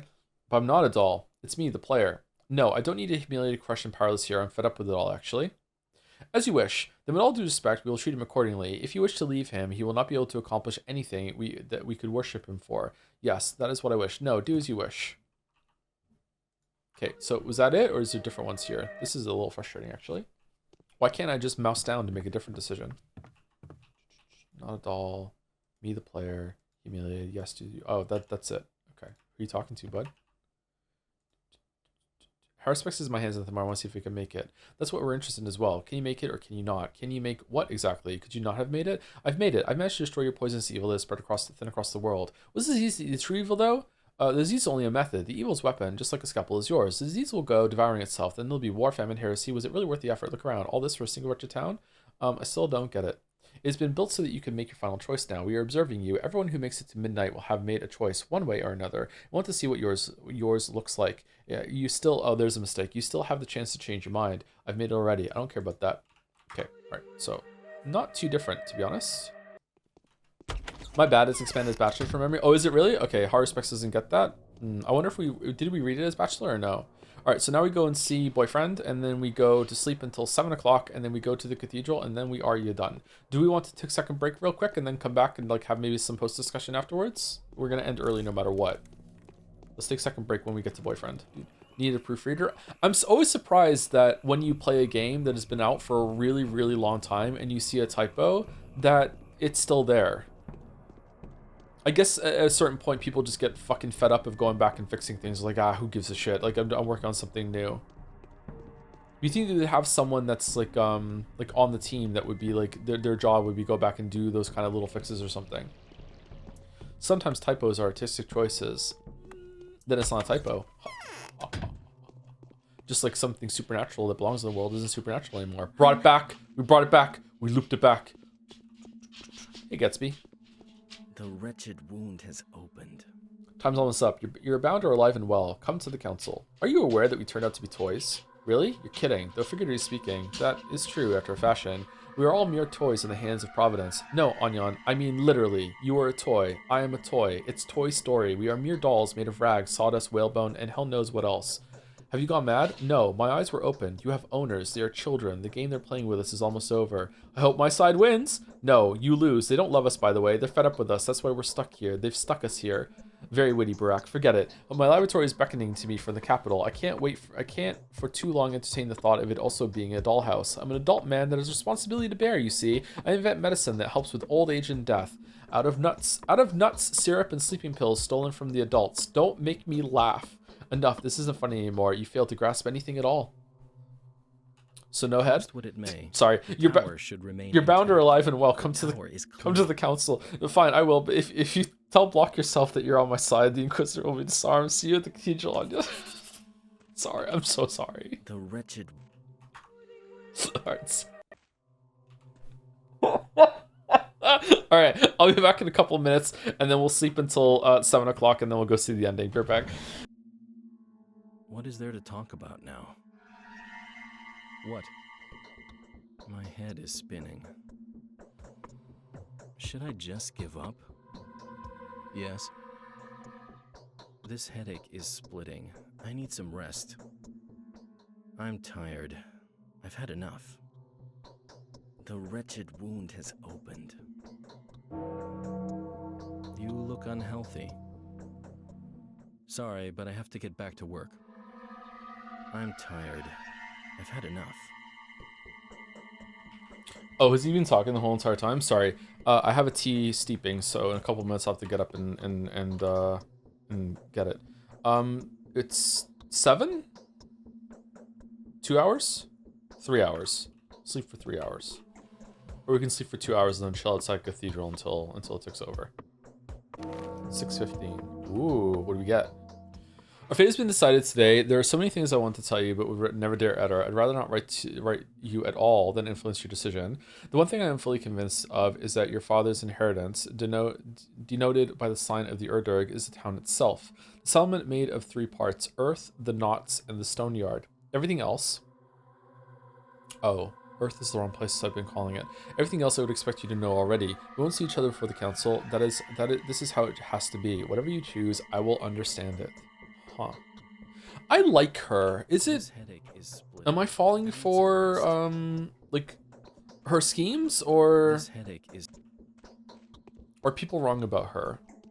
I like the Lich. Start the Changeling route today after this? No, I don't think we will. I think we'll start it fresh next week. Sorry. Did somebody redeem a marble for Steins Gate perchance? Yes, they did. And I didn't veto it. It's probably going to win. What is Changeling? Changeling is the 3rd route. There are 3 routes in this game, kind of like Fire Emblem 3 Houses, and we are ending the 2nd one right now.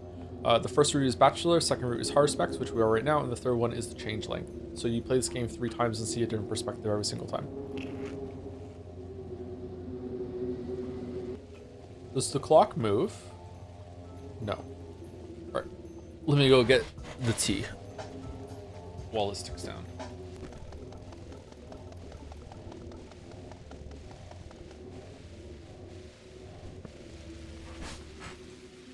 This is a nice shot. Yeah. When I play games for videos, I try and think of looking at things in the games like this for shots when for video footage when I'm just talking and I don't have a really good example and I can just put something nice on the screen. HBarmer guy should have tried to discourage people from playing. He oversells the difficulty. I disagree. I have had a pretty good time with this, but I am an old school gamer, or I'm just an old gamer that has played a lot of games like this. I still struggled, especially with the combat, but I also had chat to help me with a lot. I don't know exactly what HBarmer's exact words were, because I haven't heard him yet, but if it's just a basic, like, this game might be too difficult for most people, I would agree with that. I think that it probably is, and it would be really frustrating. Okay, there we go.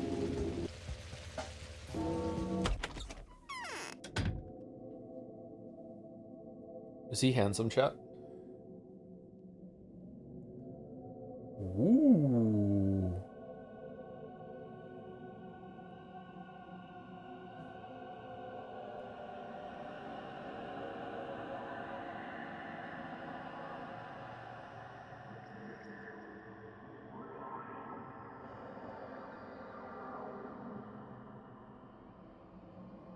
Was Capella here last time? Or was it Maria?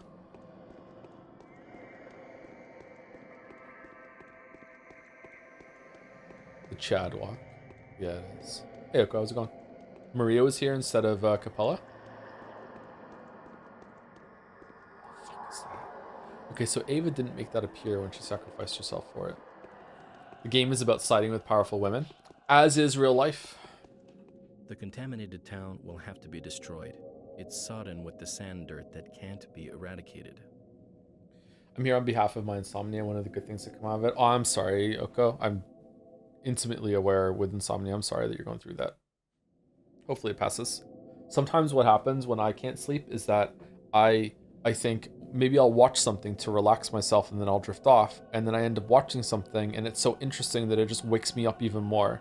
And then I end up like, now I've just fucked myself harder for getting to sleep, and then I have to actually like get out of bed and go and just like reset somehow and then try again later on, yeah. I see the Inquisitor lady has charmed you into submission. You shouldn't trust her. She'll take advantage of us all, including you. What did she ever do to you? I make my own choices, and what do you suggest? How do you suggest we destroy her? Worry not, Anyan. Ooh, should we be a good boyfriend or what? What'd she ever do to you? She lied to me. Fooled by her, I was acting on her prompts the past few days, and I even encouraged others to do the same. My discovery has been reinterpreted and presented in a fashion that has turned out to turn truth into lies. I've been violated. So what? Think you're in a better position? She has simply chosen a different tactic for each of us. She's abused my hate and anger. She's abused your love and sense of commitment. I wonder what she did to get to Clara, if she found the Changeling worthy of her schemes at all. If you are still fooled by her, how come you speak so confidently? What if it's also part of her plan? It was lucky enough to reveal her plots. I think it's because you're smarter than me, Anyan? Is that what you wanted to say? And what do you suggest? Because you're smarter than me? Let's put it this way. Because I am more predisposed to logical thinking. What a banger interaction. Holy shit. Amazing. What an absolute banger of a back and forth. Okay, I get it. Truth does not do as much good in the world. How do you suggest we destroy her? Destroy the town. That will be her death sentence. She was responsible for it before the powers that be. I understand. Cost what it I will make my own choices. Then why did you bring me here at all? I don't get it. I'm giving you solid advice and you are not listening. You'll find out soon enough. The wretched... What do you suggest? I suggest you use the chance she is giving you, or do the unexpected. Although, what if she sees through that too? It's scary to think how far her acuity goes. Yeah, you're fucked, man. You have no idea. Really? Perhaps I tend to demonize her, but I'm furious about what happened to me, and you want to keep the polyhedron intact just to spite her. Yes and no. Polyhedron and the Inquisitor are mutually exclusive. The polyhedron will stand if she's gone, and vice versa. I suggest you end her. That's how we can keep one of history's greatest monuments for the humankind. It's a sprout of our future. I see your point. It is a marvel of architecture. Yeah, that's true. That's true. You are the one. As you choose. Oh, that's it. You are the one to make the choice. Yours shall be the mouth to utter my words now. My lips are sealed. So you were the sacrifice I was supposed to make? I'm confused. What should I do? Were you really lying to me? Die, Inquisitor. Here and now I shall fulfill my destiny and inherit my father's burden. You are my sacrifice. And what's that mean? We are all toys? Oh shit, we can bring up the toys line with her? And your product of imagination, a made-up illusory creature. You don't exist. You have a fate, but not a future. What does it mean? We're all toys? Yes, exactly. Not a pleasant surprise? I thought I was a person. I didn't know myself at first either. My only advantage was that my mother took me to bed with her when she was young. I know many things they don't. The fuck does that mean? Like, as a toy? What? So you're older than me? Never thought about it. It's not like we have age. New ones are better than the old, and not that much I know for certain. But they restuffed me not long ago and made me a new dress. See, that probably makes you a bit older than me. Huh? What did we ever do to them? Are you calling the child that plays with you mother? Oh, what the fuck? Oh, I'm sorry. I just physically recoiled at that revelation there. What? The child's mother? That's not the part that's sticking out to me. It's the that she's so aware of it. Their mother took me to bed when she was young. I know many things they don't. Me, they hate me. They hate me, and I loved them so dearly all my life. When we were still little babies, I dreamt about how they will grow up one day and finally start playing with me. Instead, they loathed me from the very start. Was it because their mother wanted them to be like me? And the plague, is it the game they play? No, the town is a toy, but the plague is real. Go outside, walk the streets, you'll see. Their make-believe has nothing to do with it. They are scared to death themselves. They just came home from a funeral. I don't even know who died yet. maybe that's the real cause of all this. Why? Okay, so why do you care about what happens here then, in terms of like you're going to get executed when you go back to the capital? Or is that... Am I talking to the doll right now, but when I talk about the capital thing, I'm talking to the character that the doll is playing? Oh, fucking hell. What? Oh, Jesus Christ. I refuse to believe that. What? So you were the sacrifice supposed to make? What, were you really lying to me? I never told you the whole truth. Is that a lie? Yes. I kept from you my desire to crush the evil tower, but you could say I had no obligation to reveal that. You didn't tell me you were the sacrifice the kin expected. See? You found out everything all by yourself. I never resisted you. Trust me. All I had to do was keep you in the dark was to endeavor to do so. Imagine, you make your sacrifice, and at first you don't even notice that the butchers never accepted your offering to the earth. And then, one day, you do. But I'm far away by then. I believe you. Sure. So you were the sacrifice I was supposed to make? I was. If I'm captured and taken off the board, then the commander will be free to make his move. If you choose Capella's path, I don't understand why she's the sacrifice, by the way. I'm just straight up being honest and open. I have no idea what the fuck this is all about. If you choose Capella's path, then I'll live. If you choose Clara's or Bachelor's path, then you'll lead me off the scaffold and fulfill your purpose. How does Capella's path save you? Speak to her yourself, but she is the only one who can help you keep this town alive, and this is essential for saving me. What's the price of this solution? You know the answer. The polyhedron, the cause of the plague, will be destroyed. That is what Alexander Block demanded. He has to spend some ammo for his report. Fucking hell. The town will survive. This is my pardon warrant. This is how you fulfill your destiny. But the sacrifice, my head is splitting. Two possible variants of my life have now crossed. I feel for you. It's one of these moments when no one but you can decide what was your destiny. Choose a future, choose a past. You are free. You are the only free man I see here. It's how I fell in love with you. Oh, okay. The town is my Odurg, then my sacrifice must be the polyhedron. You are my sacrifice, then my Odurg must be Simon, preserved inside the polyhedral shell. So there's a lot of falling in love in this game. Is it always romantic, or is it just kind of like, you know, sometimes you just meet someone and you just kind of fall in love with them a little bit? Happens to me a lot. Like, you know what I mean? It's not always a romantic kind of thing, right? Maybe it's not romantic. I'm not sure. The destruction of the polyhedron is quite an adequate sacrifice. The butchers may bar you from reaching the blood, but you'll be able to take it on your own. No, I'm the leader. It's fine. Although I should refrain from offering you any advice, my advice is dangerous. I must think now. I'm confused. What should I do? It's not my place to advise you. Any word to say will be considered an action. I want you to be free. You're the only one here who is stronger than me. What about the commander? He is my equal, and I become stronger before him. But before you, I weaken. Okay. Die, Inquisitor! Here and now I shall fulfill my destiny and inherit my father's burden! You are my sacrifice! We're not going with that one. So you're a product of imagination, a made-up illusory creature. You don't exist, you have a fate but not a future. Who said that? I can hear the voice, but I don't believe it is the voice of my beloved. You misheard. Doesn't matter. Hello, Inquisitor doll. I'm Joe. Nice to meet... Yeah, it's me, the player. Want to chat? No, I don't. I want to be with Brock. Go away. Fine, I'm leaving. Did you fall in love with him because he was free? But that wasn't him. It was me. When I leave, he'll turn into a stuffed dummy, same as everyone else around you. Really? No, just tempting you. It will be. I'll follow my heart. Holy shit. I'm feverish. So Barack the healer, your father used to be the leader of the local caste community, which is important to me. It was neither greed nor plotting nor circumstance that has informed your choice, but your conscience alone. I've been given orders to level everything here, but if that's not necessary, I am willing to trust your judgment, risking my life and honor, for I am merciful. Where shall I point? What shall I point the weapon? I'm not ready to make a choice yet. You only have to destroy the polyhedron to put an end to the disease spreading. There's no point in raising the whole town. Let the settlement be destroyed, but don't fire at the Tower of Glass. It must survive the tremor of an artillery barrage. There's no need to destroy anything. We can do all together without gunfire and preserve this world as it is. I have come, but I've changed my mind now. My choice is this. Make the choice without me. I'm leaving. This one, he's going to say no. Gotta shoot something. You believed Clara? You passed the right to decide to her? I want the Inquisitor to hear this. Yes, I believe in her. Speak, Clara. Tell me, Barack. Are you sure you have nothing else to tell me? I'm sure, Commander. No, for fuck's sake. This happened last time. God fucking... Okay, was that Capella's? It's impossible to change the choice you've made now, is it not? Yes, it is. Okay, alright. Fucking hell. Alright. When did we save it last time? No! No! Why didn't I save it? What's wrong with me? Why didn't I save it? No, that's fine. We're close to 7. By the time we sleep 3 hours, right? Nah, this will go by fast. It's fine. No. 2 more hours. Oh shit! We slept too long. Quick! Dun dun dun dun dun dun dun dun dun dun dun dun dun dun dun dun. Oh, we can say something different to the Lich now with if we're fucking with her or not.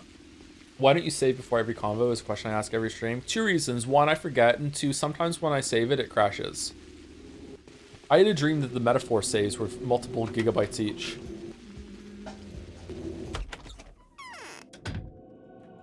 Weirdly specific? Yeah, I know. They are. They're eating Witcher 3 videos. What Witcher 3 videos?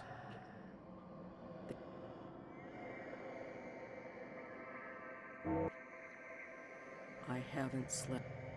It's me, the player. Did you fall in love with me because he was free? It wasn't him, that was me. Really? No, I'm just tempting you. We said no last time. Yes. Get out of here, scram. I won't talk to you anymore. I need my haruspex. Hey, gorgeous. Hey? Oh my god! What the fuck? The winter comes. So the people I told you about are all alive after all, are they not? Why do you think that my victory is impossible without them? You wanted to protect the town, didn't you? But the Urdurg is a living being. It's a body that contains the world. And do you really think that the world can exist without activity inside? Who is going to govern it? Who will paint it different colors, tints, and shades? I will distribute these roles among the children when they come of age. Tell me what the children I've saved are going to do until then. The Mother Superior will start managing the kin right away. You don't really understand their day-to-day life, do you? You can rule and guide knowledge. If will be the power of Malachite and Black. It will be? Go on. Notkin will be a scout exploring the steppe for now. He will also keep an eye on the warehouse and the station. You'll have to start communicating with the big world soon. Red gold will be his color. Who else? Murky will look after street improvements. The town must look pretty. I'll also assign her to be in charge of the water supply and the sewage. She'll become the lilac mistress. Very nice. Sticky will be in charge of commerce. He'll be the chief merchant, controlling all shops in the town and making sure everyone has everything they need. He will become a ruler later, just like all the other boys you have saved. His power will be of amber color. Right? Grace will keep doing her job. She'll bury the dead. They have a whole realm of their own, you know, and they need a caring hand too. She'll be a beige mistress. The most valuable aspect of this color is a subtle shade of dawn, a little nuance of pink and lemon. And who will be head of all this? We will enter into a marriage with Khan. This will put an end to the enmity and the disagreements of our families. We will restore the harmony of ruling. I will become a mistress and will do what my mother used to. Khan, with his army of dogheads, will rule a town. I'll make him white, as I am the white mistress. So that's what the town is going to be like now. So the people I told you about are alive, are they not? Yes, they are. Okay. All right. What the fuck do you want to do, Clara? Yes? Well, are you planning to make up your mind anytime soon? I would still like to know how you're going to keep the town intact. Barak, what are you saying? I told you it's my secret. I will only reveal that to the queens. General Alexander will never compromise. You know that full well. And if I can't persuade Aglaela that mine is the only way to is the way to purge this world of plague, then nothing happens at all. What is to happen will happen. Are you evil, Changeling? It seems like you have a strong influence on Block. Even if I mesmerize him, he won't forget his procedure. Don't worry, I'll tell the queens everything separately, of course, but not to you. I don't want you to see my secret become gossip all too quickly. So I don't want to see my secret. Aren't you afraid of telling the queens? My choice demands they destroy one another, Barak. It's all taken care of. Don't you worry. Now that's some news. My choice is full of surprises, Barak. Or did you really think this little dilemma of yours was unavoidable? An either-or thing. Look at you talking. It's like you're a different person. God damn. Enough. Sorry, perhaps it's not the same me you knew before. There is more than one me. A lot, perhaps. We've got the same pretty face, but who knows whose will is behind it right now. All the children arguing through the one child character that represents them. Enough. People are willing to sacrifice. Well, are you planning to make up your mind anytime soon? What happens to Aglaea? Aglaea will die. Can you make it so that she lives? No, I have no power over that. This is a mandatory part of my plan. Then step aside and do not meddle. Yes? Okay, so that's everyone, right? We spoke to everyone? Okay, so let's do a hard save. So what is... Haru's ending seems to be Capella, right? We need to go back to the front. Destroy the polyhedron. Bachelor's ending is to destroy the town. Haru's ending is with Capella, is to destroy the polyhedron, which is weird because that's where Khan lives and she wants to marry Khan. And Clara's ending is to just let's not destroy either. Okay, so let's go with let's see all three of them actually, but let's go with destroy the polyhedron and see. So there's a certain deposit beneath the town that you would that will allow you to make enough panacea. Rumor has it it's blood, indeed. How do you prove that this choice is sensible? Here are my arguments. Panacea, the evidence of the underground blood deposit that feeds the town, my rightful and supported claim to take this blood. I've seen a report claiming that the kin will not let you have this blood unless you killed the Inquisitor. Is that true? It is. How are you going to kill her? I'm not. We will destroy the tower. The blood will pour from the tear of the ground. That will be enough. If the town is destroyed, that spells her doom as well. I could have killed her by giving the Bachelor the right to decide. I know what he would have done. Number 1. True, that's what I've been told. Victoria Oglimskaya, styled the White Mistress despite her young age, confirms that you are capable of accomplishing this goal. The people you have saved support your claim. Act then. The cannons will rumble at 10 to 12. Evacuate the children from there by 10. It will be taken care of. Aglaia will give orders. This is my choice. No question. There are so many crows in the sky. No question escapes my lips. I'm not asking anything of you. We'll leave this place, you and me together. Will we? We are? Apparently we are. Okay. Cost what it may. Do you have any regrets about what you've done? Remain intact. The tower is clean. Regret is the most honest of feelings. Who said that? Was it him? However, I'm looking forward to midnight. Me too. I'm ready for my dessert. Oh, do I have to wait until midnight? Do I have to go and talk to the kids now and evacuate them, or can I just leave? We just sleep, right? I'm going back to my bat cave.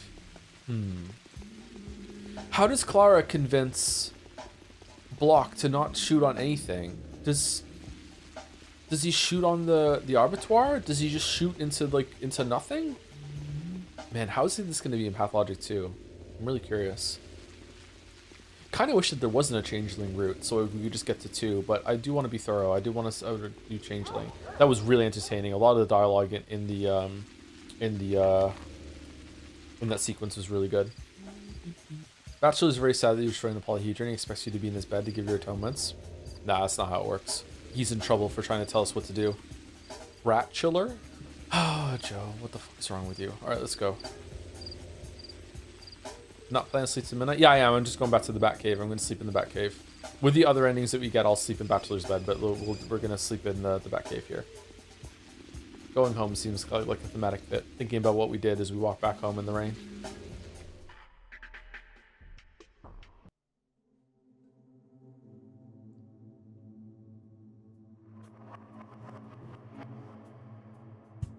Looks like a water cooler.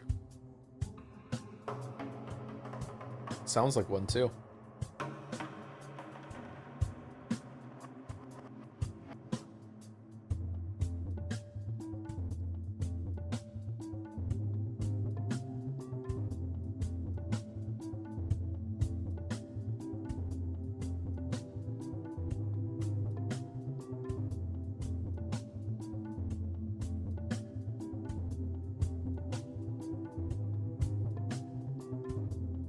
Is she gonna rip off her face mask now and it's actually Bachelor?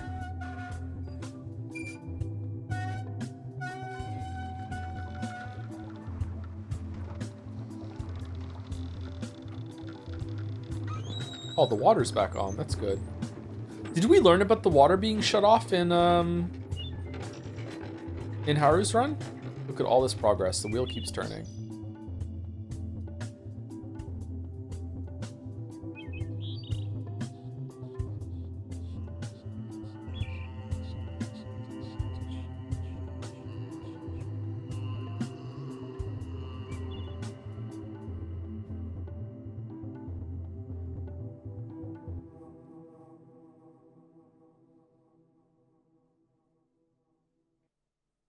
You did it. It was a free choice. We acknowledge the victory of the player. It is indeed miraculous. The exit is clear. It shouldn't have happened. The miracle must be real.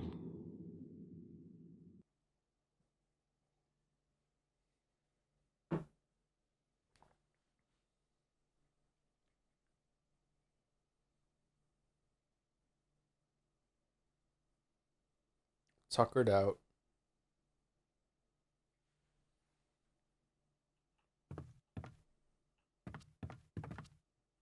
Oh yeah, we did start up here as that, didn't we? When we made our choice. Which doll we want to inhabit.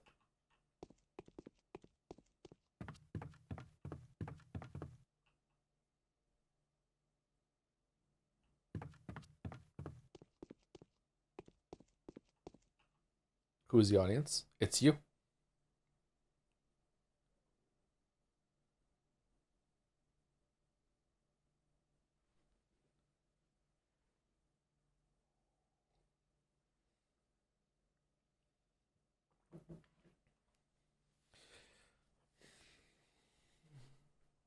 Man, this game sucks, but it's really special. You know what I mean? Like, a lot of it just, like, really, really sucks. Like, it's really, really bad to play. It's really aggressive, abrasive in your face a lot. It's like, there's a lot of mistakes and everything, but it's like really, it has such a really cool, special kind of feeling to it, doesn't it? It's like grasping at divinity in some way. It's just like it's like something that you really, really want. It's just constantly just out of your reach, and it just feels so good to be really close to it. And every single time you try to grab it, it just like your hand just goes through it. You know what I mean? And that's really frustrating to just be so close to being there, just being able to grasp something that's just, and you find out it's made of air. But it's really, really cool to be so close to it at the same time. I don't know how much of that is on purpose, or it's like maybe Patho 2 like fully realizes that or not. I'm not sure. To be honest, I still don't get it, but I'm glad you like it. I don't know if I get it either, to be honest. Like, I don't know if I could explain it. Maybe that's why videos on this game are so popular, because someone collects their thoughts and finally puts some stuff into words, and you're like, okay, I can get it through this.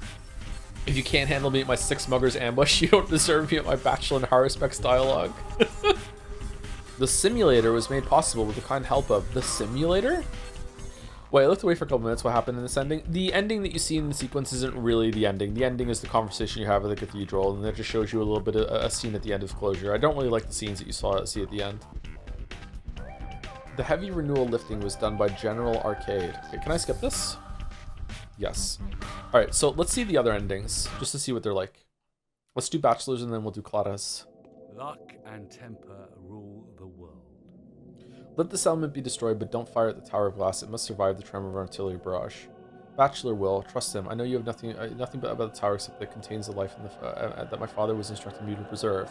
We will now be talking to you, Bachelor Denkovsky. Artemy Barak, are you sure you have nothing more to tell me? I'm sure, General. I've made my choice. We'll leave this place together. Truth does not... No regrets. Speak with Maria after Bachelors. Maria? Really? I'm such a pathhead that I spend time on Twitch helping people play through Patho 2 for the first time. I'm that familiar with the game's mechanics and minutiae, and to be honest, I still don't understand the lore, lol. Really? Holy shit. Maybe that's by design. Are you satisfied with the horror route? Yeah, I'm pretty satisfied with it. If we're in the majority, the fragile polyhedron will be left untouched. Childhood will not dissolve into thick time, and we'll live the eternal wonder. Sure. Why did you come? The door was unlocked. The Bachelor's putting his hopes in you, isn't he? Hopes? I have no idea. What does this have to do with the Bachelor anyway? He's played his part and is now heading off the stage. I will be in charge now. Where is your uncle, Georgie Kain? My uncle will die tomorrow after he carries Simon's soul into the focus of the polyhedron. He's leaving the stage too. He has already made all the choices he was supposed to make. I admire his choice. Where is your father, Victor Kain? My father will die today, after he carries my mother's soul into the focus of the crucible. He has also departed the world. I'm the head of the house of the Kains now, as you can see. How are you going to live with this? You are indeed the blood-red queen. I shudder at the mental image of your hypothetic reign, and the rivers of blood you were intending to spill. How are you going to live with this? I have no husband to hold me back like my father did to my mother. No one can stop me from building what I intend to build. There, on the other side of the Gorkon, the life that will be begotten here today is none of your concern. You know what life is at all, and so abstain from judgment. I am the only person here who knows what life is at all.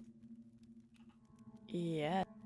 Cool. So, man, that's the hottest she's ever been. Okay.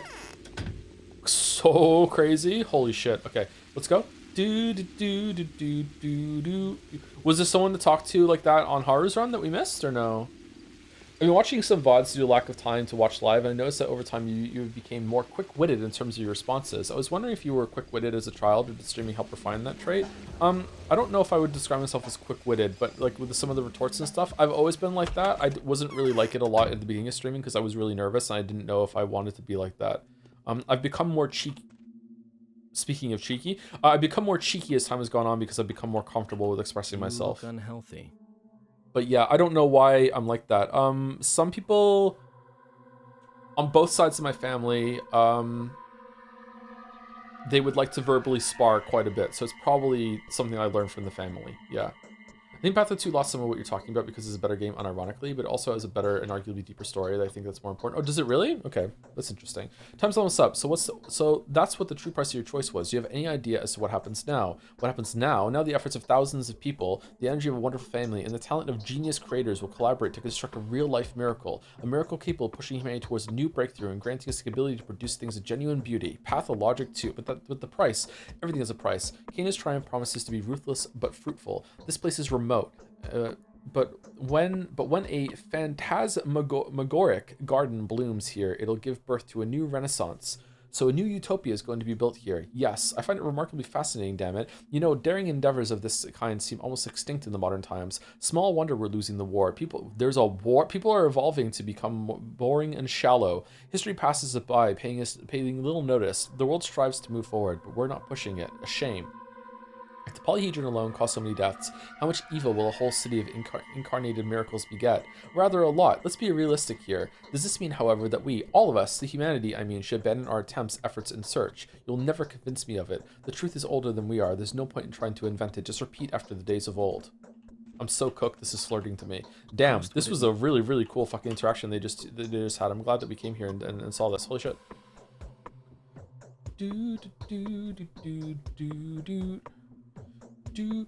Streamer doesn't know Russian history, man. I don't even know what year it is.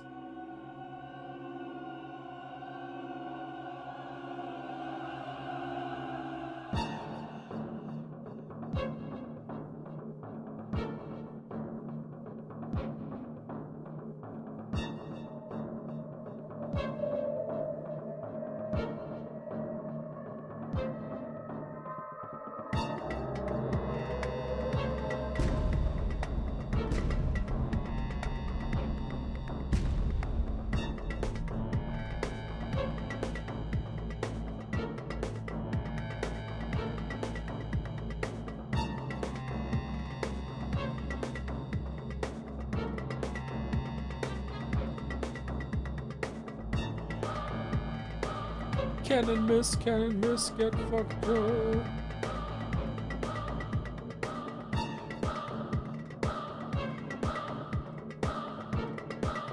It's usually this guy intentionally vague, but certainly 19th, 20th century. Oh wow, look at her new outfit. Are you sure about that, Jeremiah? Because I feel like the train station and looks almost futuristic in its design, that it could be in like a post-apocalypse sort of thing. I don't know. Post-apocalyptic. Hard to say. I'm inclined to agree with you, but I don't know. The train isn't that modern at all. The train isn't that modern, but the station itself looks fucking crazy. And then there's this over here too, which is wild. What if that's more dystopian vision of the future from that period around the actual future? It could be. The time frame betrays itself a few times here and also in the Pathologic 2, someone says? Or directly contradicts itself, sorry, I misread that. We can't let okay, so there's no need to destroy anything. We can do together with all together without gunfire and preserve this world as is. You believe Clara? You passed right to the side to her? I want the Inquisitor to hear this. Yes, I believe her. Speak, Clara. Tell me, Brock. You sure you have nothing else to tell me? I'm sure, Commander. I've made my choice. Alright, we're gonna leave together. Neither. Me too. Alright, so that's that. Alright, so is there anyone to talk to in Clara's run right now? Like there was to talk to Maria. What if we talk to Maria now? She's probably gonna say nothing? The Soviet Union had a large project that turned its train stations into architectural marvels. It's wild how beautiful some of the IRL stations built in the 60s are. Oh, are they really? I'm completely ignorant about that. Damn, okay. Maybe that's commentary on it then. There's more life in me that can be lived. Do not despair, Maria. Do not regret a thing. You will not become the Scarlet Mistress. I'm already become the Scarlet Mistress, Barack. Even if I were the last living creature on this earth surrounded by barren desert, even then I would have become one. It's not within your power to stop this. Then at least do not regret your most precious thing. The polyhedron will be raised to dust in a few hours. Will it? I thought we were not shooting anything. Curse you. Spare me the curses. What does Pathologic do different from other games with vague stories that you didn't like? I don't think the story is vague. I think it gives you a lot of things to work with, and I do feel a sense of authorship and intent behind a lot of what's happening. Whereas like the infamous example, because I made a video about it, like Inside, I feel like it's just vague for the sake of just vague posting, and they don't really know anything behind it. They're just following the rule of cool about how they're building this world and shit.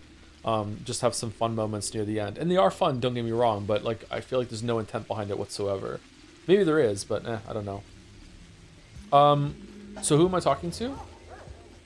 It's just that Clara doesn't really bring arguments in like Bachelor and haruspex to each other. What do you think you'll see now? I have no idea what I'm going to see now. Someone said just let go talk to Clara in here maybe, I guess. Or do we just sleep? Is there a reason? Is it worth it to go across?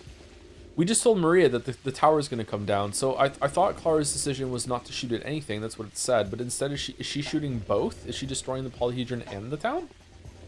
I wonder if Bachelor has dialogue too. Maybe we should run back over and see Bachelor. Let's save it right here actually, and we'll load jump over there. They really should have had those conversations on the way, like you have to make your choice. And I also think that the end should just happen as soon as you open the door, and they shouldn't have to make you go sleep. But maybe they wanted to add this moment of like quiet contemplation. You can run around the town one last time and see everything if you wanted to. Haru is just lying. It seems like maybe the ending got a different flag there. That going and talking to Maria when it's not Batch's ending just makes it default to Haru's ending, and you're making fun of her. I actually feel like this suit is better for actually giving you info on the stakes and ideas. Ideas in conflict here, since we can explore the step side of the town and Bachelor explains the utopian side. Yeah, I think that's probably right. Yeah, that's resonating with me now as I'm reading it. Yeah, I don't remember exactly everything that happened in the Bachelor run, obviously, because it was a very long game, very long playthrough, and we did it over weeks and weeks and weeks, right? Like I was sick for some of those streams too, so. But yeah, that is ringing true to me as I'm reading out loud. Joe just missed the most important utopian conversation in Maria right now. Will you play Esoteric Ebb? A Disco Elysium Planescape Torment inspired game just released this year? Yeah, I've seen it. We might play it, but no plans to do it soon. Maybe later in the year. No, in the Bachelor. Oh, this conversation that was over here. Okay. Do you have a feeling or knowledge from the perspective of the two characters of why the disease started and why to heal it? I believe that the disease is coming from the ground.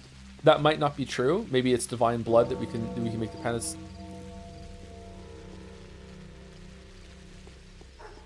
Did it always look like that? God, that looks like an apartment building.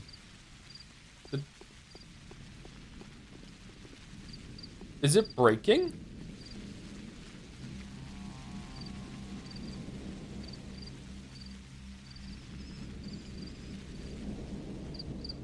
Yeah, that's not right, is it? Okay. Texture bugged out. Oh shit, yeah, this is really different. Okay. Fuck. Uh-oh. Computer's dying. This place looks fine. Yeah, there we go.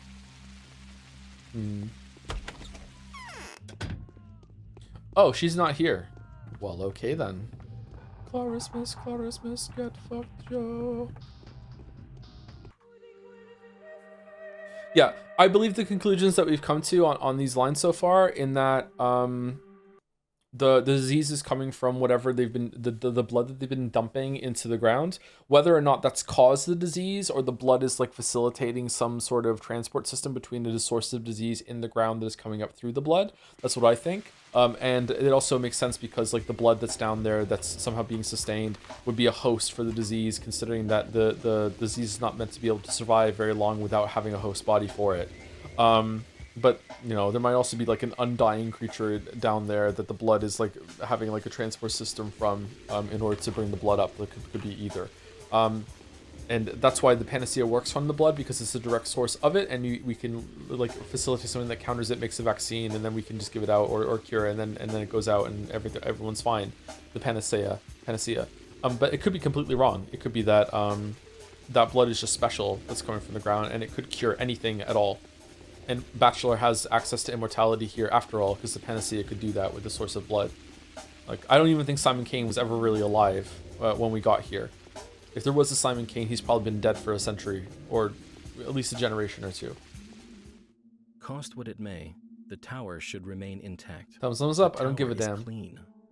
I might refuse to choose anyway. Oh, okay. So there is no dialogue. Okay, let's just sleep and see what happens. All right. I don't think I've seen this ending, so let's see what happens. It crashes is what happens. Okay. Are you expecting to finish changing the route or drop it due to tedium? Also, is it going to be a stricter backseat policy during Patho 2? Chat hasn't been backseating Patho 1 unless I asked them to, so I think it's okay. I wonder if the save is fucked because of the texture thing. Yeah, it's flickering now. The save is fucked. Interesting. I have to reload the save in the cathedral and go from there again. Okay. Is the flickering coming through in the stream or no? I disagree. There's been a lot of backseating from our perspective. Well, then it's my fault then, isn't it? Because I've been asking for it. I think it's been fine. I don't know if I'm going to drop... Oh, this one's fucked too now. Uh-oh. I don't know if I'm... Oh, it's fine. I don't know if I'm going to drop the Changeling route due to tedium because I don't know what happens in it, so I can't answer that. Sorry. Okay, no gunfire. Okay, then we're just going to go sleep. Hey, you don't ask directly, chat, but they respond and you read it anyway. Is that backseating? Sometimes I will ask a question because I want an answer and I will read chat and then that's on me. Sometimes I don't, but like it's okay. Some amount of backseating is impossible. For example, someone has been asking a question in chat over and over and over again for the past like 20 minutes and I've been purposely not reading out loud because I think it's kind of a spoiler. So like that sort of thing. It's just not really. It's just something you have to accept as part of the stream. Oh, here we go. Cool. Yeah, I don't think we saw this before. Is that block?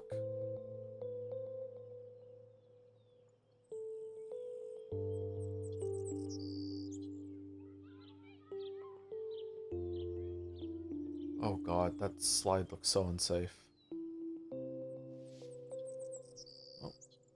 Free tetanus shot with every fucking slide down. Lemons? No, lemons hurt.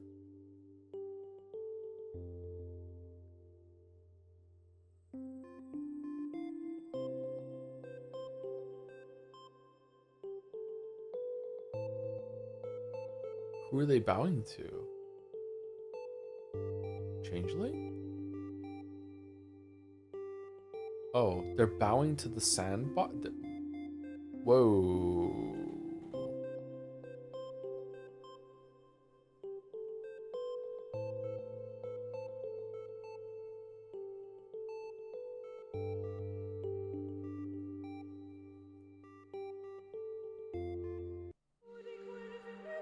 Oh. Okay, well that kind of sucked. Alright, okay. Not sure what that means. Maybe it'll make more sense on Clara's run. So, it's all about trickery to you? Wherever have you come from? No. I detest trickery. Yeah, sure, okay. We ourselves are to suffer deception. Okay, so just to be clear, so this we did Bachelor, or to lay it out, Bachelor is the one we did last time. We just finished Haruspex's run, and then we're doing Changelings.